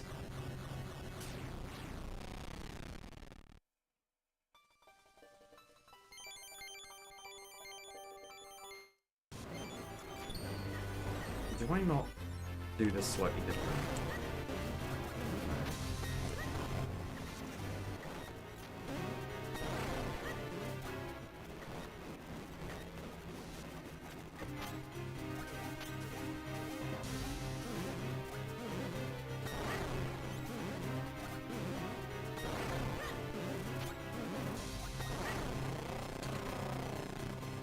guess you can do it a little bit like that, but I think the roll right, roll up is more consistent.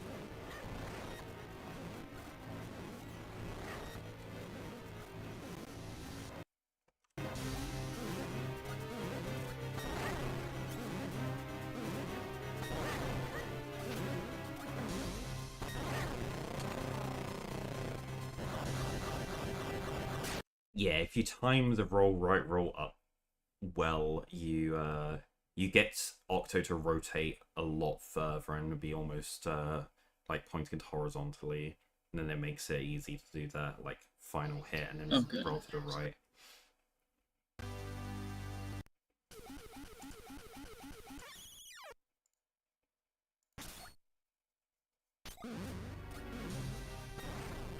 I'm just having a little browse through your most recent run from the start onwards, just looking at everything.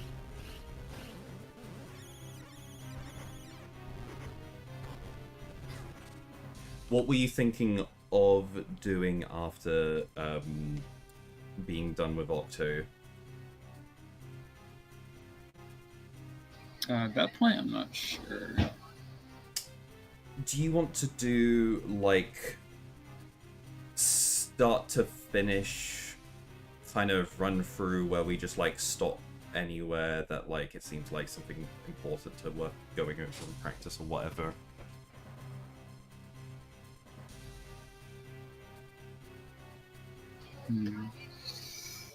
Or is there still, like, specific things that you want to just, like, focus entirely on? I'm trying to think if I can think of like any big spots. I'm like, ooh, I really need to practice that or learn something there. Yeah. Honestly, just like looking at the... Just looking in general at the times in the run, there's not like...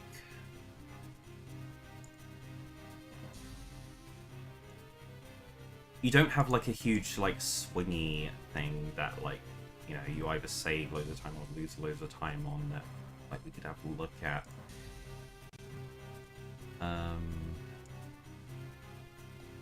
Yeah, I think especially in the beginning, it's probably just I'm losing like a bunch of like small amounts of time. Yeah.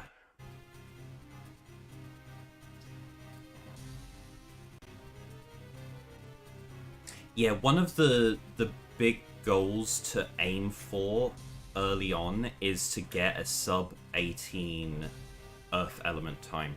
When do you split? You split when you leave the dungeon, don't you? So that is a little bit inflated. Yeah. So you don't have an 1836 in that run.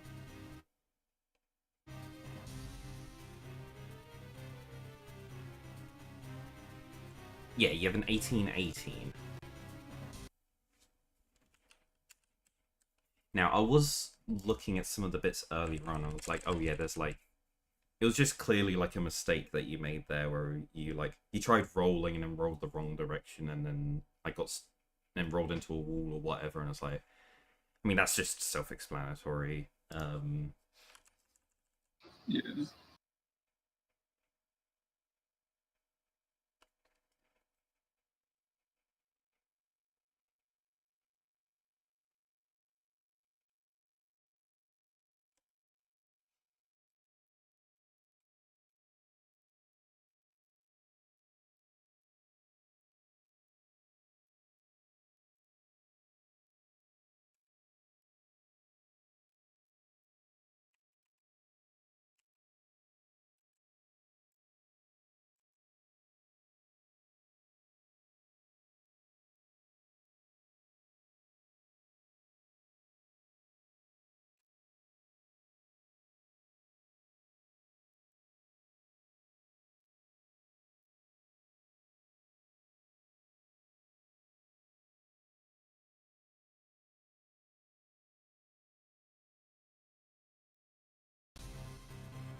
Yeah, nicely done.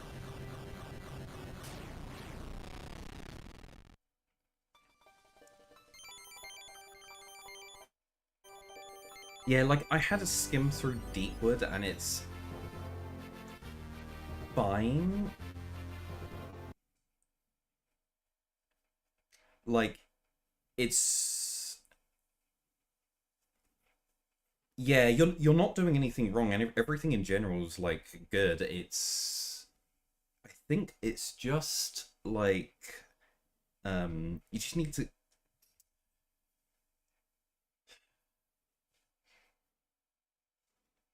We'd have to just go through with, like, such extreme detail, because it's just, like, in every single room, there's just, like, one tiny little thing that you could, like, change here and there, and, like, I swear they're all adding up to be, like, 5 to 10 seconds over a whole, like, you know, 8 minute dungeon. Hmm.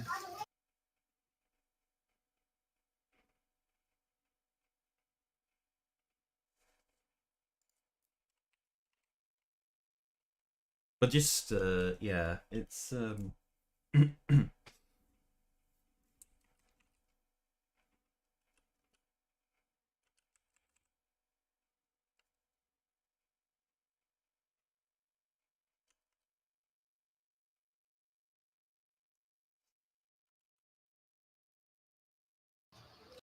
mean, I don't know. I guess we could go through that pretty detailed. Yeah, it...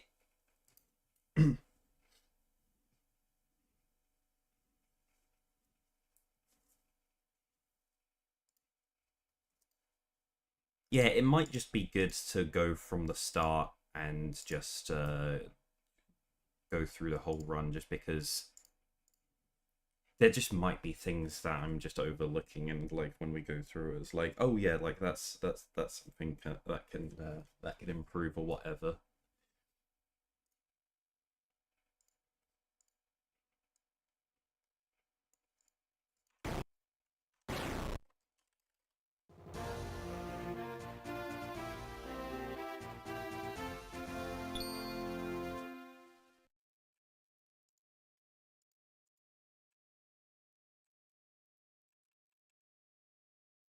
So, are you aware that there are two different manipulations you can do in the intro? I don't think so. If you look at the manipulations playlist I gave you, the first two manipulations on there are one's the doing two rolls to get the rupee to drop from the pot,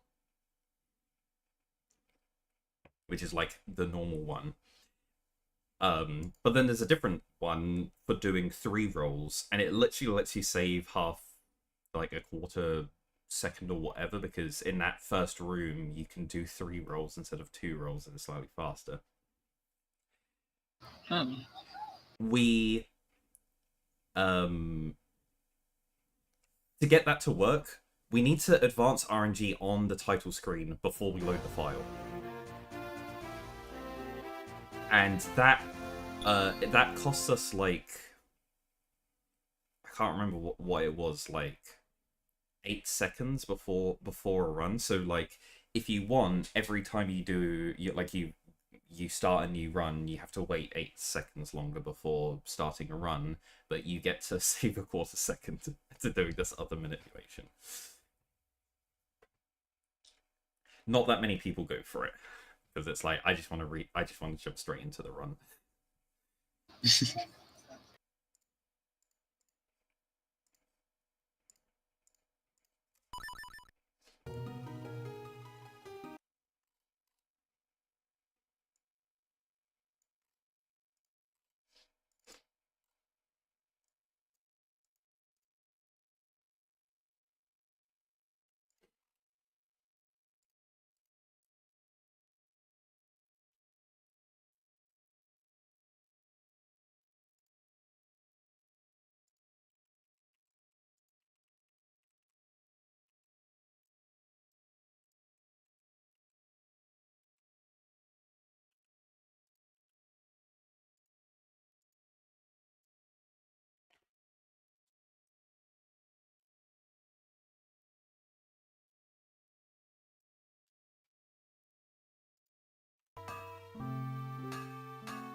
Alright, here's something kind of early on. Alright, just let you finish your Octo minute.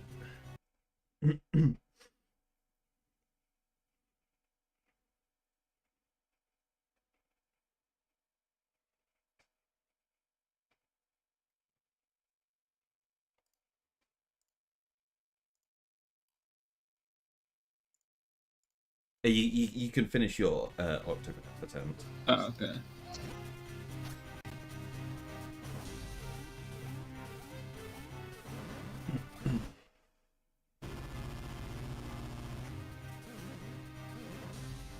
What? It just released my shield.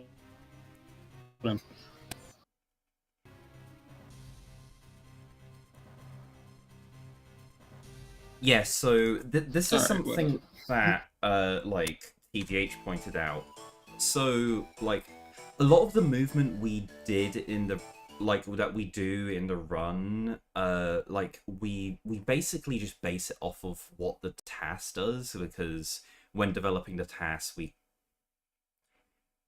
we did so many repetitions of like adjusting frame inputs and stuff, going through rooms to frame optimize the whole thing. So we were like, well, if we just copy the task, then that's the fastest way through, right? But that, like, a lot of the task movement is literally, you know, in the name, task movement. They're doing frame perfect inputs at certain things to save a frame at by the end of that room or whatever.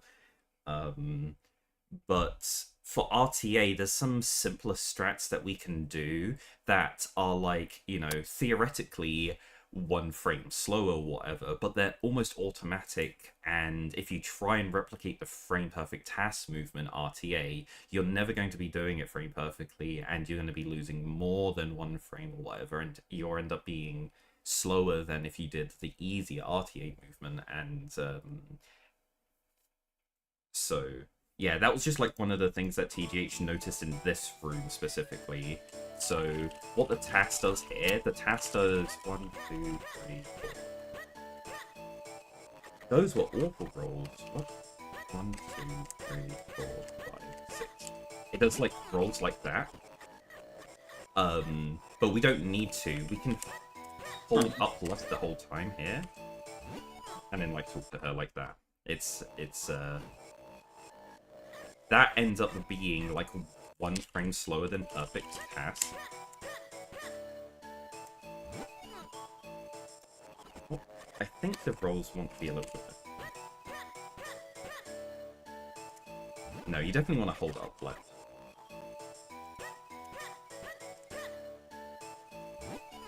But yeah, like that little bit of like doing diagonal movement, we were always thinking, it's like, oh, surely that's like slower walking diagonally there than doing rolls. But we're literally just utilizing the fact that you're never rolling frame perfectly, and the task strat demands literally doing frame perfect rolls through that whole section.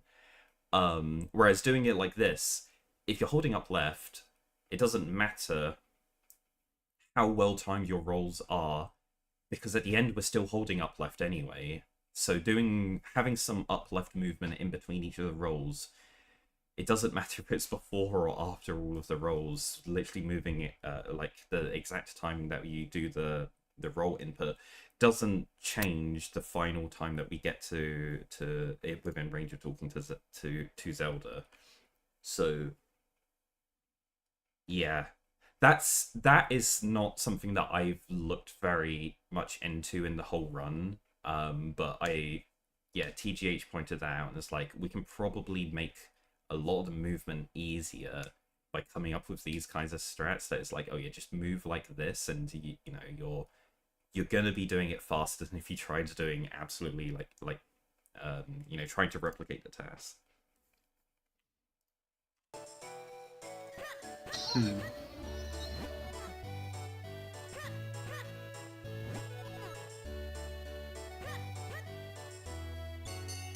Yeah, like here, I try and do rolls into this corner, but then depending on how good your rolls are, you get lower down here.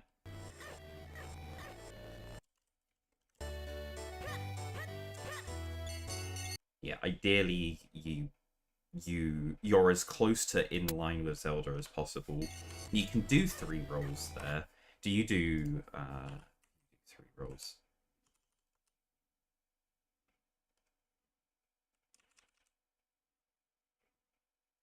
Yeah, you just do 2 rolls. Doing 2 rolls and then walking and talking instantly is basically borderline. There's almost no difference between them.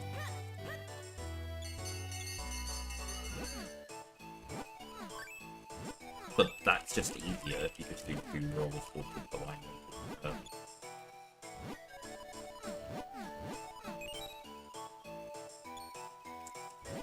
Honestly, with a category this long, I would suggest going for slightly easier strats that are almost interchangeable in terms of like how much time they cost and like how much time they take to do.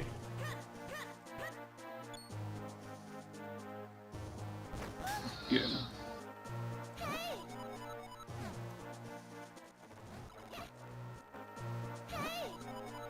I hate mashing Xboxes. Oh yeah, a little fun strat here, you can just hold the shield sideways and it still gets it back. Yeah. Oh, interesting. Yeah, the important here is just making sure that you're always outside of the aggro range of the scrubs. So you can stand... Where is the spot you want to stand? It's like... It's above here. It's like... There? Yeah. You want... The bottom of Link's shadow no higher than like the... Oh, can you do like an alignment with that? Yeah, okay, so there you're too high. And then like the scrub goes back down into the ground. But if you're a little bit lower... Oh, it's literally there. Okay, so you want to align like on these tiles. I guess it's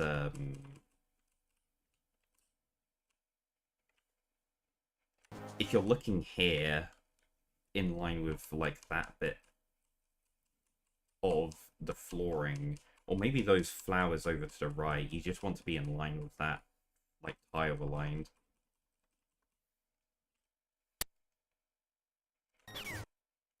And then here, I'm pretty sure it's like one of those little squares above. It's like here.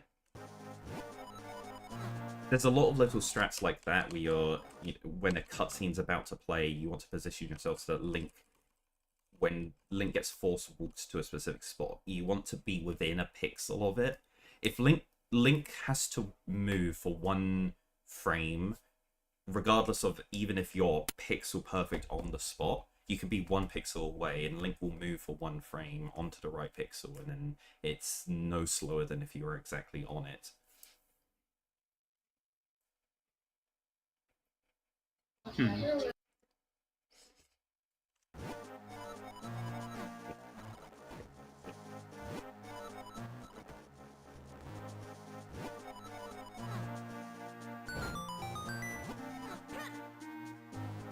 I rolled there.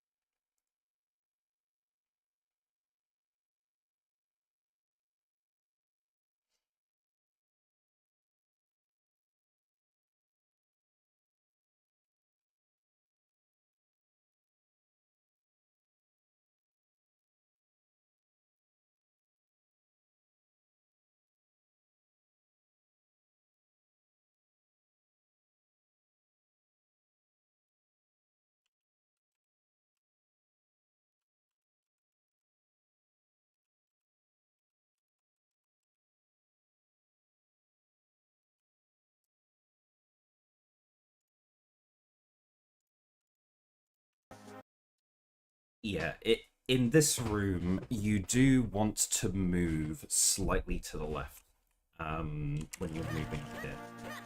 Not massively, so you want to line up there is like a vertical line here, right above Link. You want Link to be like straddling this line. If you are, yeah. If you're in this position, if you see, you can press R and talk to this guy from that spot, but if you go further to the right, you can't. If you talk to this guy, you soft block the game. Like, you are fully soft blocked at this point, you can't continue. You have to just reset. Yeah, that's why I don't move left, because in your guide you mentioned that. I was like, oh, I just won't move left and play it safe. Yeah. So it is better to move a little bit to the left because of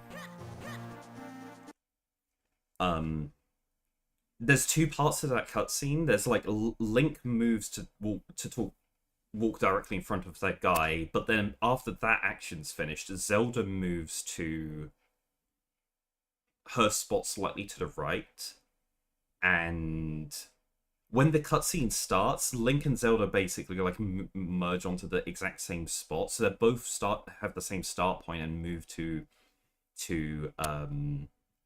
the same endpoints. And you want to just like minimize both of those, so the best position to stand is in between those 2 points, which happens to be in line with that line there. Yeah, because she moves to there, and yeah, the line is literally the halfway point between Zelda and Link, so that you just line up with there, and then Zelda and Link walk an equal distance to the spot, and that minimizes both of their movement.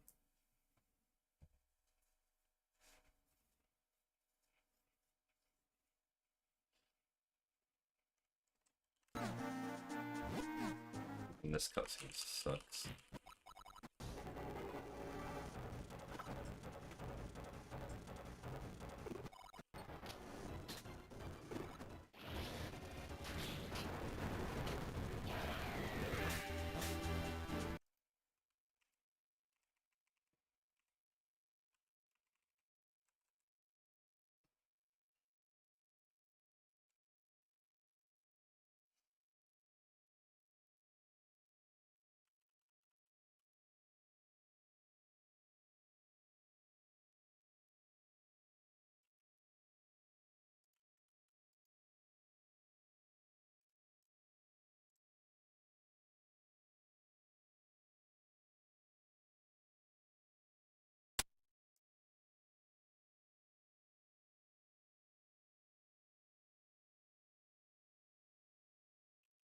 So probably one of the best early parts of the run to practice is the movement from the castle to Minish Woods, like going through all of the enemies there. Like that's a pretty good thing to practice, because you're practicing all of like the roll movement and spotting the enemies and like adjusting to how like whatever random patterns they have. Okay.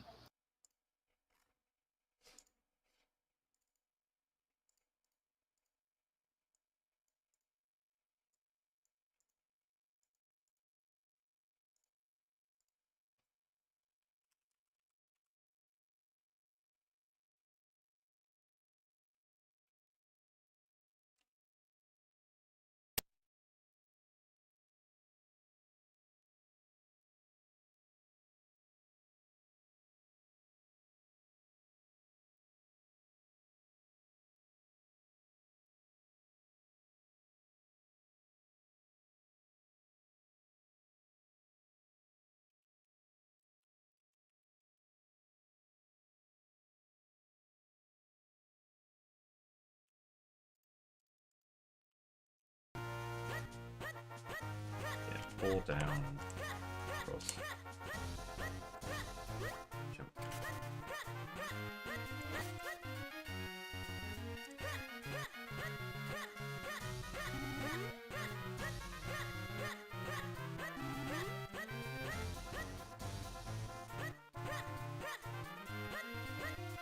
Yeah, like there, I delayed that roll through that octo ever so slightly. Instead of doing a perfect roll there.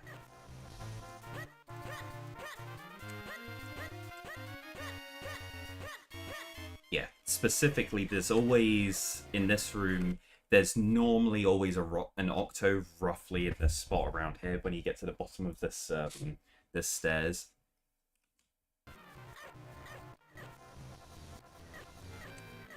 Yeah, normally those octos stay out the way, and you in this area as well, there's like acro bandits, and they can spawn in any random position. This is why I come from this position here and just roll down immediately. Rolling around that corner, and it's just you just end up hugging this wall, and it's less likely that there's a one of these guys is going to be in the way. Oh, okay. I mean, they can spawn anywhere in this area, but like, you know, if I'm hugging a wall,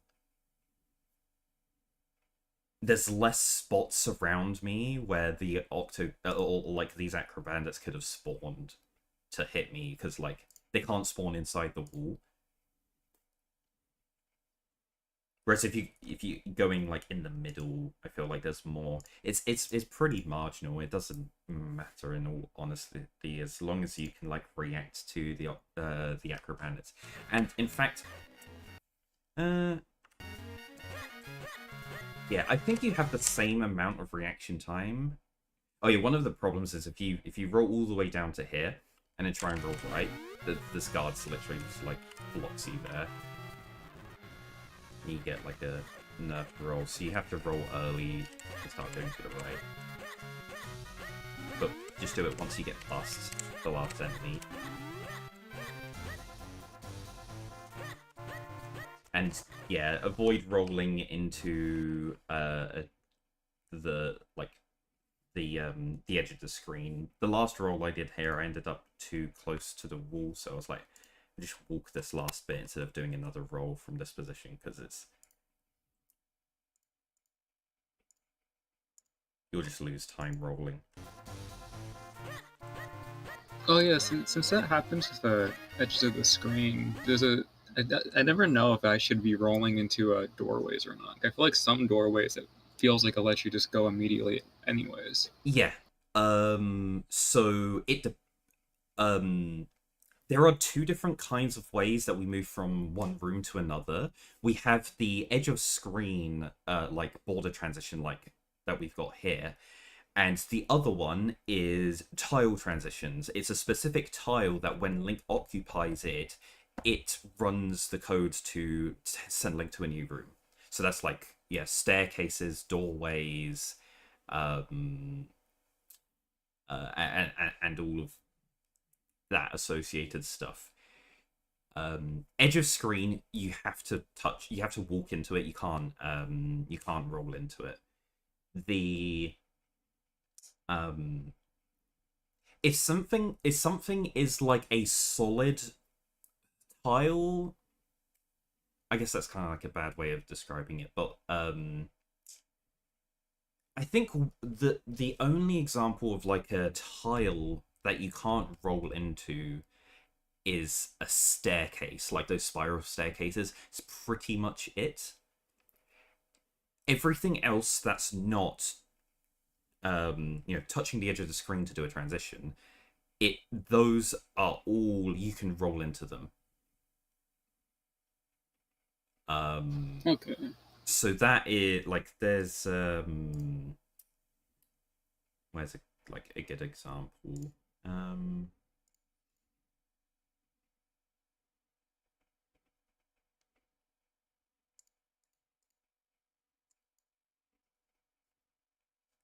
Is it the Minish? Yeah, and enter village. So like you've got like edge of the screen transitions here throughout this whole path here.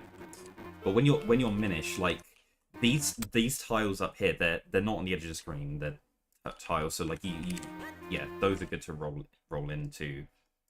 That's generally the like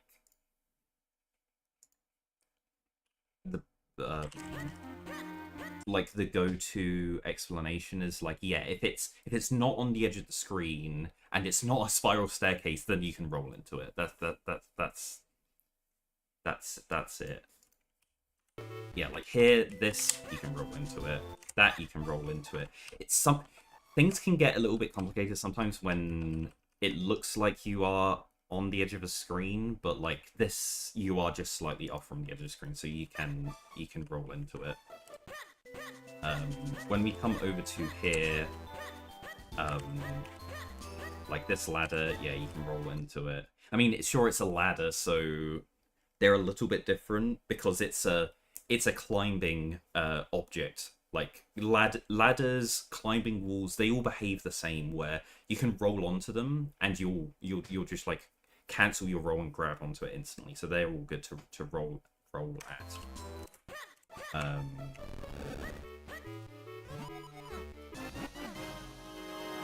Did I not roll? Yeah. There is a strat here where you can roll directly sideways into the ladder. And you kind of like get brushed around the corner of it slightly. But if you roll from too high up, you'll just hit the side of the ladder and not actually go onto it.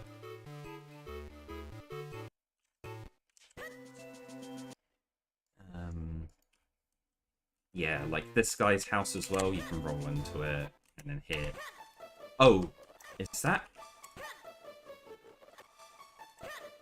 Yeah, so this is not a exit because you literally have to touch the edge of the screen here.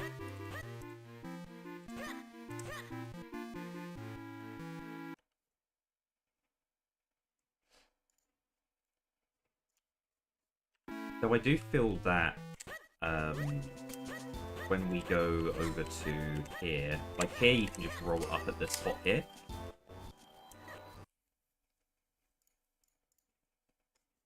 If I pull up the collision viewer, you can see the... Hold on, I don't have the right thing on. Yeah, there you go. This is what the collision for, like, everything looks like here. There's literally just like a slope here, so you can just roll straight up here, and you kind of like get pushed around it as you roll.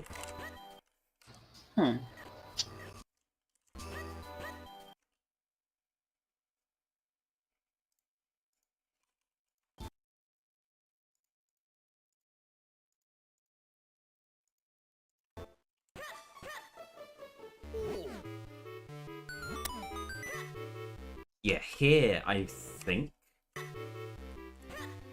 Oh, no, this is a... That is a tile transition. So you can roll into this. It's weird because of how deep it is, but that is absolutely one that you can roll into. I guess one of the other things is, like, when you're moving around as Minish, when you're Minish-sized... there's so much start lag and end lag to the rolls that you really only want to do it when it's absolutely certain you're going to be saving time. A lot of the movement is faster to do diagonally as Minish than it is to do rolls. But also, like, with all of these tunnels, it's always great to roll into a tunnel because it will completely cancel your roll and you don't get the end lag bit of the roll when you do it. So there, you can... this, you specifically time 2 rolls. I think you can actually just mash those 2 rolls because I don't think you can do perfect rolls there and stop short of that tunnel. But here, when you exit this, if you roll too early, you get the end lag there before you hit the trigger. So if you walk a little bit up and then roll, the very end bit of your roll hits the trigger and you don't get any of the end lag and you go straight in.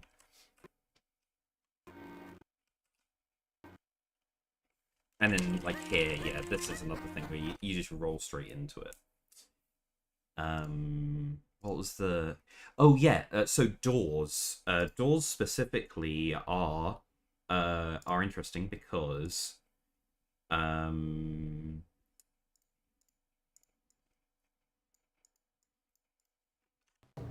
like with this dojo, you can roll into these doors,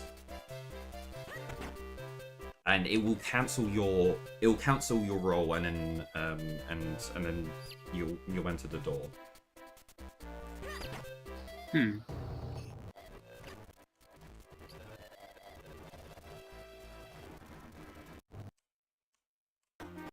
Yeah, they're a bit. It's a bit odd because you for a while we thought it was like, oh, you can't roll into doors that open when you push against them because like they're like staircases. You your roll ends up having to end as you go through. But then we noticed like actually no, it's literally you're pushing up against it for the same amount of time as if you were walking, and then it just cancels the roll and triggers the walking into the doorway animation. It completely ignores if you're rolling or not, which is great. And one of the other quirks with doors is if you hold oh, I actually have the sword equipped, but okay, if I'm holding either A or B, or I think also R, you can't walk into doorways, which is really annoying. Oh, that's weird. Yeah, if you're holding R, yeah, it doesn't work. If you're holding start's fine, that's interesting. But yeah, A you can't. I thought they wanted to do something that's like, oh, if you're using an item, you wouldn't be able to enter.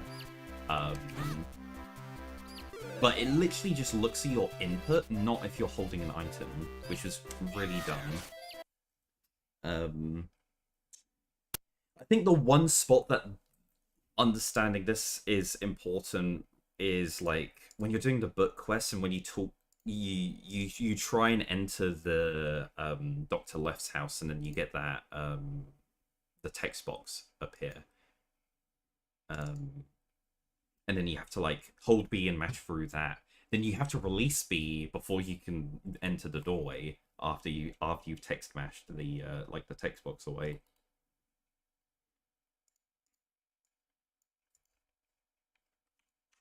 Yeah, I think it's hit. Yeah. So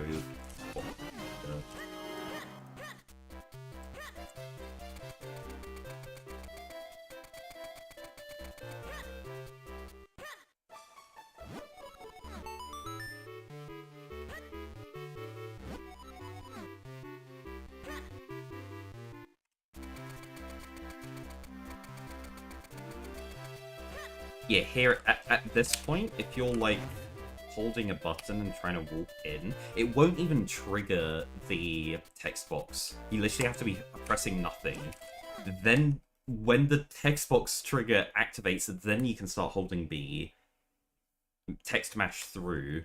But then also, if you're holding B after the end of that text box, you won't be able to enter the doorway, so then you need to release it. It's awkward to time perfect movement through this. Yeah, I think that's the most frustrating part of that. And I guess it's also just like knowing that, oh, if you like, even if you have R held, it won't. So like, if you're rolling into a doorway, you have to make sure that it's literally just a press and not a press and hold when you do the roll.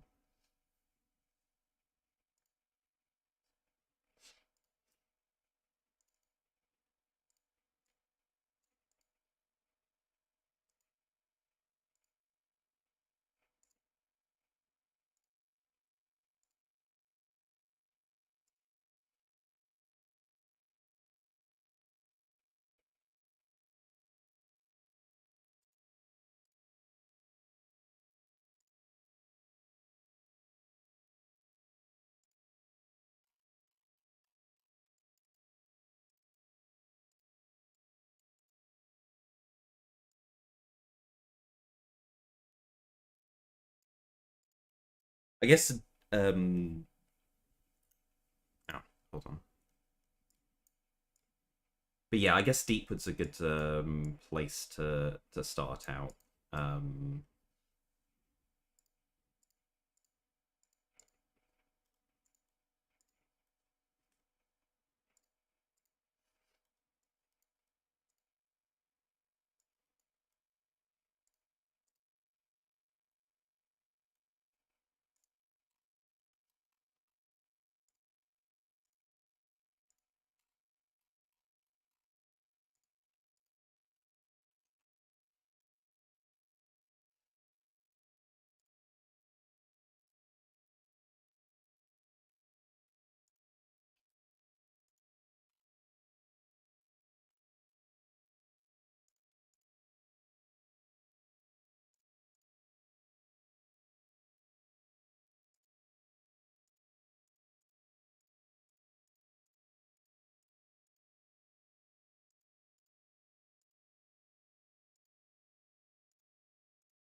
but yeah, I guess one of the other things here, the movement here is kind of awkward.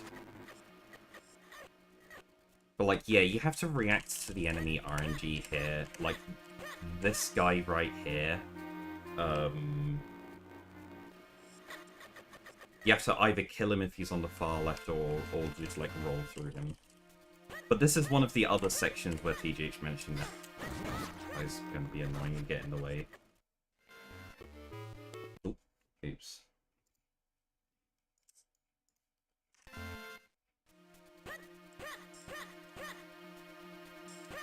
Doing diagonal movement like that can be better than doing extra rolls. Well, not like what I mentioned before. It's like on the order of like a frame or two less optimal, but you have to have perfect rolls to get through. And the same thing at this part here, moving like once you've rolled through, like you can like roll up and then roll right, or you can just like go through here. Like that, and you're doing less rolls, but it's also ends up being almost the same speed. Huh.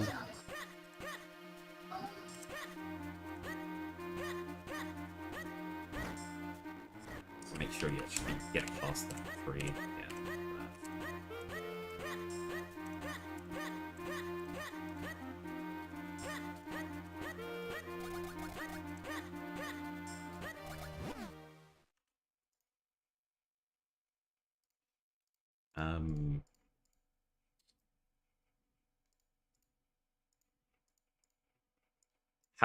Have you seen the early Lilypad cycle? Have you heard us talking about it?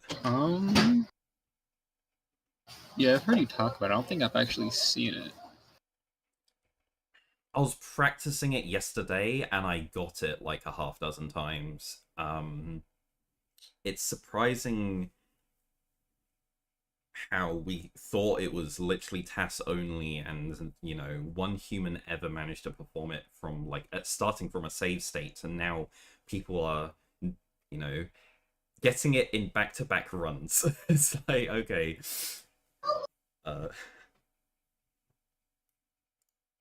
Yeah, that happens.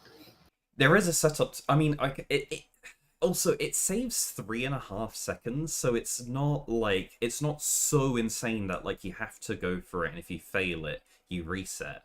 It's like, oh, okay, if I don't get it, whatever, it's just a normal run. But if you do get it, it's like, okay, that's pretty hype. It's 3.5 seconds is pretty good. It's more exciting that you got it for how difficult it is, more so than the time save. Like the time save's cool. It's like, okay, it makes getting like a really fast enter Deepwood Shrine time like so much better. Like it massively improves the time that we get enter Deepwood Shrine. We get pretty consistent with Enter Deepwood, and we're always hitting it within like a second. And that's a full 10 minutes of gameplay.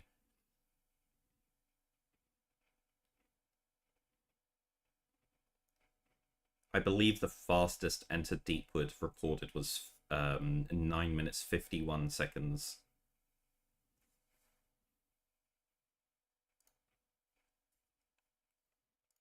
But yeah, the movement to get this is always worth going for, but it's not like, you know, it's just like on the off chance that you do happen to get it, so it's kind of worth doing it. When you close the text box after shrinking for the first time, you want to be holding down left, and you keep moving until you get to this big yellow splodge here, and then you do a and then you roll, and that gets you far enough away from the portal that you won't immediately regrow. And then yeah, you just have to mash rolls here and then hope that you have good timing on rolls. And you keep diagonal held the entire time, and you just like diagonal move through here until you get roughly in line with the log, and then you roll. And then it's very important that once you hit the log, you actually start holding hard left instead of diagonally. And then at the end here, it's just 2 rolls. Sorry, it's two regularly timed rolls. Like you just mash them. And then when you get to here, you want to... There's like a spot on the ground right here that you aim to roll from. And then if everything's timed well, you get on the lily pad. I had bad timed rolls when I was leaving, so I didn't get it. But if you just happen to nail all... Like have good enough timing between the rolls, you'll end up landing on the lily pad. And those are just like the kind of... the visual spots that you're aiming to go for with that movement. So it's once you shrink. From the moment you shrink, when the cycle starts? That's when the cycle starts. Yeah.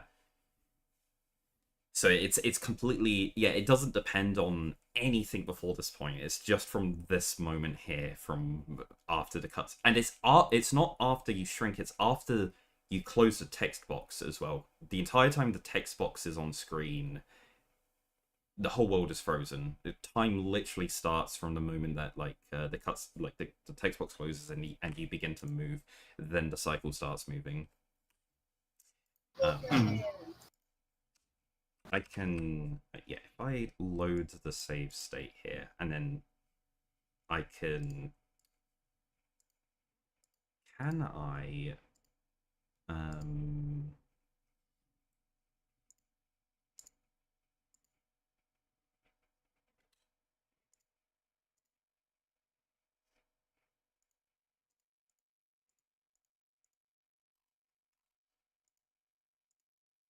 I'm very curious what this thing is. So I'm going to snap the camera over to it. What is this?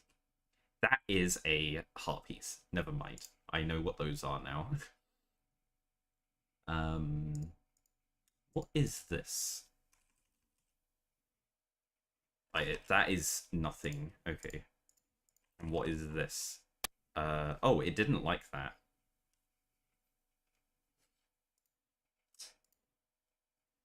The object I was trying to look at got deleted. Great. It must have been something to do with the text box then. Yeah, I guess there's no... I thought there was like an object entity or something to do with the lily pad, but I guess it's not.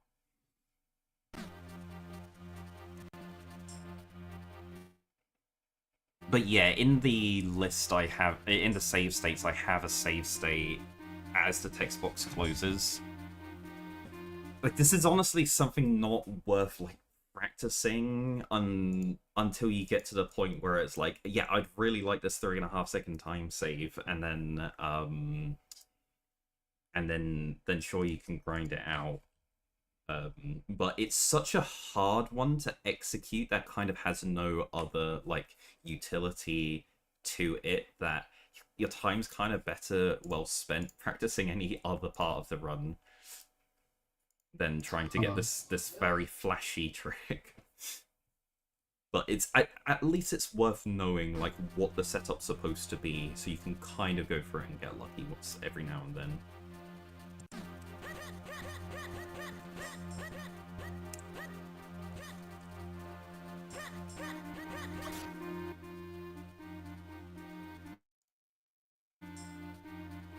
I need to just...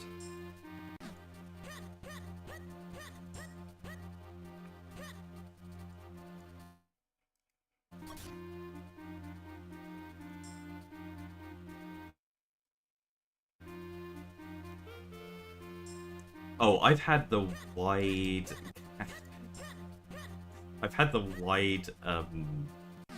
visual on my thing this entire time. Great.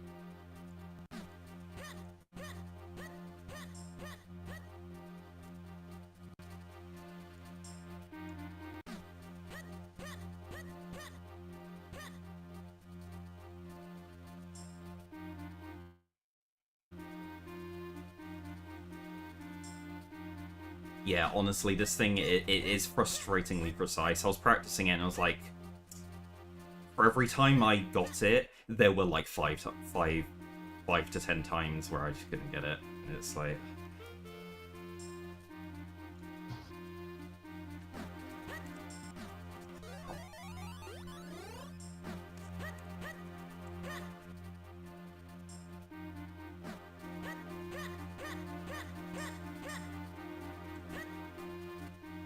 So many things that you notice as well that is like, oh, if you like brush against the wall there, it's not going to work.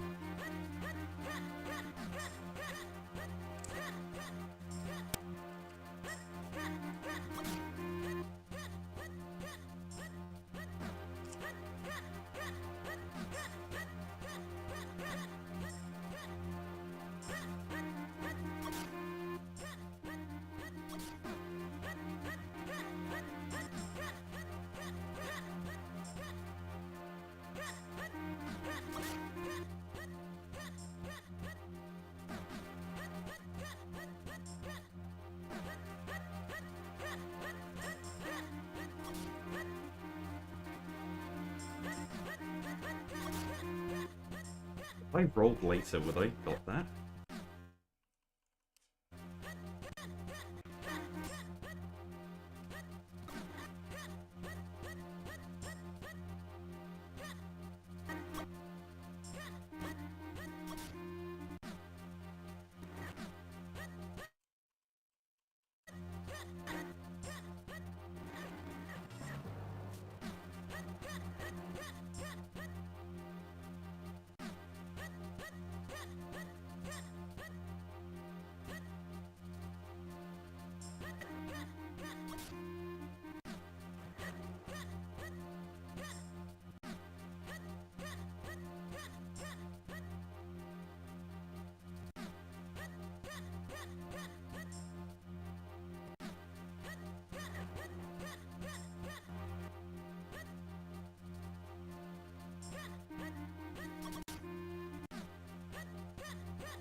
Oh, okay. There we go.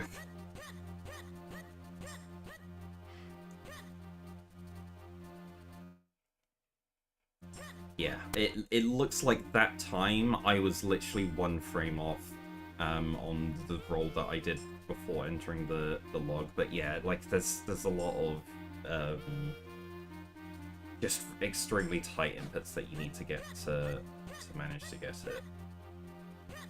Yeah, not something I think is really worth practicing that much.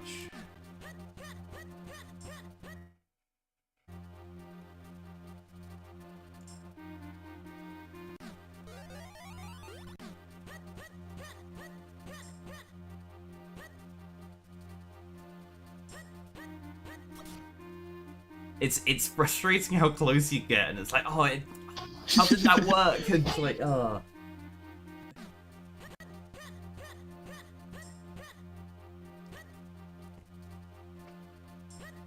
Yeah, you'll just get it randomly in some run and be like, oh, what? It worked. It happened.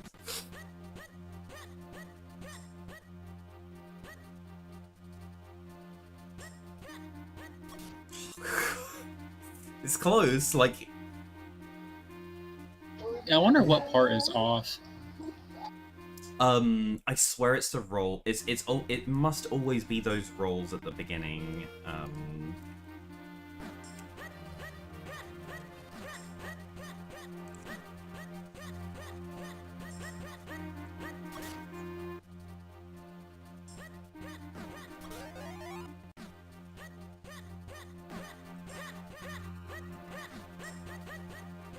Also, if you get too eager to go for it, you'll end up shrinking more often. And if you shrink, sorry, you end up growing off the portal by trying to, like, roll too quickly. And then, like, if that happens, and like, you lose, like, 8 seconds or something, it's real awful.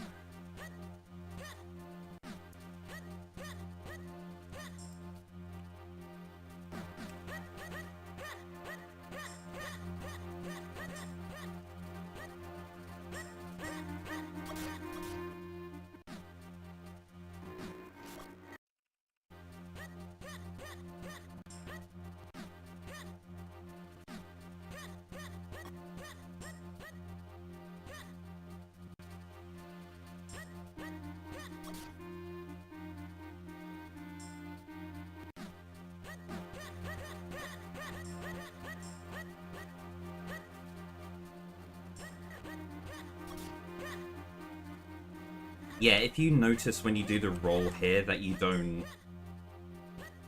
Yeah, okay, that looks good. Oof. Oh. Yeah.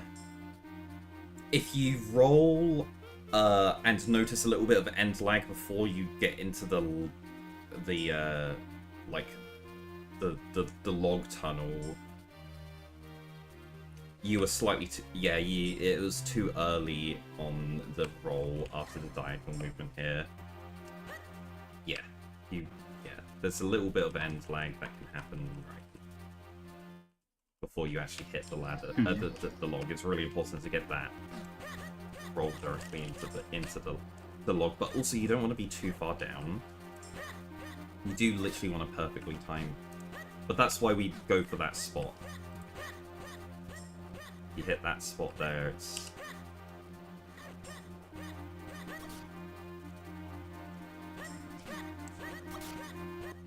should work out.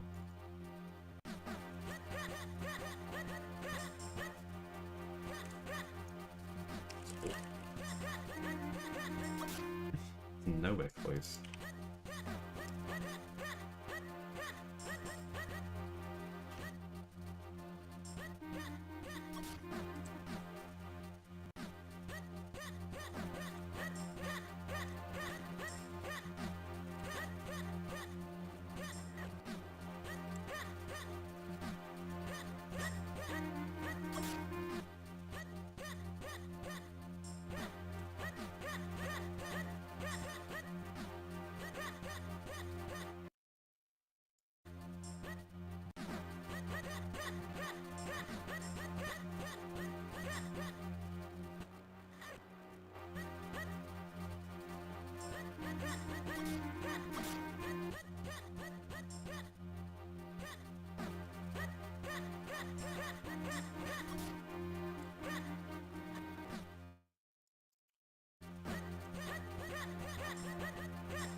Oh, there we go. Got it once.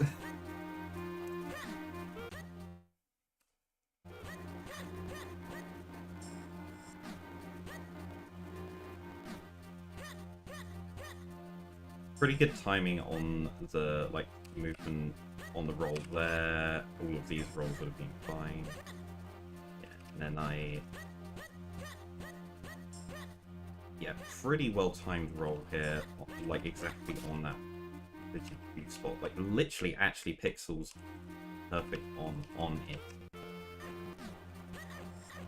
And then it's just getting good rolls at the beginning, I think.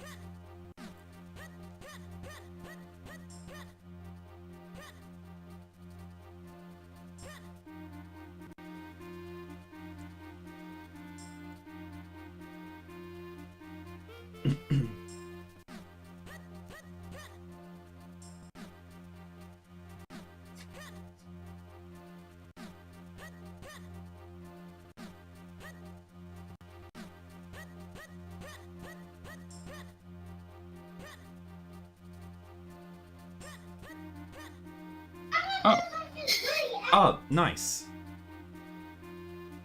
So good job. I do better if I time it instead of mashing. Okay, good. Yeah. Like if you can time it, that's great.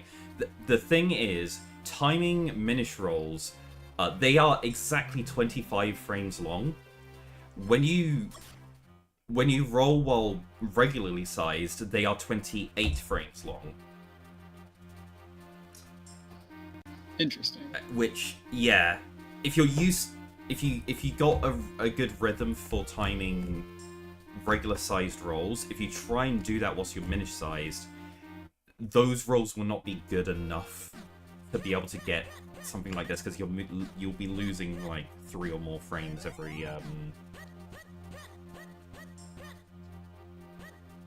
every time. But yeah, it's a slightly faster cadence.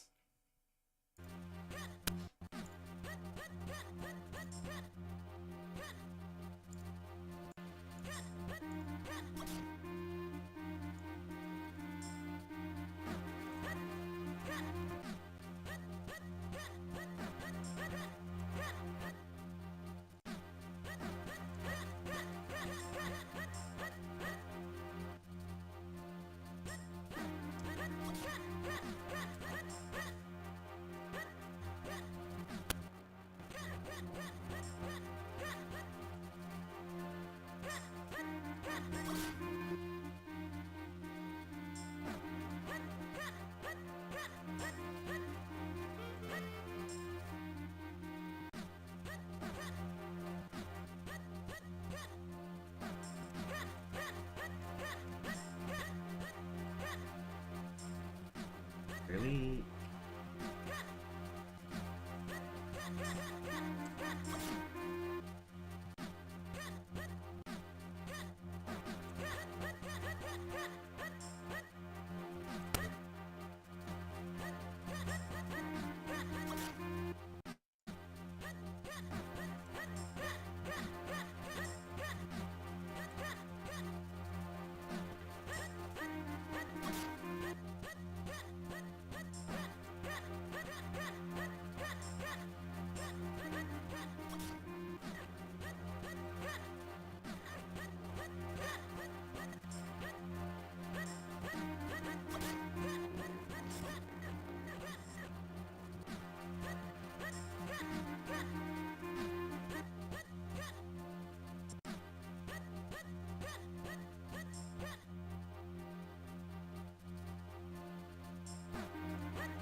Okay, nice. Nice.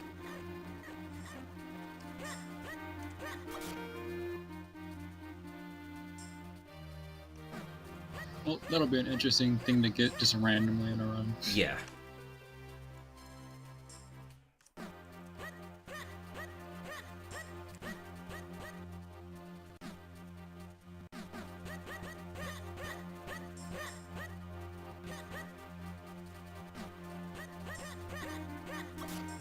How does that not work?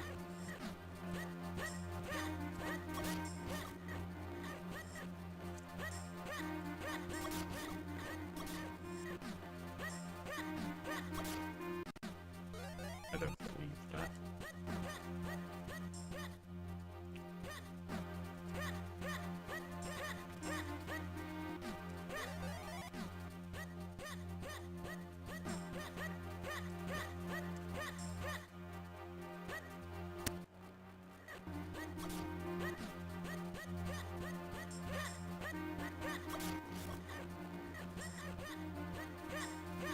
Oh, let's go.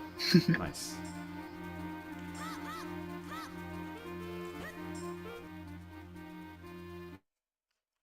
Oh yeah, when stepping off the lily pad, you want to kind of like align up with the left edge of it, and then, or like wherever you find comfortable. If you stand at like the very top right corner, oh no, like if you stand like pixels too high, yeah, that happens. Oh. Where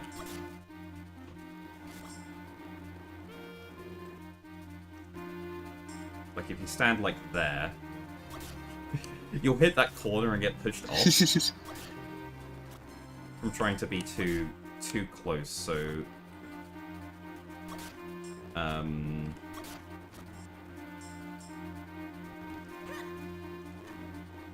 but yeah, you want to stand like you can stand basically off the lily pad, but I guess you want to stand just like visually in line with like the top spot there, and then as long as you move up before you move diagonal, that's important, because if you just walk diagonal right away, you're gonna walk off the lily pad into the water. But if you walk up, you step off the lily pad and then like it's very rapid. It's literally just up then upright a couple frames later. Okay. And it just completely guarantees that you'll never splash in the water.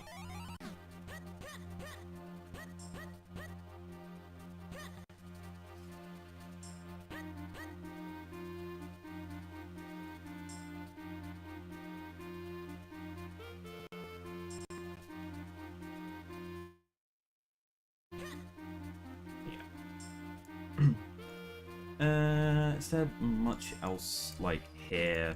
There's like in village, there's like the village movement here, but it's pretty self-explanatory. It's yeah.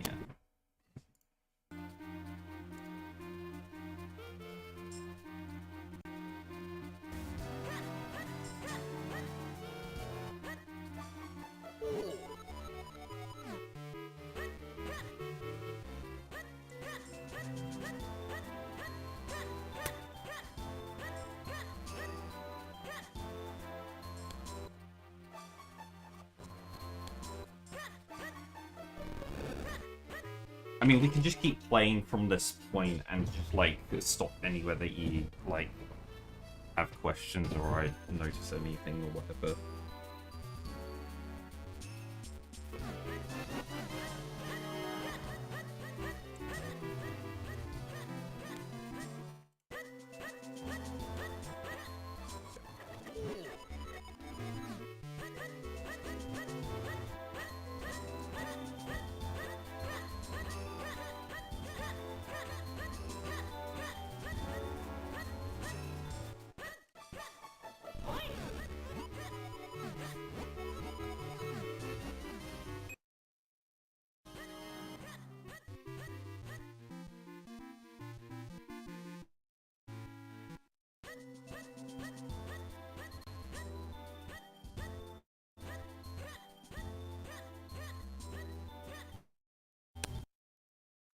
Oh yeah, here do you roll or do you just walk up to him? The task walks, I roll. It's just so that I can, like, I guess you can walk, and then there's like a very, like, when you spot, like, you can make a visual cue if you want, so that you can walk and then press R to talk to him, or A, or whatever button you want to use. Or as I'm entering, I literally just mash R so that I roll as quickly as possible. And then in the middle, like, whilst I'm rolling, I don't press... I let go of, like, inputs and then mash R. And then it just makes me talk to him as soon as the roll ends.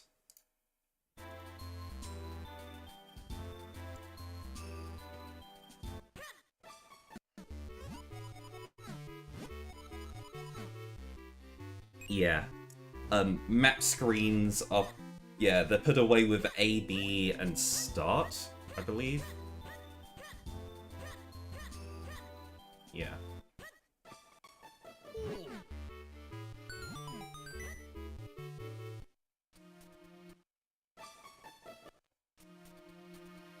Yeah, that's one you can roll into.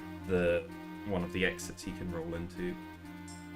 Okay, so should you diagonal or do you like left? Here you diagonal. It's definitely faster to do diagonal movement as Minish.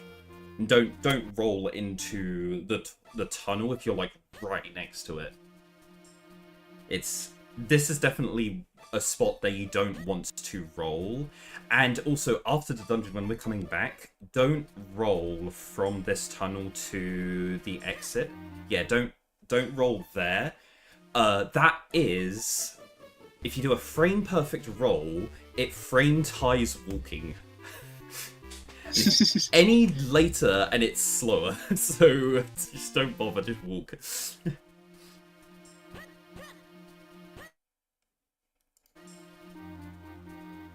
Oh yeah, this is when you... Yeah, do a slight delay so that you end your roll on the trigger.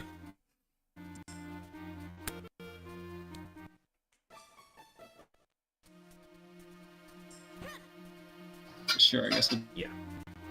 Do. And then here it's just to try and do as many rolls as possible. That's also you want to roll into that that entrance. I think inside the dungeon there are no tile transitions. They're all staircases or the edge of the screen. So there's no transitions you want to do. You want to roll into. Like the only ones are the warps. That's it. Everything else. Interesting. I don't even think we roll into this. Yeah, no. In the red warp that we ride, we literally just stand on it as it's spawning and wait for us to get carried along.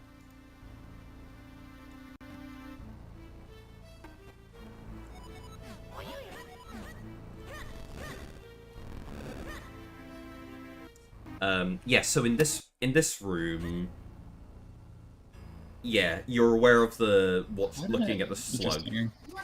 Yeah. Yeah. I was supposed to roll up there, but I don't know what movement I just did there.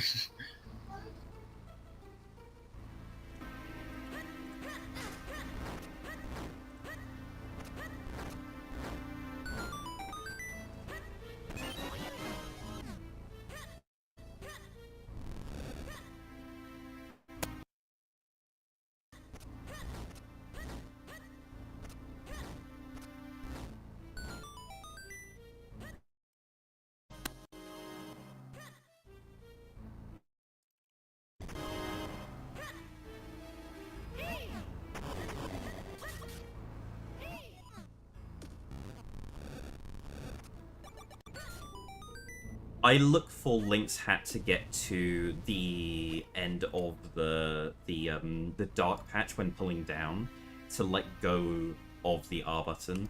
But also, like, I'm super greedy at this one. Here.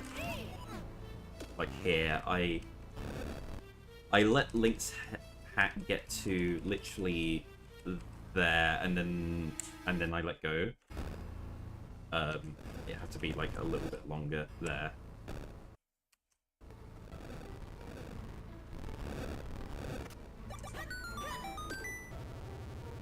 And then here I pull back to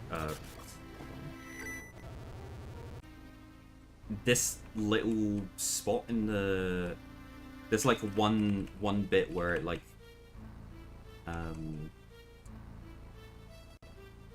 there's like one little hole in the dark patch there that I pull Link's hat up to, like right there, and then let go. I think you can pull even less distance. You can end up pulling it like that far, right? No, okay. But like, yeah, there's like specific visual cues you want to use there to perfectly time that. And you're aiming to be right on the edge of the water. Yeah.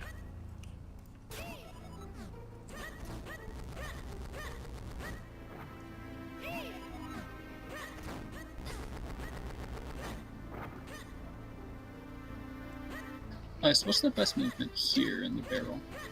It's roll left immediately and then walk up. Walk left enough so that the roll up puts you, like, you hit the trigger during the roll. Like that.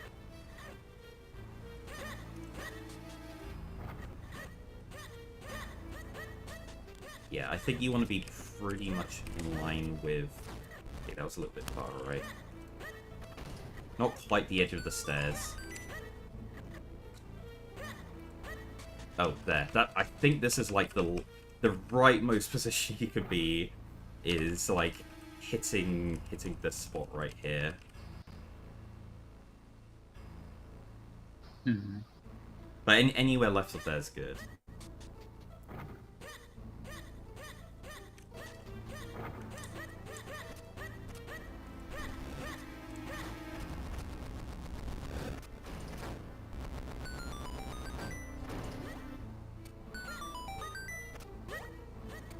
Just RNG. It's like, just hope the guys don't get in your way.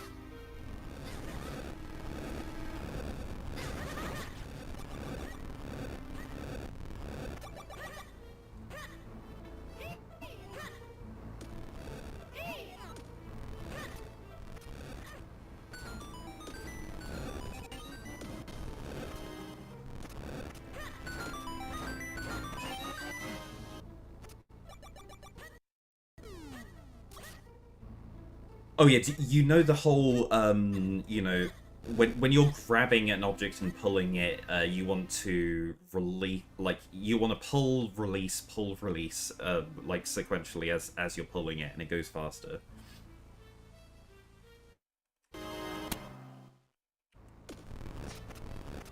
So, when pushing objects, it's just faster to just push it in a straight line, but, like, when pulling, you get, like, it has to, there's a lot of delay in between each animation, whereas, like, if you let go, it immediately puts a, like, stops the animation. Oh, and Cave of Flames. Yeah, you do it in Cave of Flames. It's also useful to do here. There's, like, only one singular pull that you have to do, but it's technically faster. And then, yeah, once you get this key, it's faster to grab this and then push it. When you step onto a, this, the pressure pad, if you just push it, it kind of like resets your push animation. Whereas if you grab a hold of it as you push it, it... What? What just happened? Wait, if you grab it, push it on... Oh, that's so weird. Okay, but yeah, if it's on...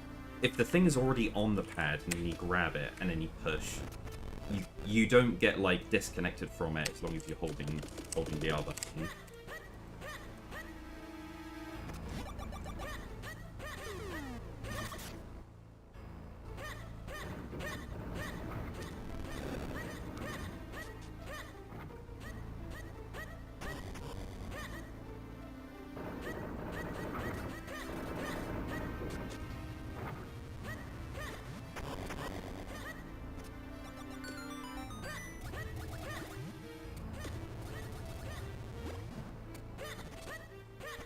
don't remember what the movement is supposed to be here.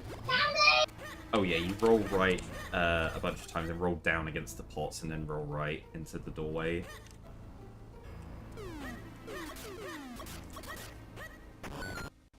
I don't think those I think all of those pots are random. There's nothing guaranteed from them.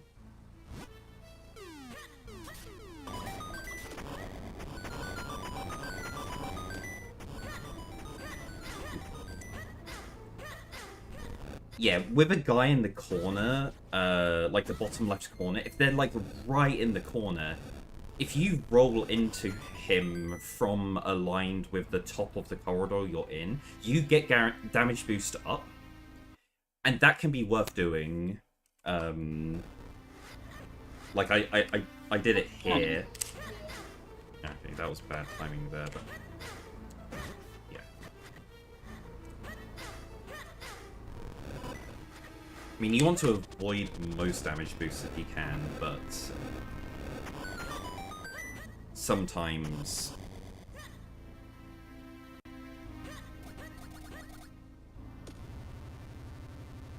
it's just good to make use of them.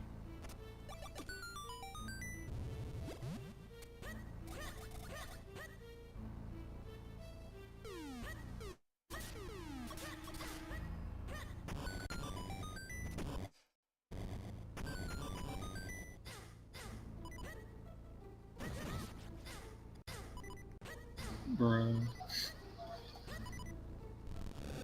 Yeah, also this room just sucks. It just does.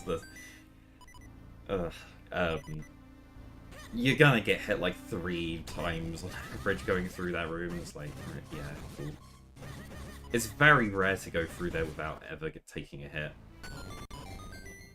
Yeah, that fight's fine.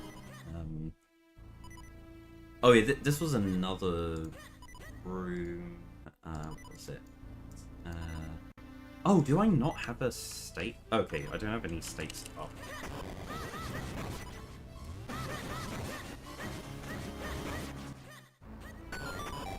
Yeah, when exiting this room with the key, we literally timed this recently. Walking diagonally down left here, and then rolling once through that spot is the fastest way through here. The task does a bunch of movement here, like this. But that is not... It's almost identical in terms of speed to this.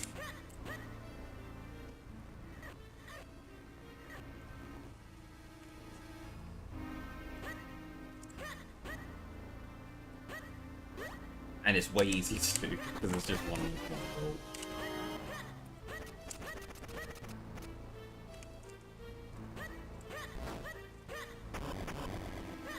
Yeah, here I like to do, when I'm rolling down like this, I actually switch to diagonal down right as I'm doing these rolls, just to give that little bit of extra right movement, so the only time you get caught out here is when this bottom left guy decides to move to the right, but it's literally a 1 in 4. They can move in any of the 4 directions when they spawn. If they move up or down, like, you don't care, and if they move left, you kind of want to slightly delay the roll a little bit more, so that you kind of roll closer to them. But if they move right, normally you just get hit immediately. So yeah, it's why rolling here is super tight in terms of timing. The very first roll of this room. I think I hold diagonal down left because just if you're moving diagonally, you're not moving as far to the left, even if you're not getting any down movement. Yeah, you just you end up being further right, and it makes it safer, so you can get through here without taking damage.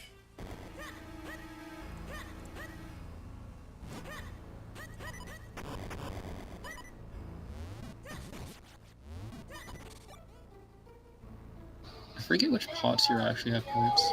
It's this one and this one. It's those two. The other ones don't. Yeah, so it's theoretically more optimal to go up the top.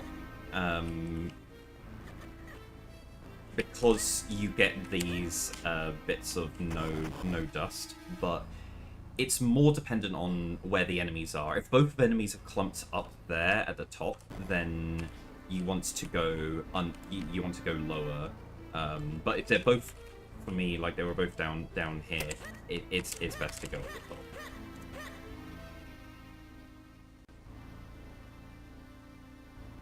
Oh yeah, is it possible to get one cycle here, or do you need the upgraded sword? You have to have the upgraded sword, and we don't have the spin attack, so it best case scenario is 2. Yeah, that's true. Yeah, you have to. Yeah, it's only 2. It's still like, it's not like tight, but like it is easy to get a 3 cycle if you make a mistake.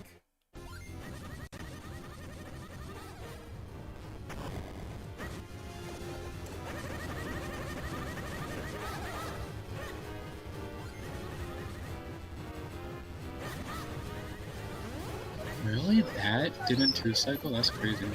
Probably like 1 hit or something. Yeah. Yeah. So I remember in my GDQ run, I was freaking out because I was like, at the beginning, in the first cycle, I slashed too quickly and bonked off of it and got knocked away. And I was like, oh no, because that just spells disaster. That's like, okay, I'm gonna get a 3 cycle now.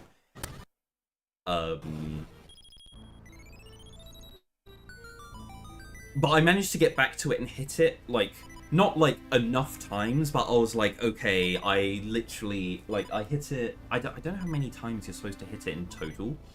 I'm assuming it's like, it's got 12 damage and you can basically get, like, 6 hits in pretty easily. But, like, if you're absolutely perfect with your sword slashes, you can get 7. And I think I got 5 in the first one, and I was like, okay, in the second cycle, I literally have to slash almost perfectly as soon as the thing spawns to be able to do it, and I managed to get it, and I was like, I can't believe I managed to avoid getting a 3 cycle. Huh. I don't know how many hits it is, actually.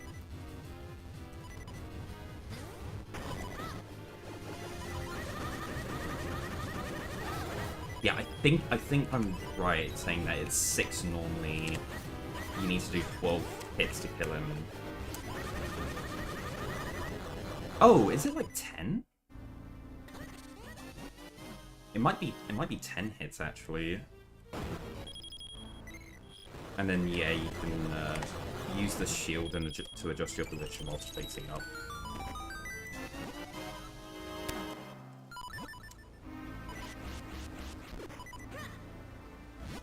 Oh yeah, menus.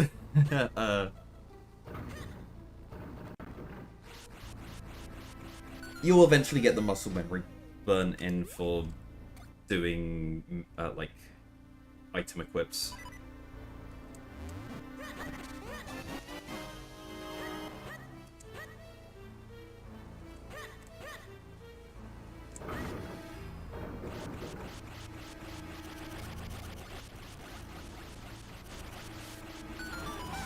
Honestly, I'm not sure if I remember the amount of blasts you need for the lily pad section.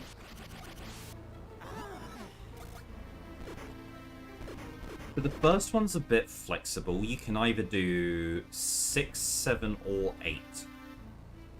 I'm pretty sure. What's this? 2, 3, 4, 5, 8. Yeah. And I think 6 also works as well. 2, 3, 4, 5, 6. Actually, I'll do... I wouldn't ever do 6, I don't think. 1, 2, 3, 4, 5, 6, 7. It very much depends on... As you're going, you need to watch for this pesto. Oh, you know what? I think it's 7, 8, or 9. And if there's no pesto there, you can do 9 and it's fine. Yeah, that's right. I tried to do 1 extra and the pesto hit me.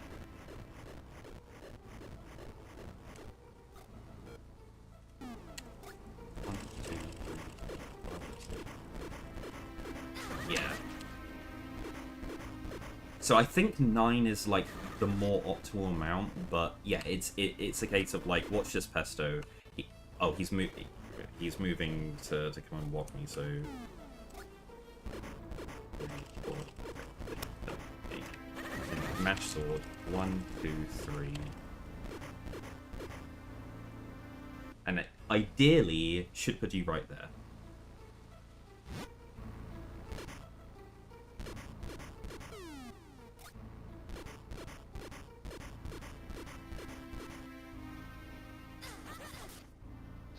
What do I do if he's all the way over?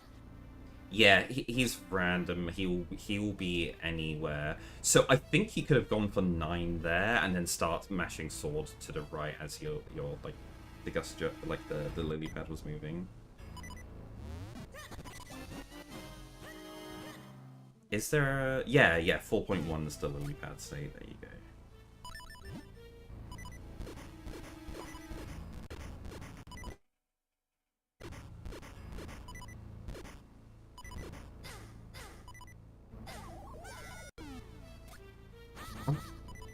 It was this state.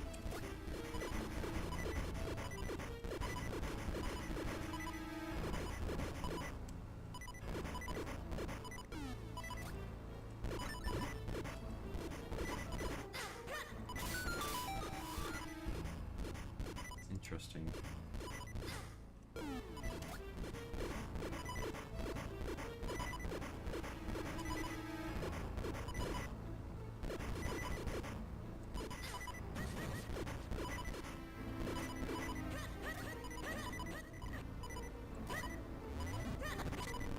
Oh yeah, this pot here as well has a heart.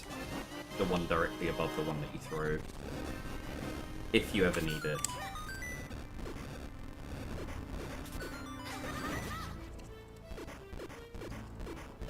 Honestly, the pesto in this room is probably the one you're going to kill most often. Well, okay. Either, like, this one and the one in the room above, they're both kind of equal.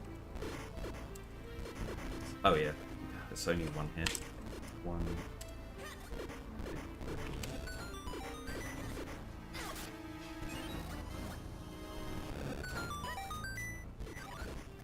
The timing on the gust jar that we use in this room means... Okay. Means this guy can come and hit you as your final gust blast is ending. And there's almost nothing you can do about it. Unless you're really good on the movement. I'm really low. Yeah, like I don't even have a chance here. Yeah, honestly, these sections would be so much better if they just weren't here. Yeah, yeah.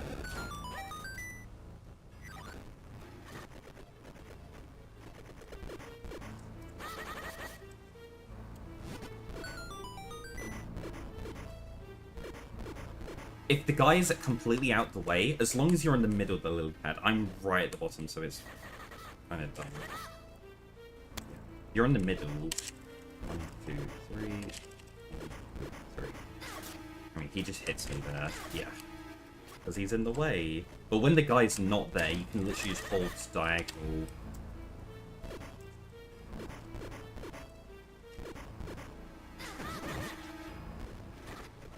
I just hate this guy's RNG sometimes.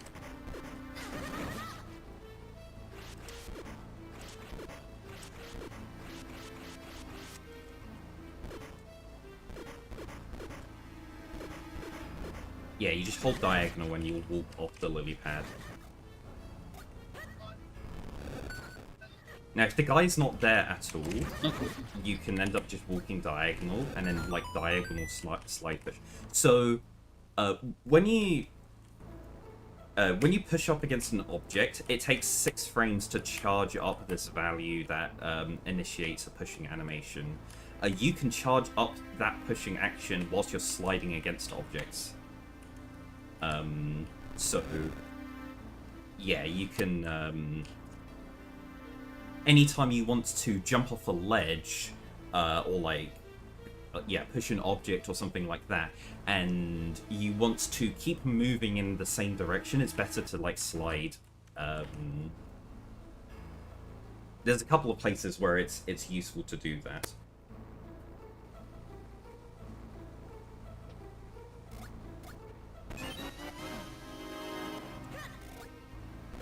I think once you've gone through and up to this small key, then like the rest of the lily pads section's not as bad, because it's just you don't even need to look at 4 enemies unless you didn't have to kill the guy in the middle room. You if you did kill him, then you don't need to pay attention to him.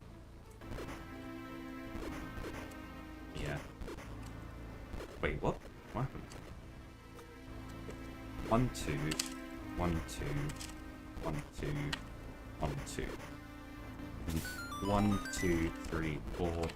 1, 2, 3, 4, 5, and then blast down. Yeah, in this room, it's you do one downwards, and then like 8 to the side. 1.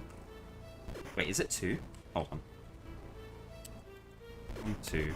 Oh, yeah. 1, 2, 3, 4, 5, 6, 7, 8, and then a diagonal. Yeah. So,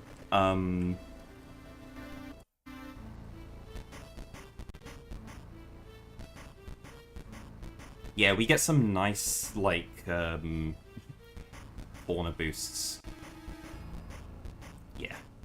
With the right timing, you get, you know, slid around corners, or, like, get an extra speed boost, like, across a corner. A lot of the lily pad movement was, like experimented with to maximize the chances that we get, like, these extra, like, speed bonuses or whatever to save time. Honestly, wow, where's that? Yeah. Oh, it's this room. Okay. 2, 3, 2, 3. You can just.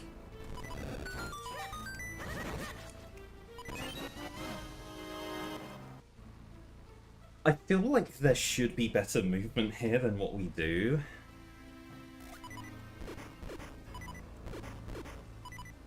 Because doing 2 blasts is actually incredibly suboptimal, but we're so constrained here that with this like zigzag pattern that we can't exactly do anything else.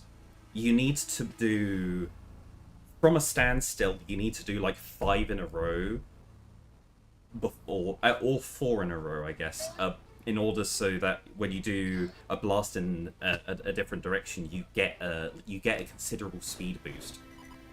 But if we do, I think if we do... Yeah, honestly, when I first saw this, I was surprised that you do 2 the rest of the way here, considering you do the 1, then the 3, 3 on the, you know, when you're first going there. But yeah, if you see when you try and do it with 3, you just bonk against that wall, and then you lose all of your speed, so there's absolutely no point in doing anything other than 2. I don't know. Maybe I'm surprised you can't do something similar, like you just do 1 and then 3, 3. But I don't know how you get down. Yeah, like it would have to be. I mean, what the task doesn't even let the lily pad go this far across. It leaves it in a position that is so close to the edge that you can just about get back onto it. Like it leaves it like.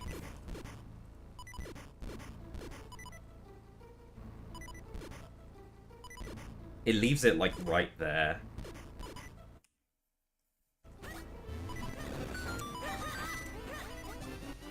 But in a decent spot so that you can still roll across this gap.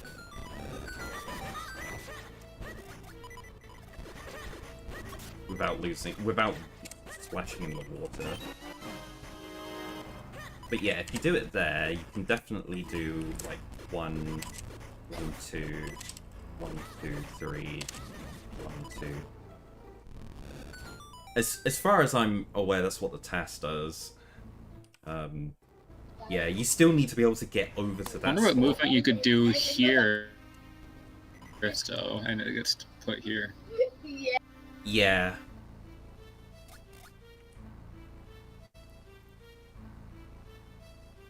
I mean, So I'm sure you can. I mean, I doubt it could be faster since you get knocked into the water, but I don't know. You could just soft lock yourself here now. Yeah, don't do that. There's actually no. Oh wait, no. Sorry, you're not stuck because you can pull the lily pad back.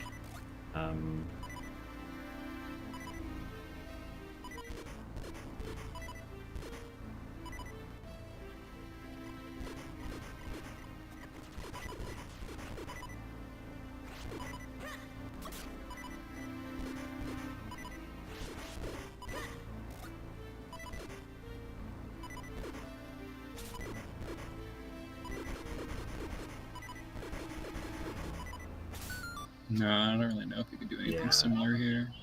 Yeah, if you did anything, it would be really inconvenient to go from like pushing the pot to then going and getting the small key. That's the thing, you'd lose time there in all of that. Yeah.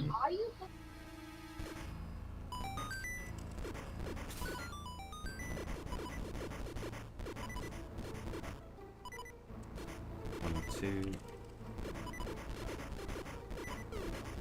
Three.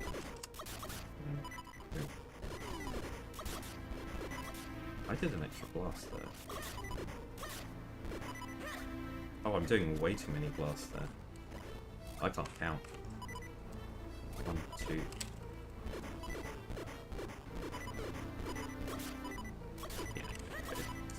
Yeah. You gotta be careful with the roll when getting up the thing. So I think it was Toads that decided to change how they do this room. So the task does like using the Gust Jar immediately and then coming and standing at like this specific spot.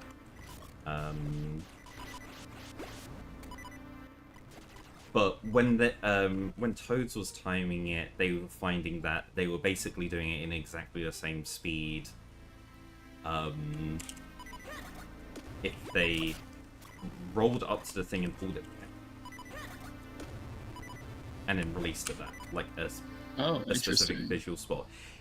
They're pretty much interchangeable. It's whatever. Yeah, I think he said that it was basically identical speed, so it's just depending on like what you find more comfortable, like rolling, grabbing it, pulling back, or pulling out the Gust Jar immediately and then standing on a specific spot. It really almost feels like find some way to skip straight to the chest from here, but I doubt it's possible. Unless it's like a glitch. Like, in the randomizer, if you have the cape, you can just jump to the chest from here. You never want to come and try and get this chest if you don't have the cape already. It's such a stupid spot without it.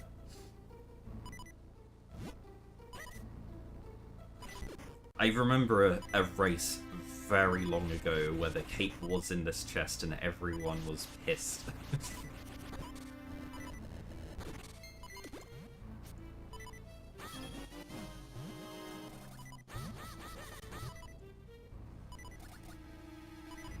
So there is an out of bounds we can do in here, by the way.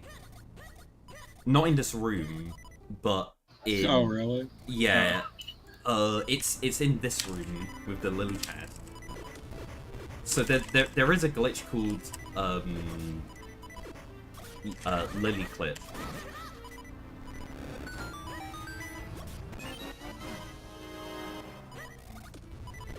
That involves like positioning the lily pad right by a what am I doing? You want to position the lily pad by a like a screen transition and a corner, and you basically, as the lily pad's moving towards the screen transition to hit it and trigger the transition, the player and the lily pad have to be like connected in some way for the lily pads to trigger the screen transition. Otherwise, like if you fire a lily pad at a screen transition and you're not on it, it won't trigger a screen transition. You need to be on the lily pad. And there are two different checks that are run, and one checks if you are near the lily pad, and the other one checks if you are on the lily pad, and those are two different functions that it calls to check those two different things, but they're effectively doing the same thing.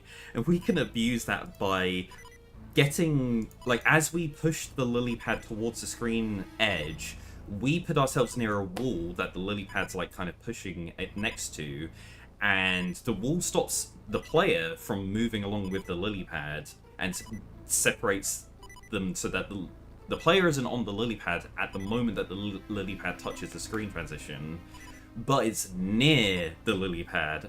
So when the screen transition triggers, it says, oh, the player is near the lily pad, let's do a screen transition. And then when the code is like, okay, we're doing a screen transition, we need to move the player and the lily pad from the previous room into the next room. First, let's check if the player is on the lily pad. Oh, the player is not on the lily pad. Then let's not move them. And you don't get moved. You screen transition to the next room, but get left in the previous room out of bounds as the previous room deloads, and you're out of bounds. It's great. And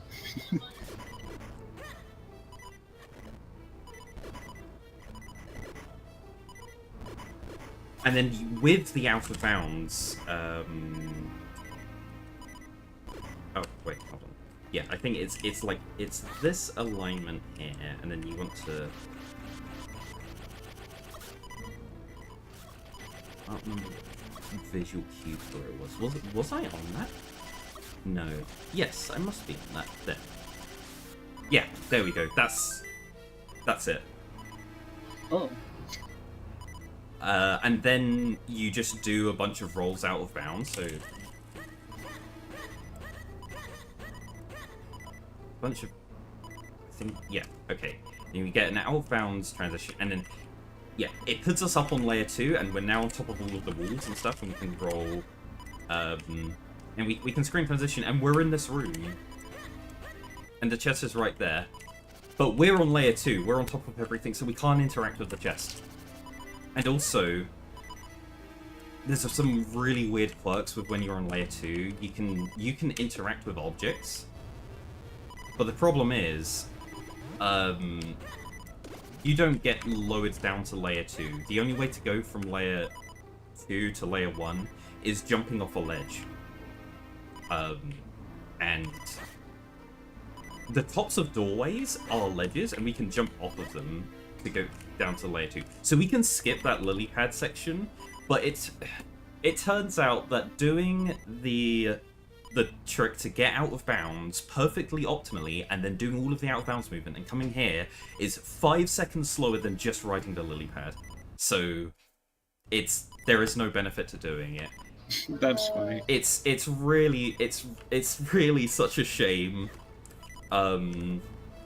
Because it's right there, like we are right here. We could save like 30 seconds. We could just come and just grab this chest for free, but no, the game is mean, and it stops us from doing a glitch in the first dungeon.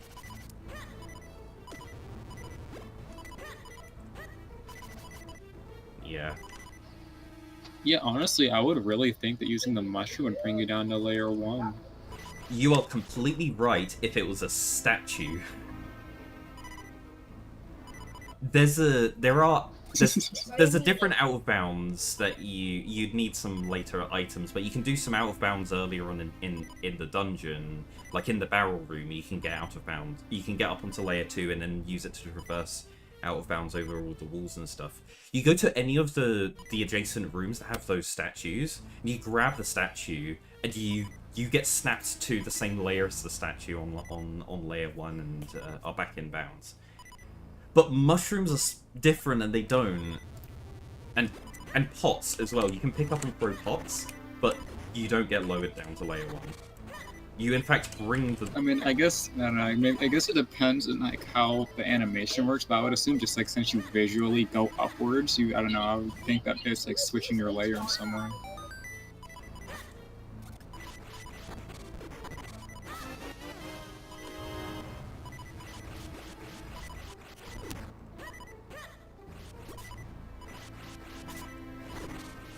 Interesting. Oh, can you farm this pot, by the way?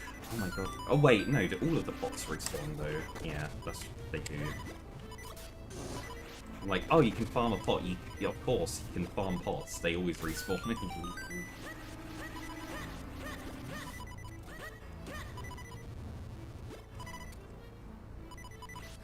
Yeah, and it's not even the case that it's like, oh, we could skip the small key, right? Because this is you need the small key just to open this door. But like, if we skip that we don't need to go and get the small key. But literally, if you screen transition on this spot here, it doesn't even let you jump down that ledge. That's dumb. It's so close, but it just barely doesn't let you.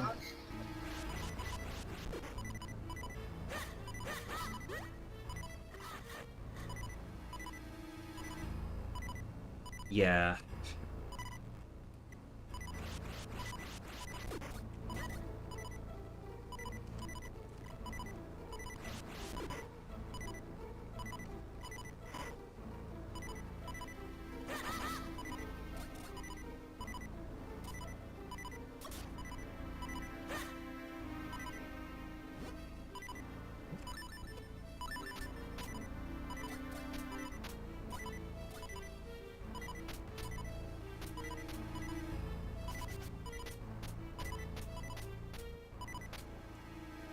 Yeah. Yeah, so... Yeah, unfortunately there isn't an early way, even with glitches, to get to this chest.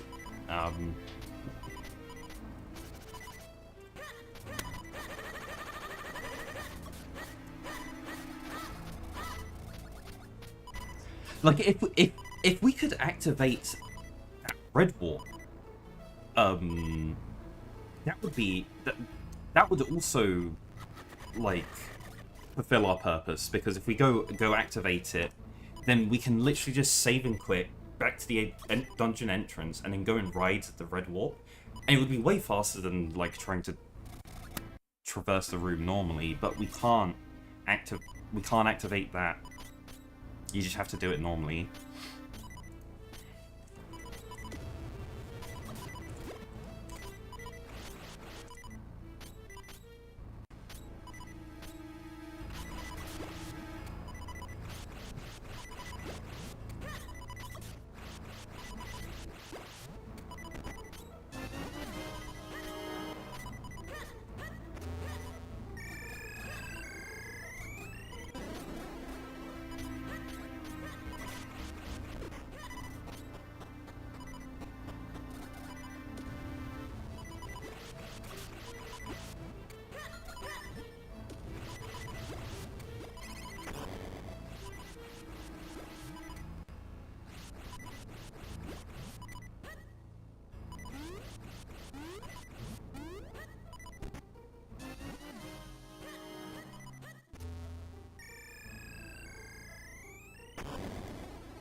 Oh yeah, the speed you walk in the cutscene of opening the doorway and then walking upwards from, like, you know, the automatic walking, it is exactly the same speed as walking normally. So it doesn't matter exactly when you press the button to open the big door.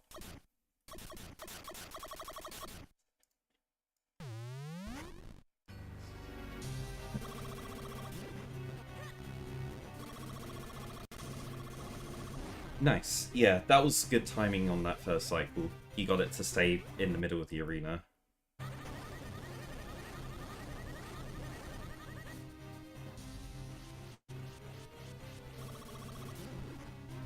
didn't get the...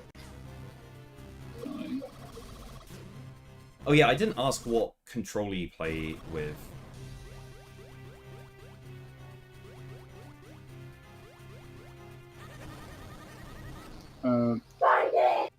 Steel Series controller. Do you use the analog stick? No. No, you use the D-pad. Okay.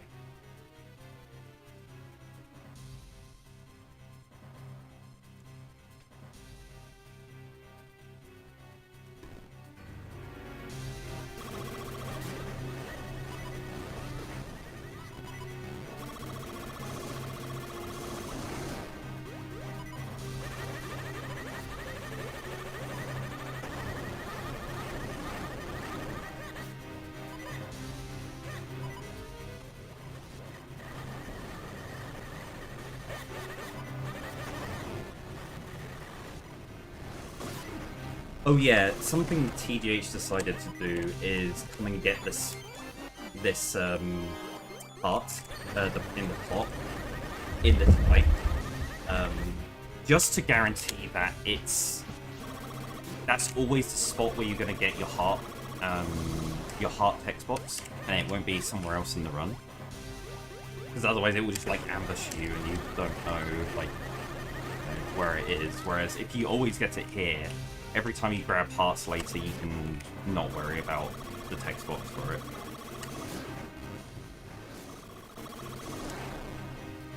I'm likely to grab it somewhere earlier just because I do take more damage. Oh yeah. Yeah, if you haven't already grabbed a heart, you can grab it in this fight. And also, you like it's a complete auto-scroller during certain sections that you have time to go out of your way and grab the heart, and you don't lose any time whatsoever. Whereas if you grab a heart at any other part of the dungeon, you're having to lose some time to picking up and throwing the pot.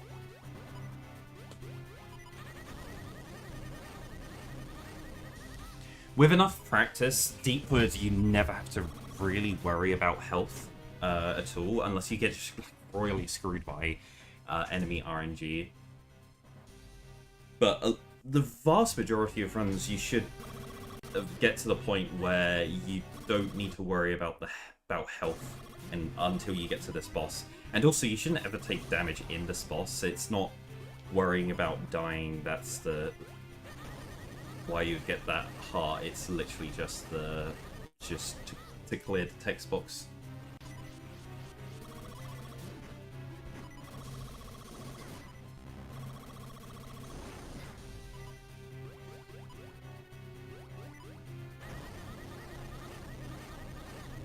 Yeah, the best time is during its wobble animation after you've used the Gust Jar.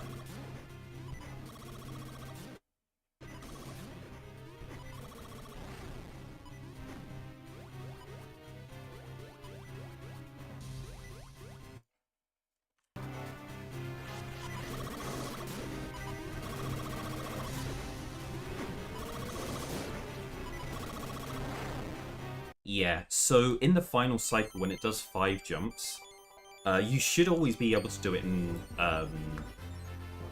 before he does the 5th jump. You normally make him vulnerable when he does his 4th jump. Like you make him vulnerable, and then like he'll do his 4th jump and then land, and then he can do damage. You can just about make him vulnerable before he triggers that 4th jump, so he'll only do 3 jumps. But it requires timing your Gust Jar pretty precisely. So I've got a save state that literally has the 5 jumps for that reason in the final cycle.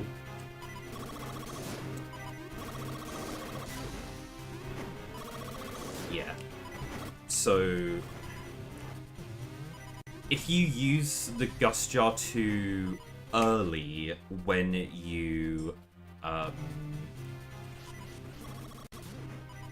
in the fight, there is a period where like it's flashing red, but you don't hear any audio effect of like doing damage, and that's because you're not actually doing any damage. you need to time the Gust Jar to deploy almost exactly the same time that it actually becomes vulnerable. The boss actually becomes vulnerable. If you do it earlier than that, there is like some delay frames where it waits a little bit before you start actually doing damage, even though it's actually now vulnerable. So it does require like some precise timing to it. So.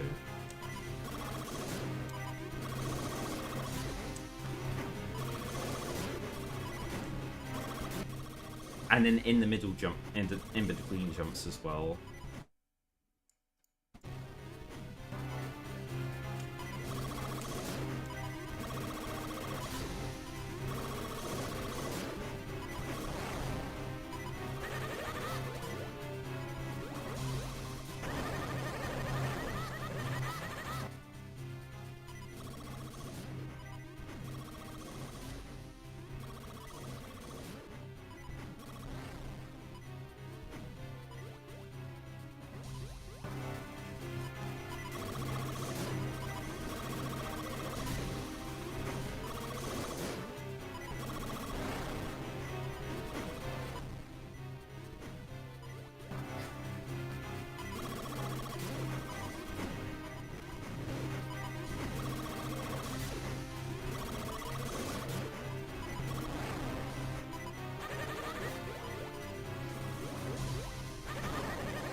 Nice.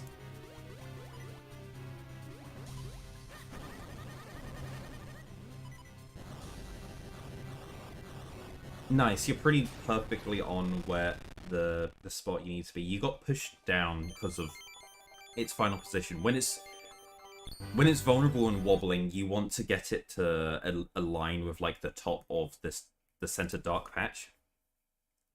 You can see like I stood in line with those tiles, so it lined itself up with me when it dropped, and it gives you enough room at the bottom so that you can stand below it and not get pushed off of the spot the cutscene wants to put you.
Yeah, after the dungeon, the same principle applied when rolling into this section, where you want to walk a little bit before doing the roll, so that you roll into the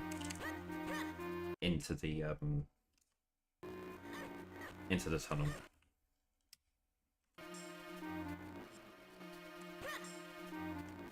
Rolling too early, you get that end lag. And then just walk down into the village.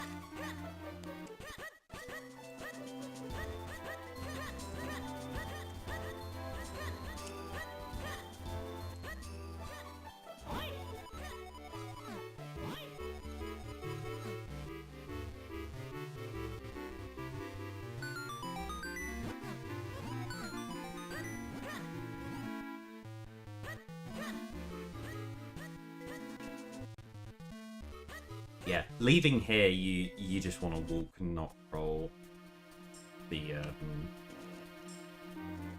in this section here.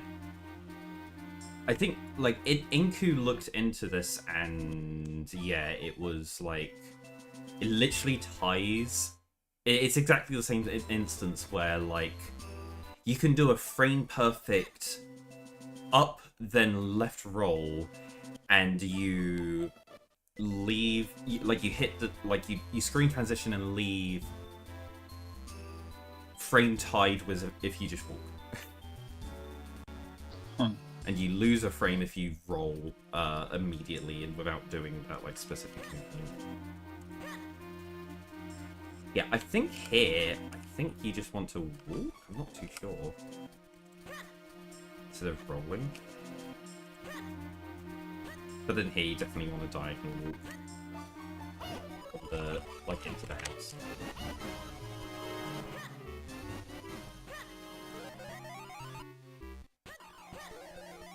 And then here it's one roll, and then you line up with like this big yellow thing, and you can grow from this point, like just above the yellow spot there.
I'm not even doing my mashing.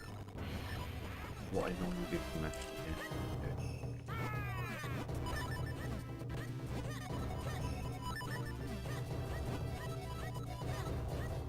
So you can also press start to confirm selection boxes.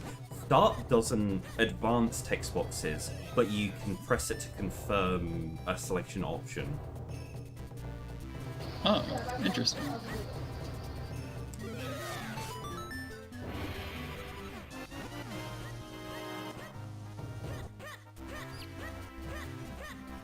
Oh yeah, one of the advantages of having the sword on D is that you can literally just slash the sword immediately after you talk to the guy here.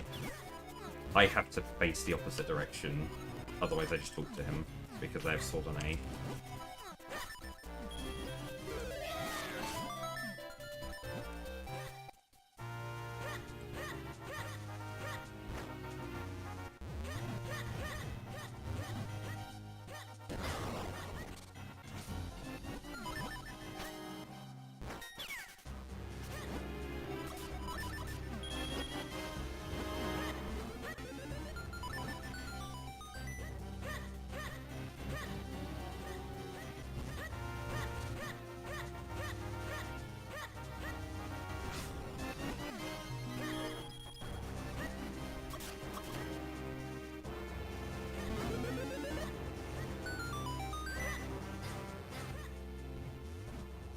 Yeah, that guy was really mean. You can use the gust shot, the bomb from further away. There's a couple of easier strats here with the bomb. Where is it? So, is it? Oh, no, there. Oh, I literally don't have a save state. Okay. When you're here, you can grab, pick up and place and pick up the bomb immediately, and then throw it, and then you just do it like that. Oh yeah. I try not to go for that because I already have a hard enough time picking up bombs. So if I make it explode faster, I might just screw myself over. Yeah. It depends if you're comfortable with pressing shrink right as the bomb explodes. So in any percent, there are a couple of strats that we use that are you have to pause buffer to the right part of the bomb's explosion cycle. So we get really comfortable with understanding exactly when a bomb is about to explode. So I press the button to shrink when the bomb explodes within 2 frames of it after it explodes.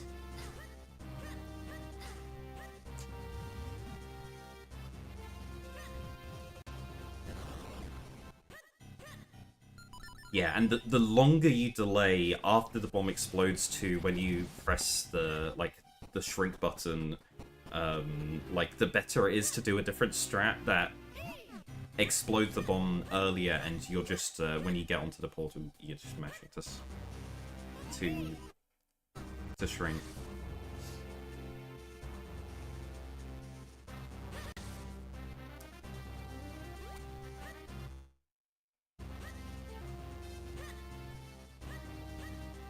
Okay, so what's the best way of dealing with this? Because I don't think I'm gonna be able to get the perfect lineup to do it in.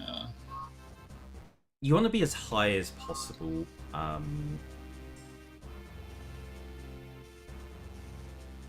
Yeah, and perfectly centered aligned and as high as possible. When you use the Gust Jar, it should just do it all of it at once.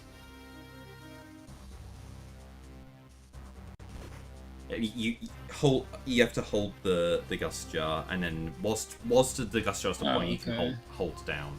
But you can hold the Gust Jar because it activating will cancel the Gust Jar.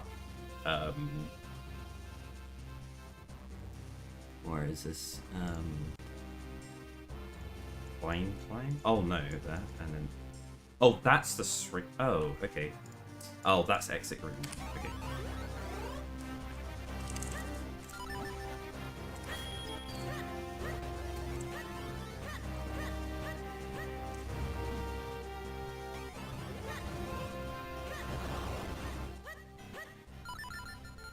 Go all the way through this cave.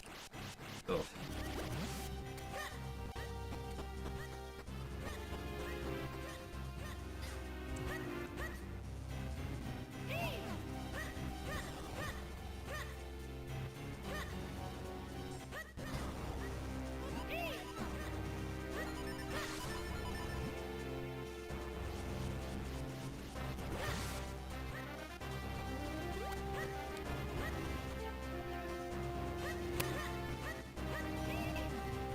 Yeah, so the alignment... Oh, sorry, you don't want to be as high as possible. You want to be as low as possible. And if you're... Is it? Because I feel like I can't go any lower there. No.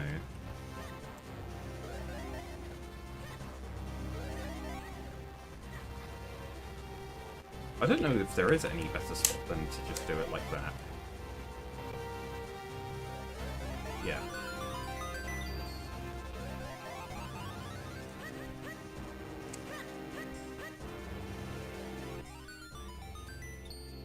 Yeah, you just want to be somewhere on that tile. I don't think it actually matters exactly where you stand, as long as you don't hit the walk into the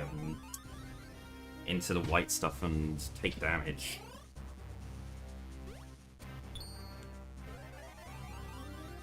See, these portals are weird. It says at times if when I first shrink I can roll, but yeah, nothing. You can't roll whilst next to a portal. But yeah, overworld portals are special.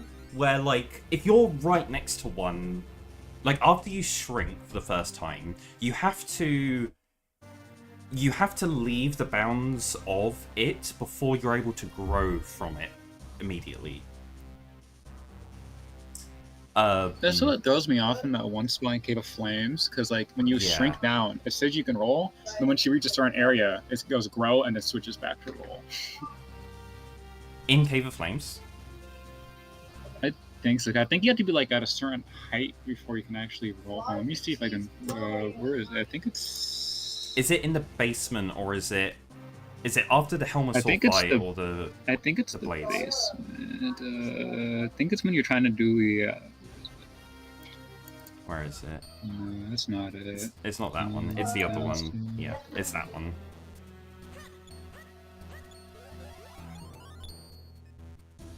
Because like I'll have times where like it says like grow, like it says I can like roll immediately. So I guess like the optimal movement we do to get an early cycle here doesn't even involve rolling anywhere close to it anyway, so you don't need to worry about that. So here you just hold left. That's all you do after growing. Yeah, you hold left and you keep looking at the thing, and then when it changes you do a single roll, I think. So it doesn't even matter when you do.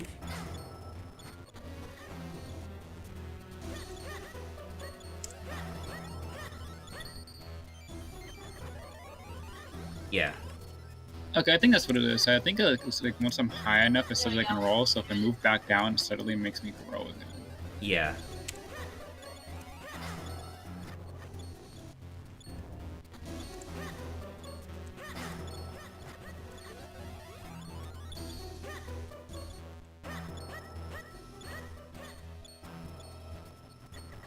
Yeah, you have to stop there for like a moment and then roll, but like it can't be that long. Like it's the most momentary release and then repress, but like yeah, it can't even be that long.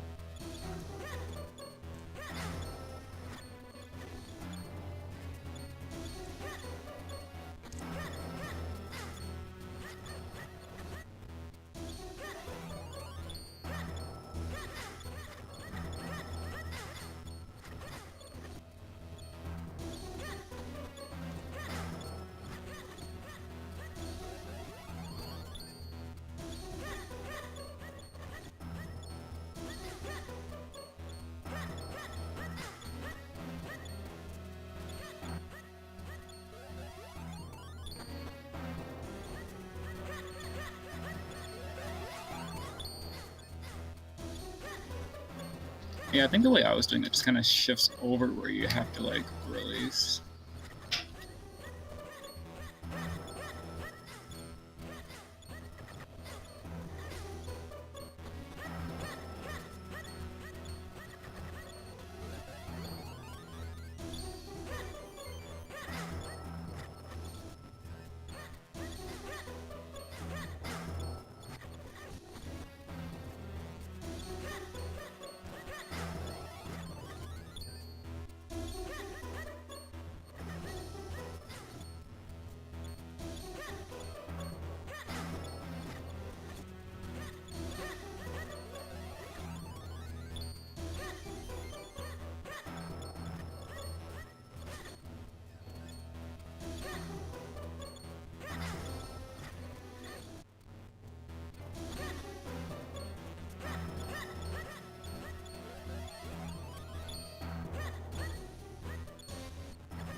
No, it's awful.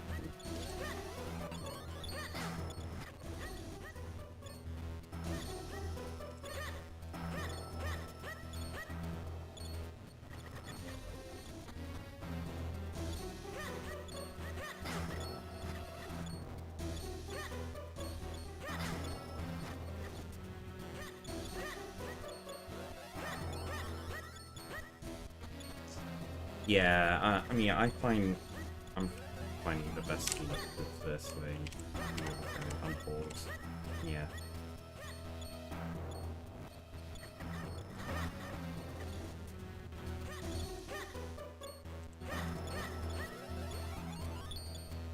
It has to be some reasonably tight rolls there.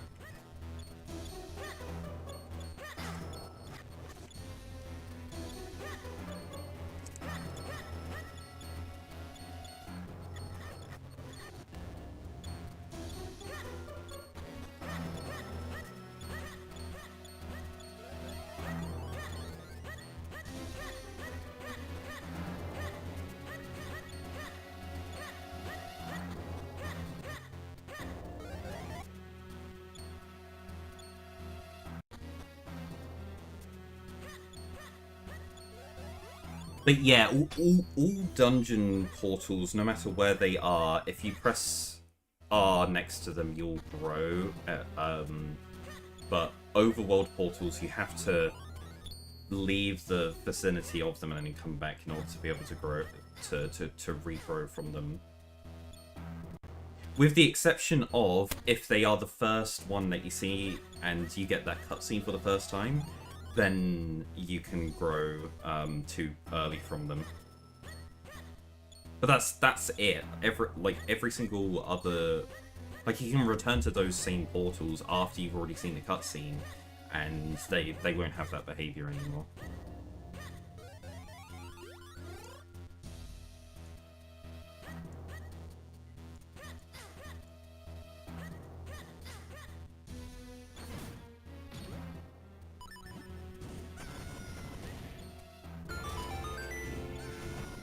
Yeah, I don't think there was anything else with this.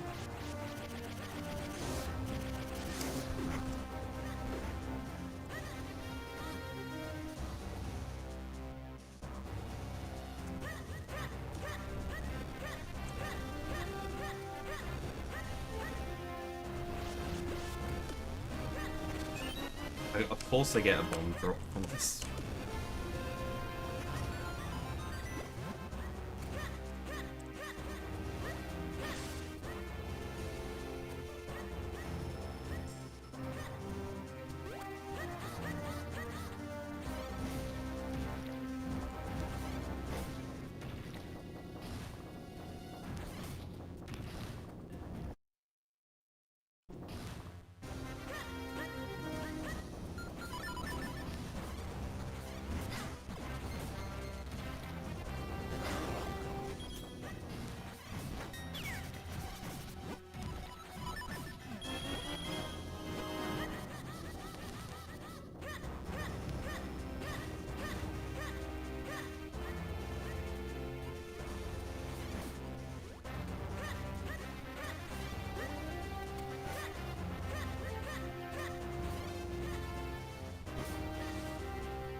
Yeah, I'm pretty sure you want to be, like, center aligned here when you do this transition.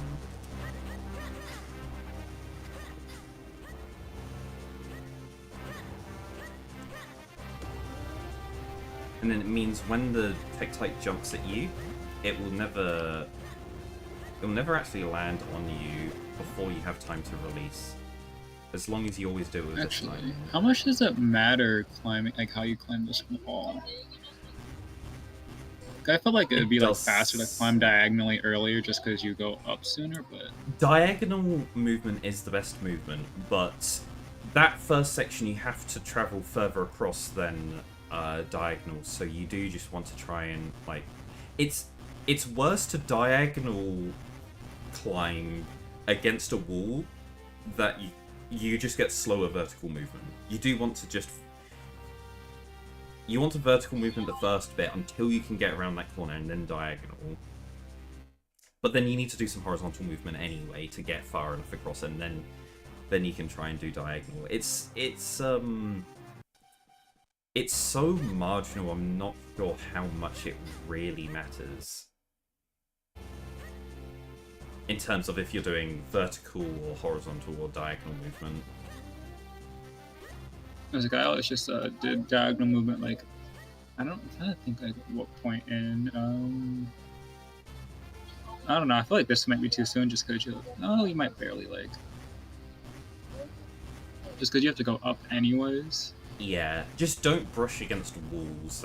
That's you get slightly slower movement if you're trying to diagonal against a wall.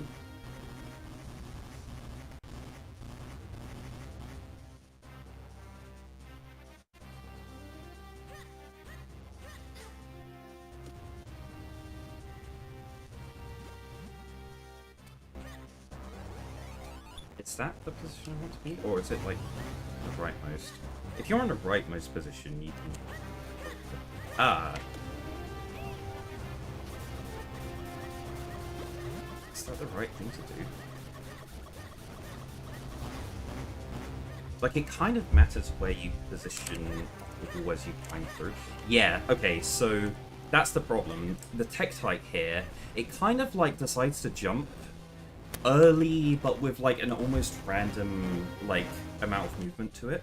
Oh, I mean, also, walking is faster than climbing, so if we, instead of moving a little bit more diagonally to the right, if you climb the wall as far left as possible, you're getting to do walking movement here instead of climbing, so it's just faster. And you get the added benefit of being further away from this guy, or being, like, this guy will wait an amount of time and then jump towards your current position. You always want to be to his lower left when he does his jump, so that he will jump away from where the mushroom is. If you're like super close and get past him by the time he decides to do his jump, he'll jump the wrong way. But also, I mean, he jumped away from you there because you need to be close enough to him. Why is he jumping towards me there, but not at any other time? Yeah. I mean, honestly, this guy is difficult to explain. It's mostly random, and there's not really too much you can do about it.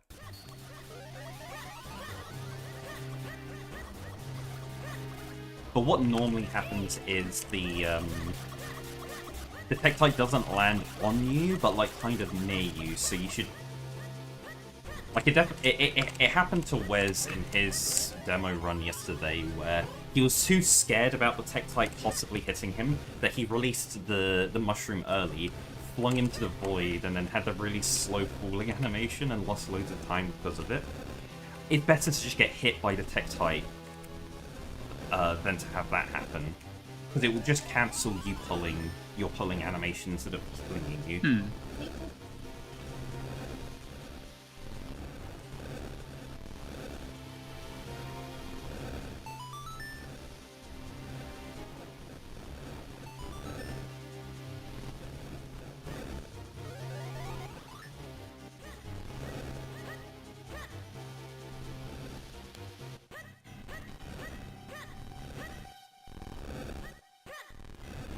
Oh yeah, here's an example of diagonal pushing.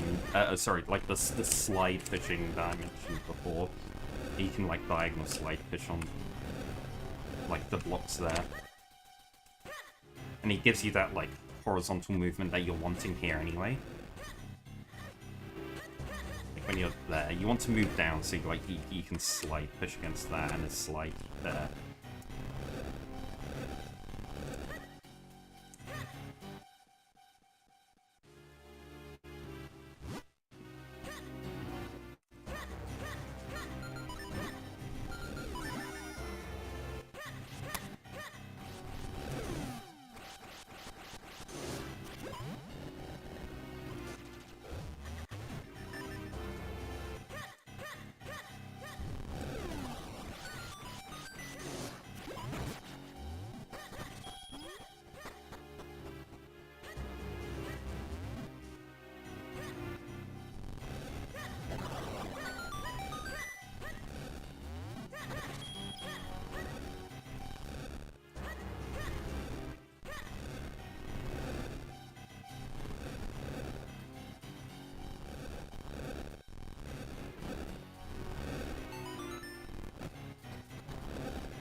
And yeah, slide push against that statue at the same time. That's the same purpose.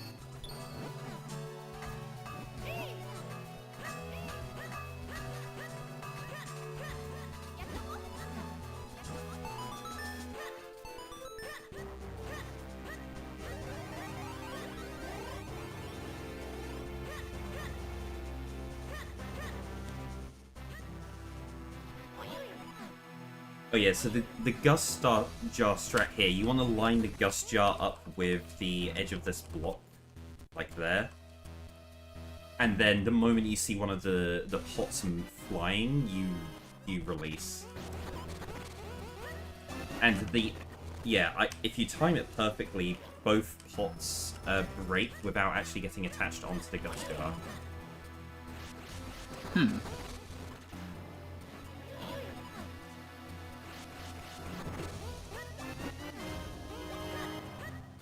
Yeah, it's slightly faster if you get to just release the Gust Jar and not do the firing animation.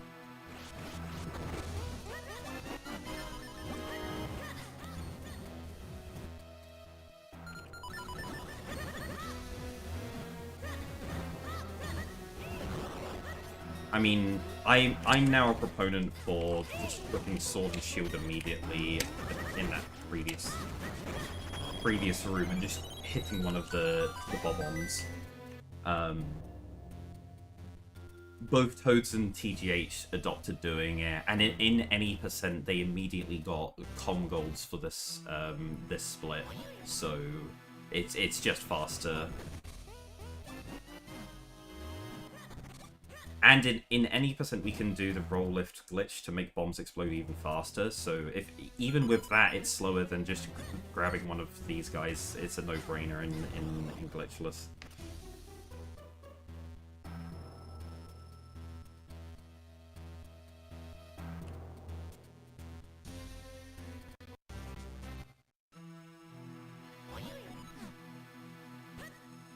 I really gave that safe state rubbish health, didn't I? No. No.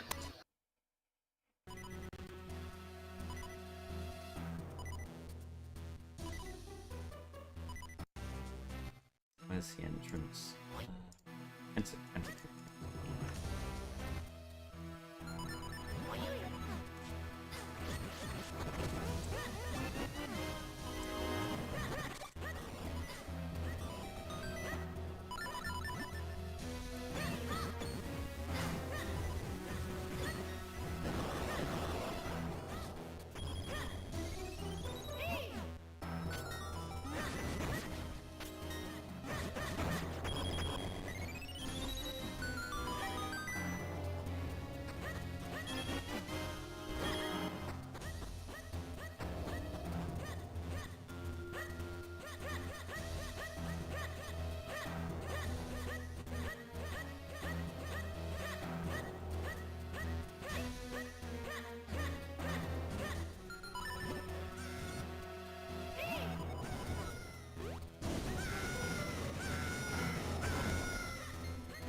Yeah, it ends up not mattering if you get like good RNG or not with the helmet swords. Like I only had 2 guys appear for me, but like I got to kill the remaining 2 much more easily.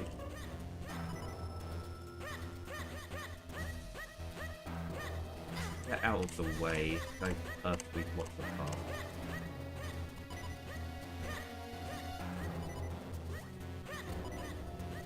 Yeah, there's another spot where you just want to die between the fire.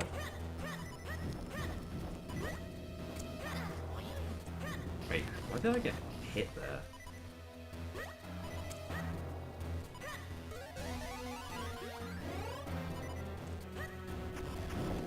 Then you can... There's kind of a line you can take walking diagonally through. Oh, there's a line up here.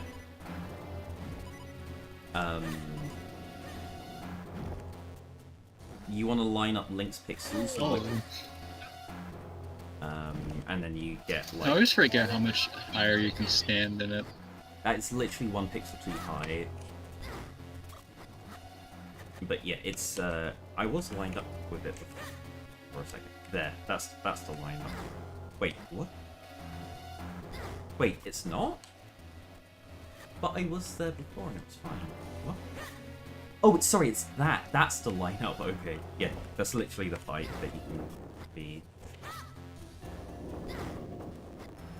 But still, it's like unnecessarily risky.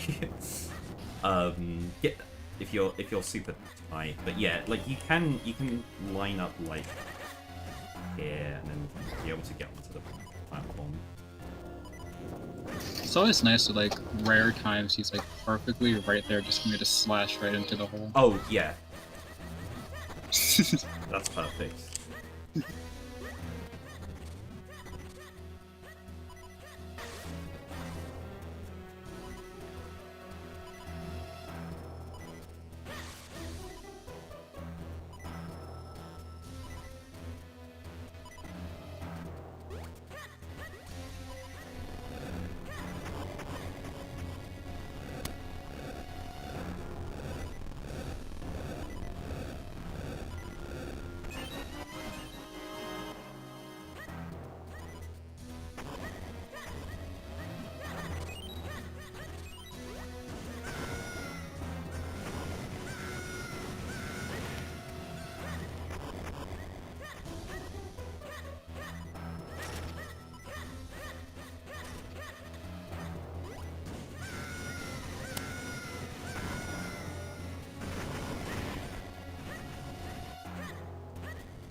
Yeah, I also missed the guy at the bottom.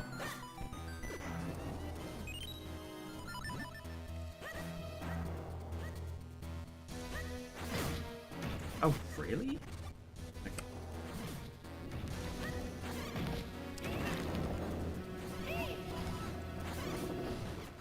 Wait, am I better off? Are you better off here doing that? Oh yeah, you don't fall into the airsoft trigger if you do it faster. Okay.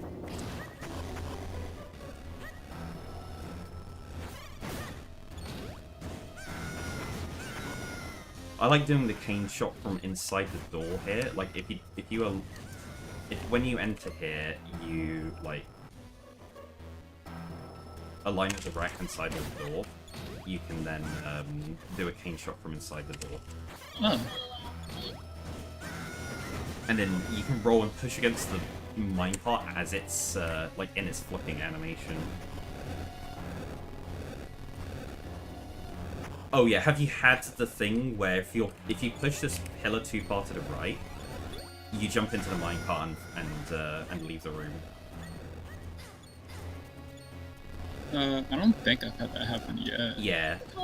So just make sure if you don't push it from the very right hand side of it. I mean, you get slid around the corner sometimes, but like in other instances, like there is like a very specific spot that really I'm sliding around. Okay, yeah. You'll jump back into the minecart. It's kind of rare, but You shouldn't get it very often. But just be aware, if you're like super far on the right hand side of the pillar and you're managing to push it, you're probably going to push against the minecart.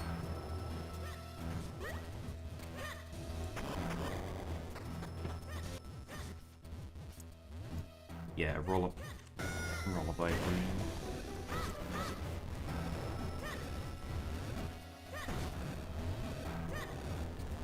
Oh, that was beautiful. Holy shit.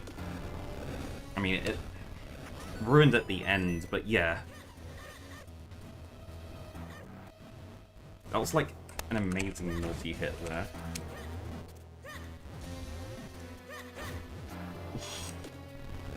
Yeah, getting those like multi-hit throws is beautiful. Like that, yeah. Yeah, try and clump them up as much as possible. It's great when that happens.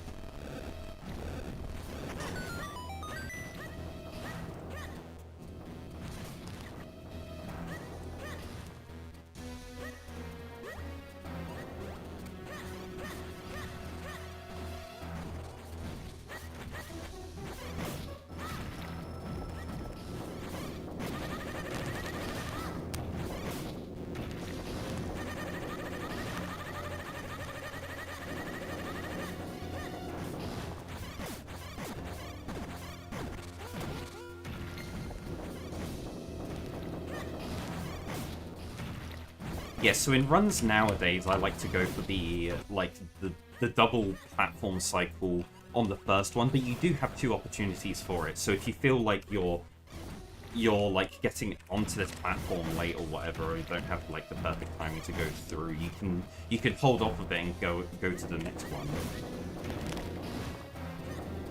Huh. And also the same thing what I mentioned with the lily pad before.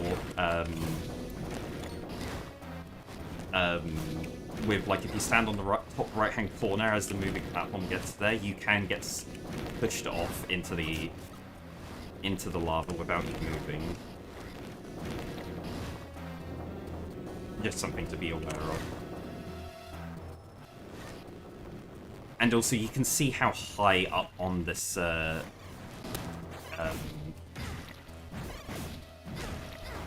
damn. How high up on these platforms you can go. You can basically almost stand off of them. They're actually way lower. Like, yeah, the hitbox for the platform is way higher than their sprite.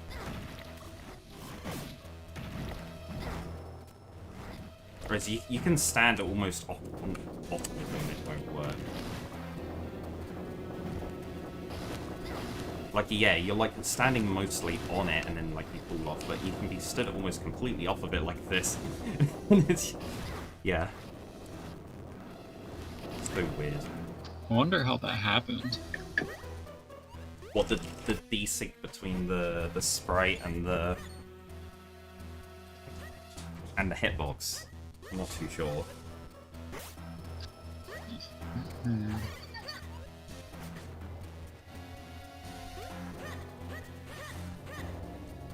I didn't see if he did the diagonal glide here. You hold left a bunch so that you're...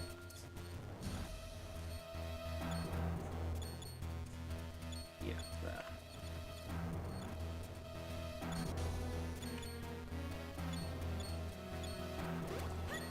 If you let go of... Oh, what? Yeah, so how gliding works is like Link has a direction arrow that is pointing in the direction that he's going to glide in. And when you press inputs, it rotates that angle. So like if you hold diagonal down left, it's going to rotate it until it's pointing diagonal down left. But you can let go of inputs and you'll just fly straight and steady at whatever that direction's supposed to be. So whilst you're gliding, you can like hold left and then it will like rotate the angle, whatever, and then the moment that you let go, you're going to be gliding at that new trajectory or whatever. it is.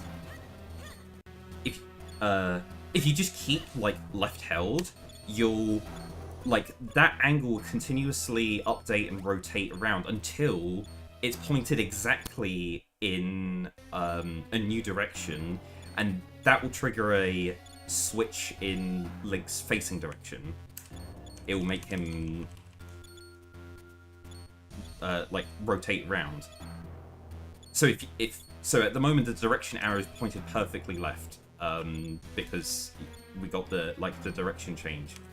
To then make sure that Link's facing down so that we can actually jump onto the platform.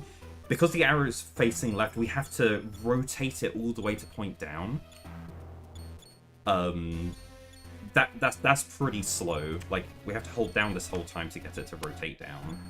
And we could just, like, avoid all of that wasted time by making sure that we never point our our movement direction completely to the left, and we just, like, stop by, like, only tapping a little bit. And we can get an incredibly sharp angle in terms of the diagonal glide angle. Like this. Honestly, so much so that you don't need to press down. But like, yeah, you can be traveling almost perfectly horizontally like that. That is the closest you can get before it actually changes your facing direction. As far as I'm aware, this is like the only spot that this knowledge is actually useful. It doesn't help in cloud tops. But yeah, that can help save a little bit of time when you're having to do the changing your facing direction. You would think that it saves time here, but we're already on an auto-scroller and we're waiting for that moving platform, so it doesn't help at all, which is really annoying.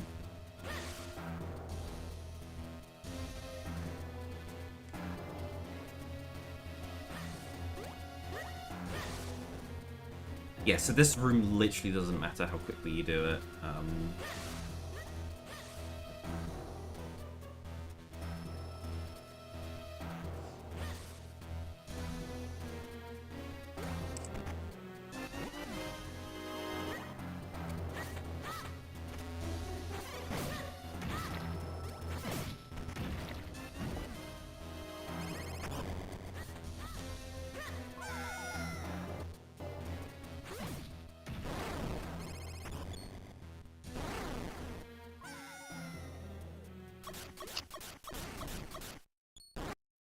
So the opening of Glee Rock, there's a strat here. You hold diagonal and mash pain to get like one pain shot off, and then during the pause of that, yeah, you can go and aim at that spot and it will hit that spot, and you get a super fast early pain hit.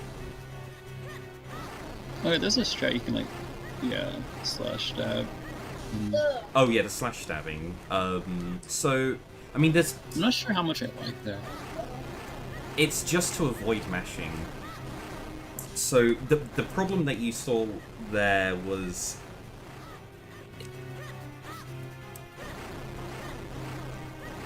If you... So how I'm timing this is like, I'm timing it so that my slash does damage, and the boss has iframes now, and then like I'm holding it out until the iframes end, and then it instantly gets hit, and then I wait for a little bit and then slash the sword so that it does damage again. But like, you want to try and time it so that the slash hits the boss whilst it's still in its iframe window. The other strat is to I'm really bad at it, so I don't really know how to to demo it, but I can try doing it.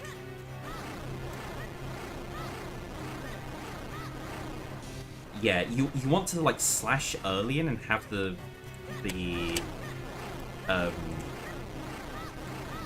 yeah, it's like that, where like you're slashing and then making sure the sword is being held out when the iframes on it end.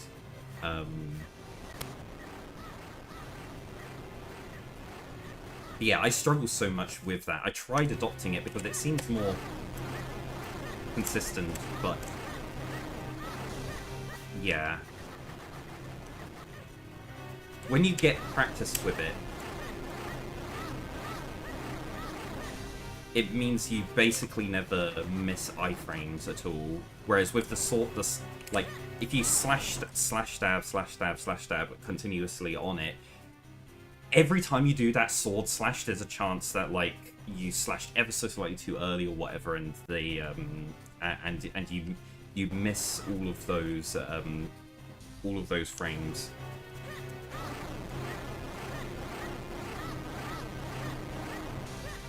Honestly, I think that's pretty good. Maybe I just needed to take some time to actually practice it.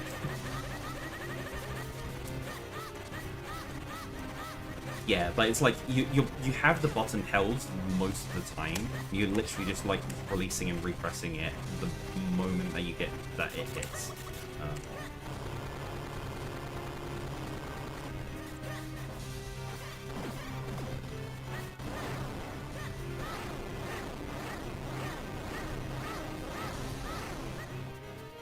Oh, I missed that.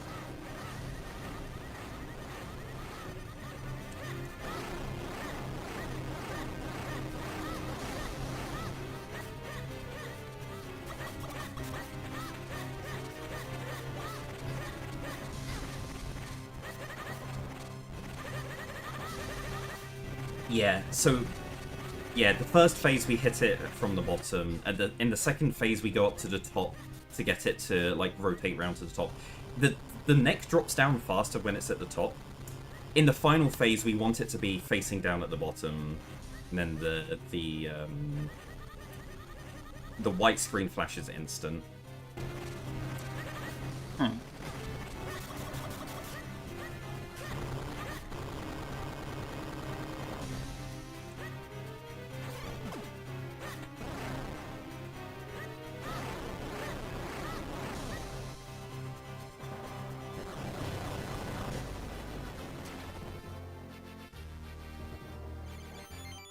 Yeah, having it face down saves exactly 1 second over facing a different direction. It's not always. Oh, really? Yeah, it's 60 frames exactly. It's not. It's not the easiest to be able to get to happen, but if you stay at the bottom of the arena before the start of the phase, you're guaranteeing that it's gonna mostly be facing down. So the random actions that it decides to do in terms of like how long it sprays for, or like what direction it faces before it starts doing all of that, it's still mostly going to be facing down. So you're just maximizing the chance that it's going to be facing down at the end of the fight when you get to, and then you get to save that second.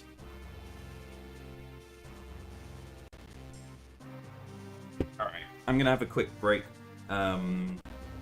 Before we continue. Alright.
yeah, since I was only required to stream because we were doing the, like, having the restream going on, I'm going to end my YouTube stream now. Thank you for everyone who's been watching. We're going to do a little bit more practice, but then tomorrow everyone's going to be doing runs.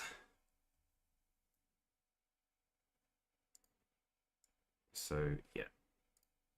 Alright. See you later.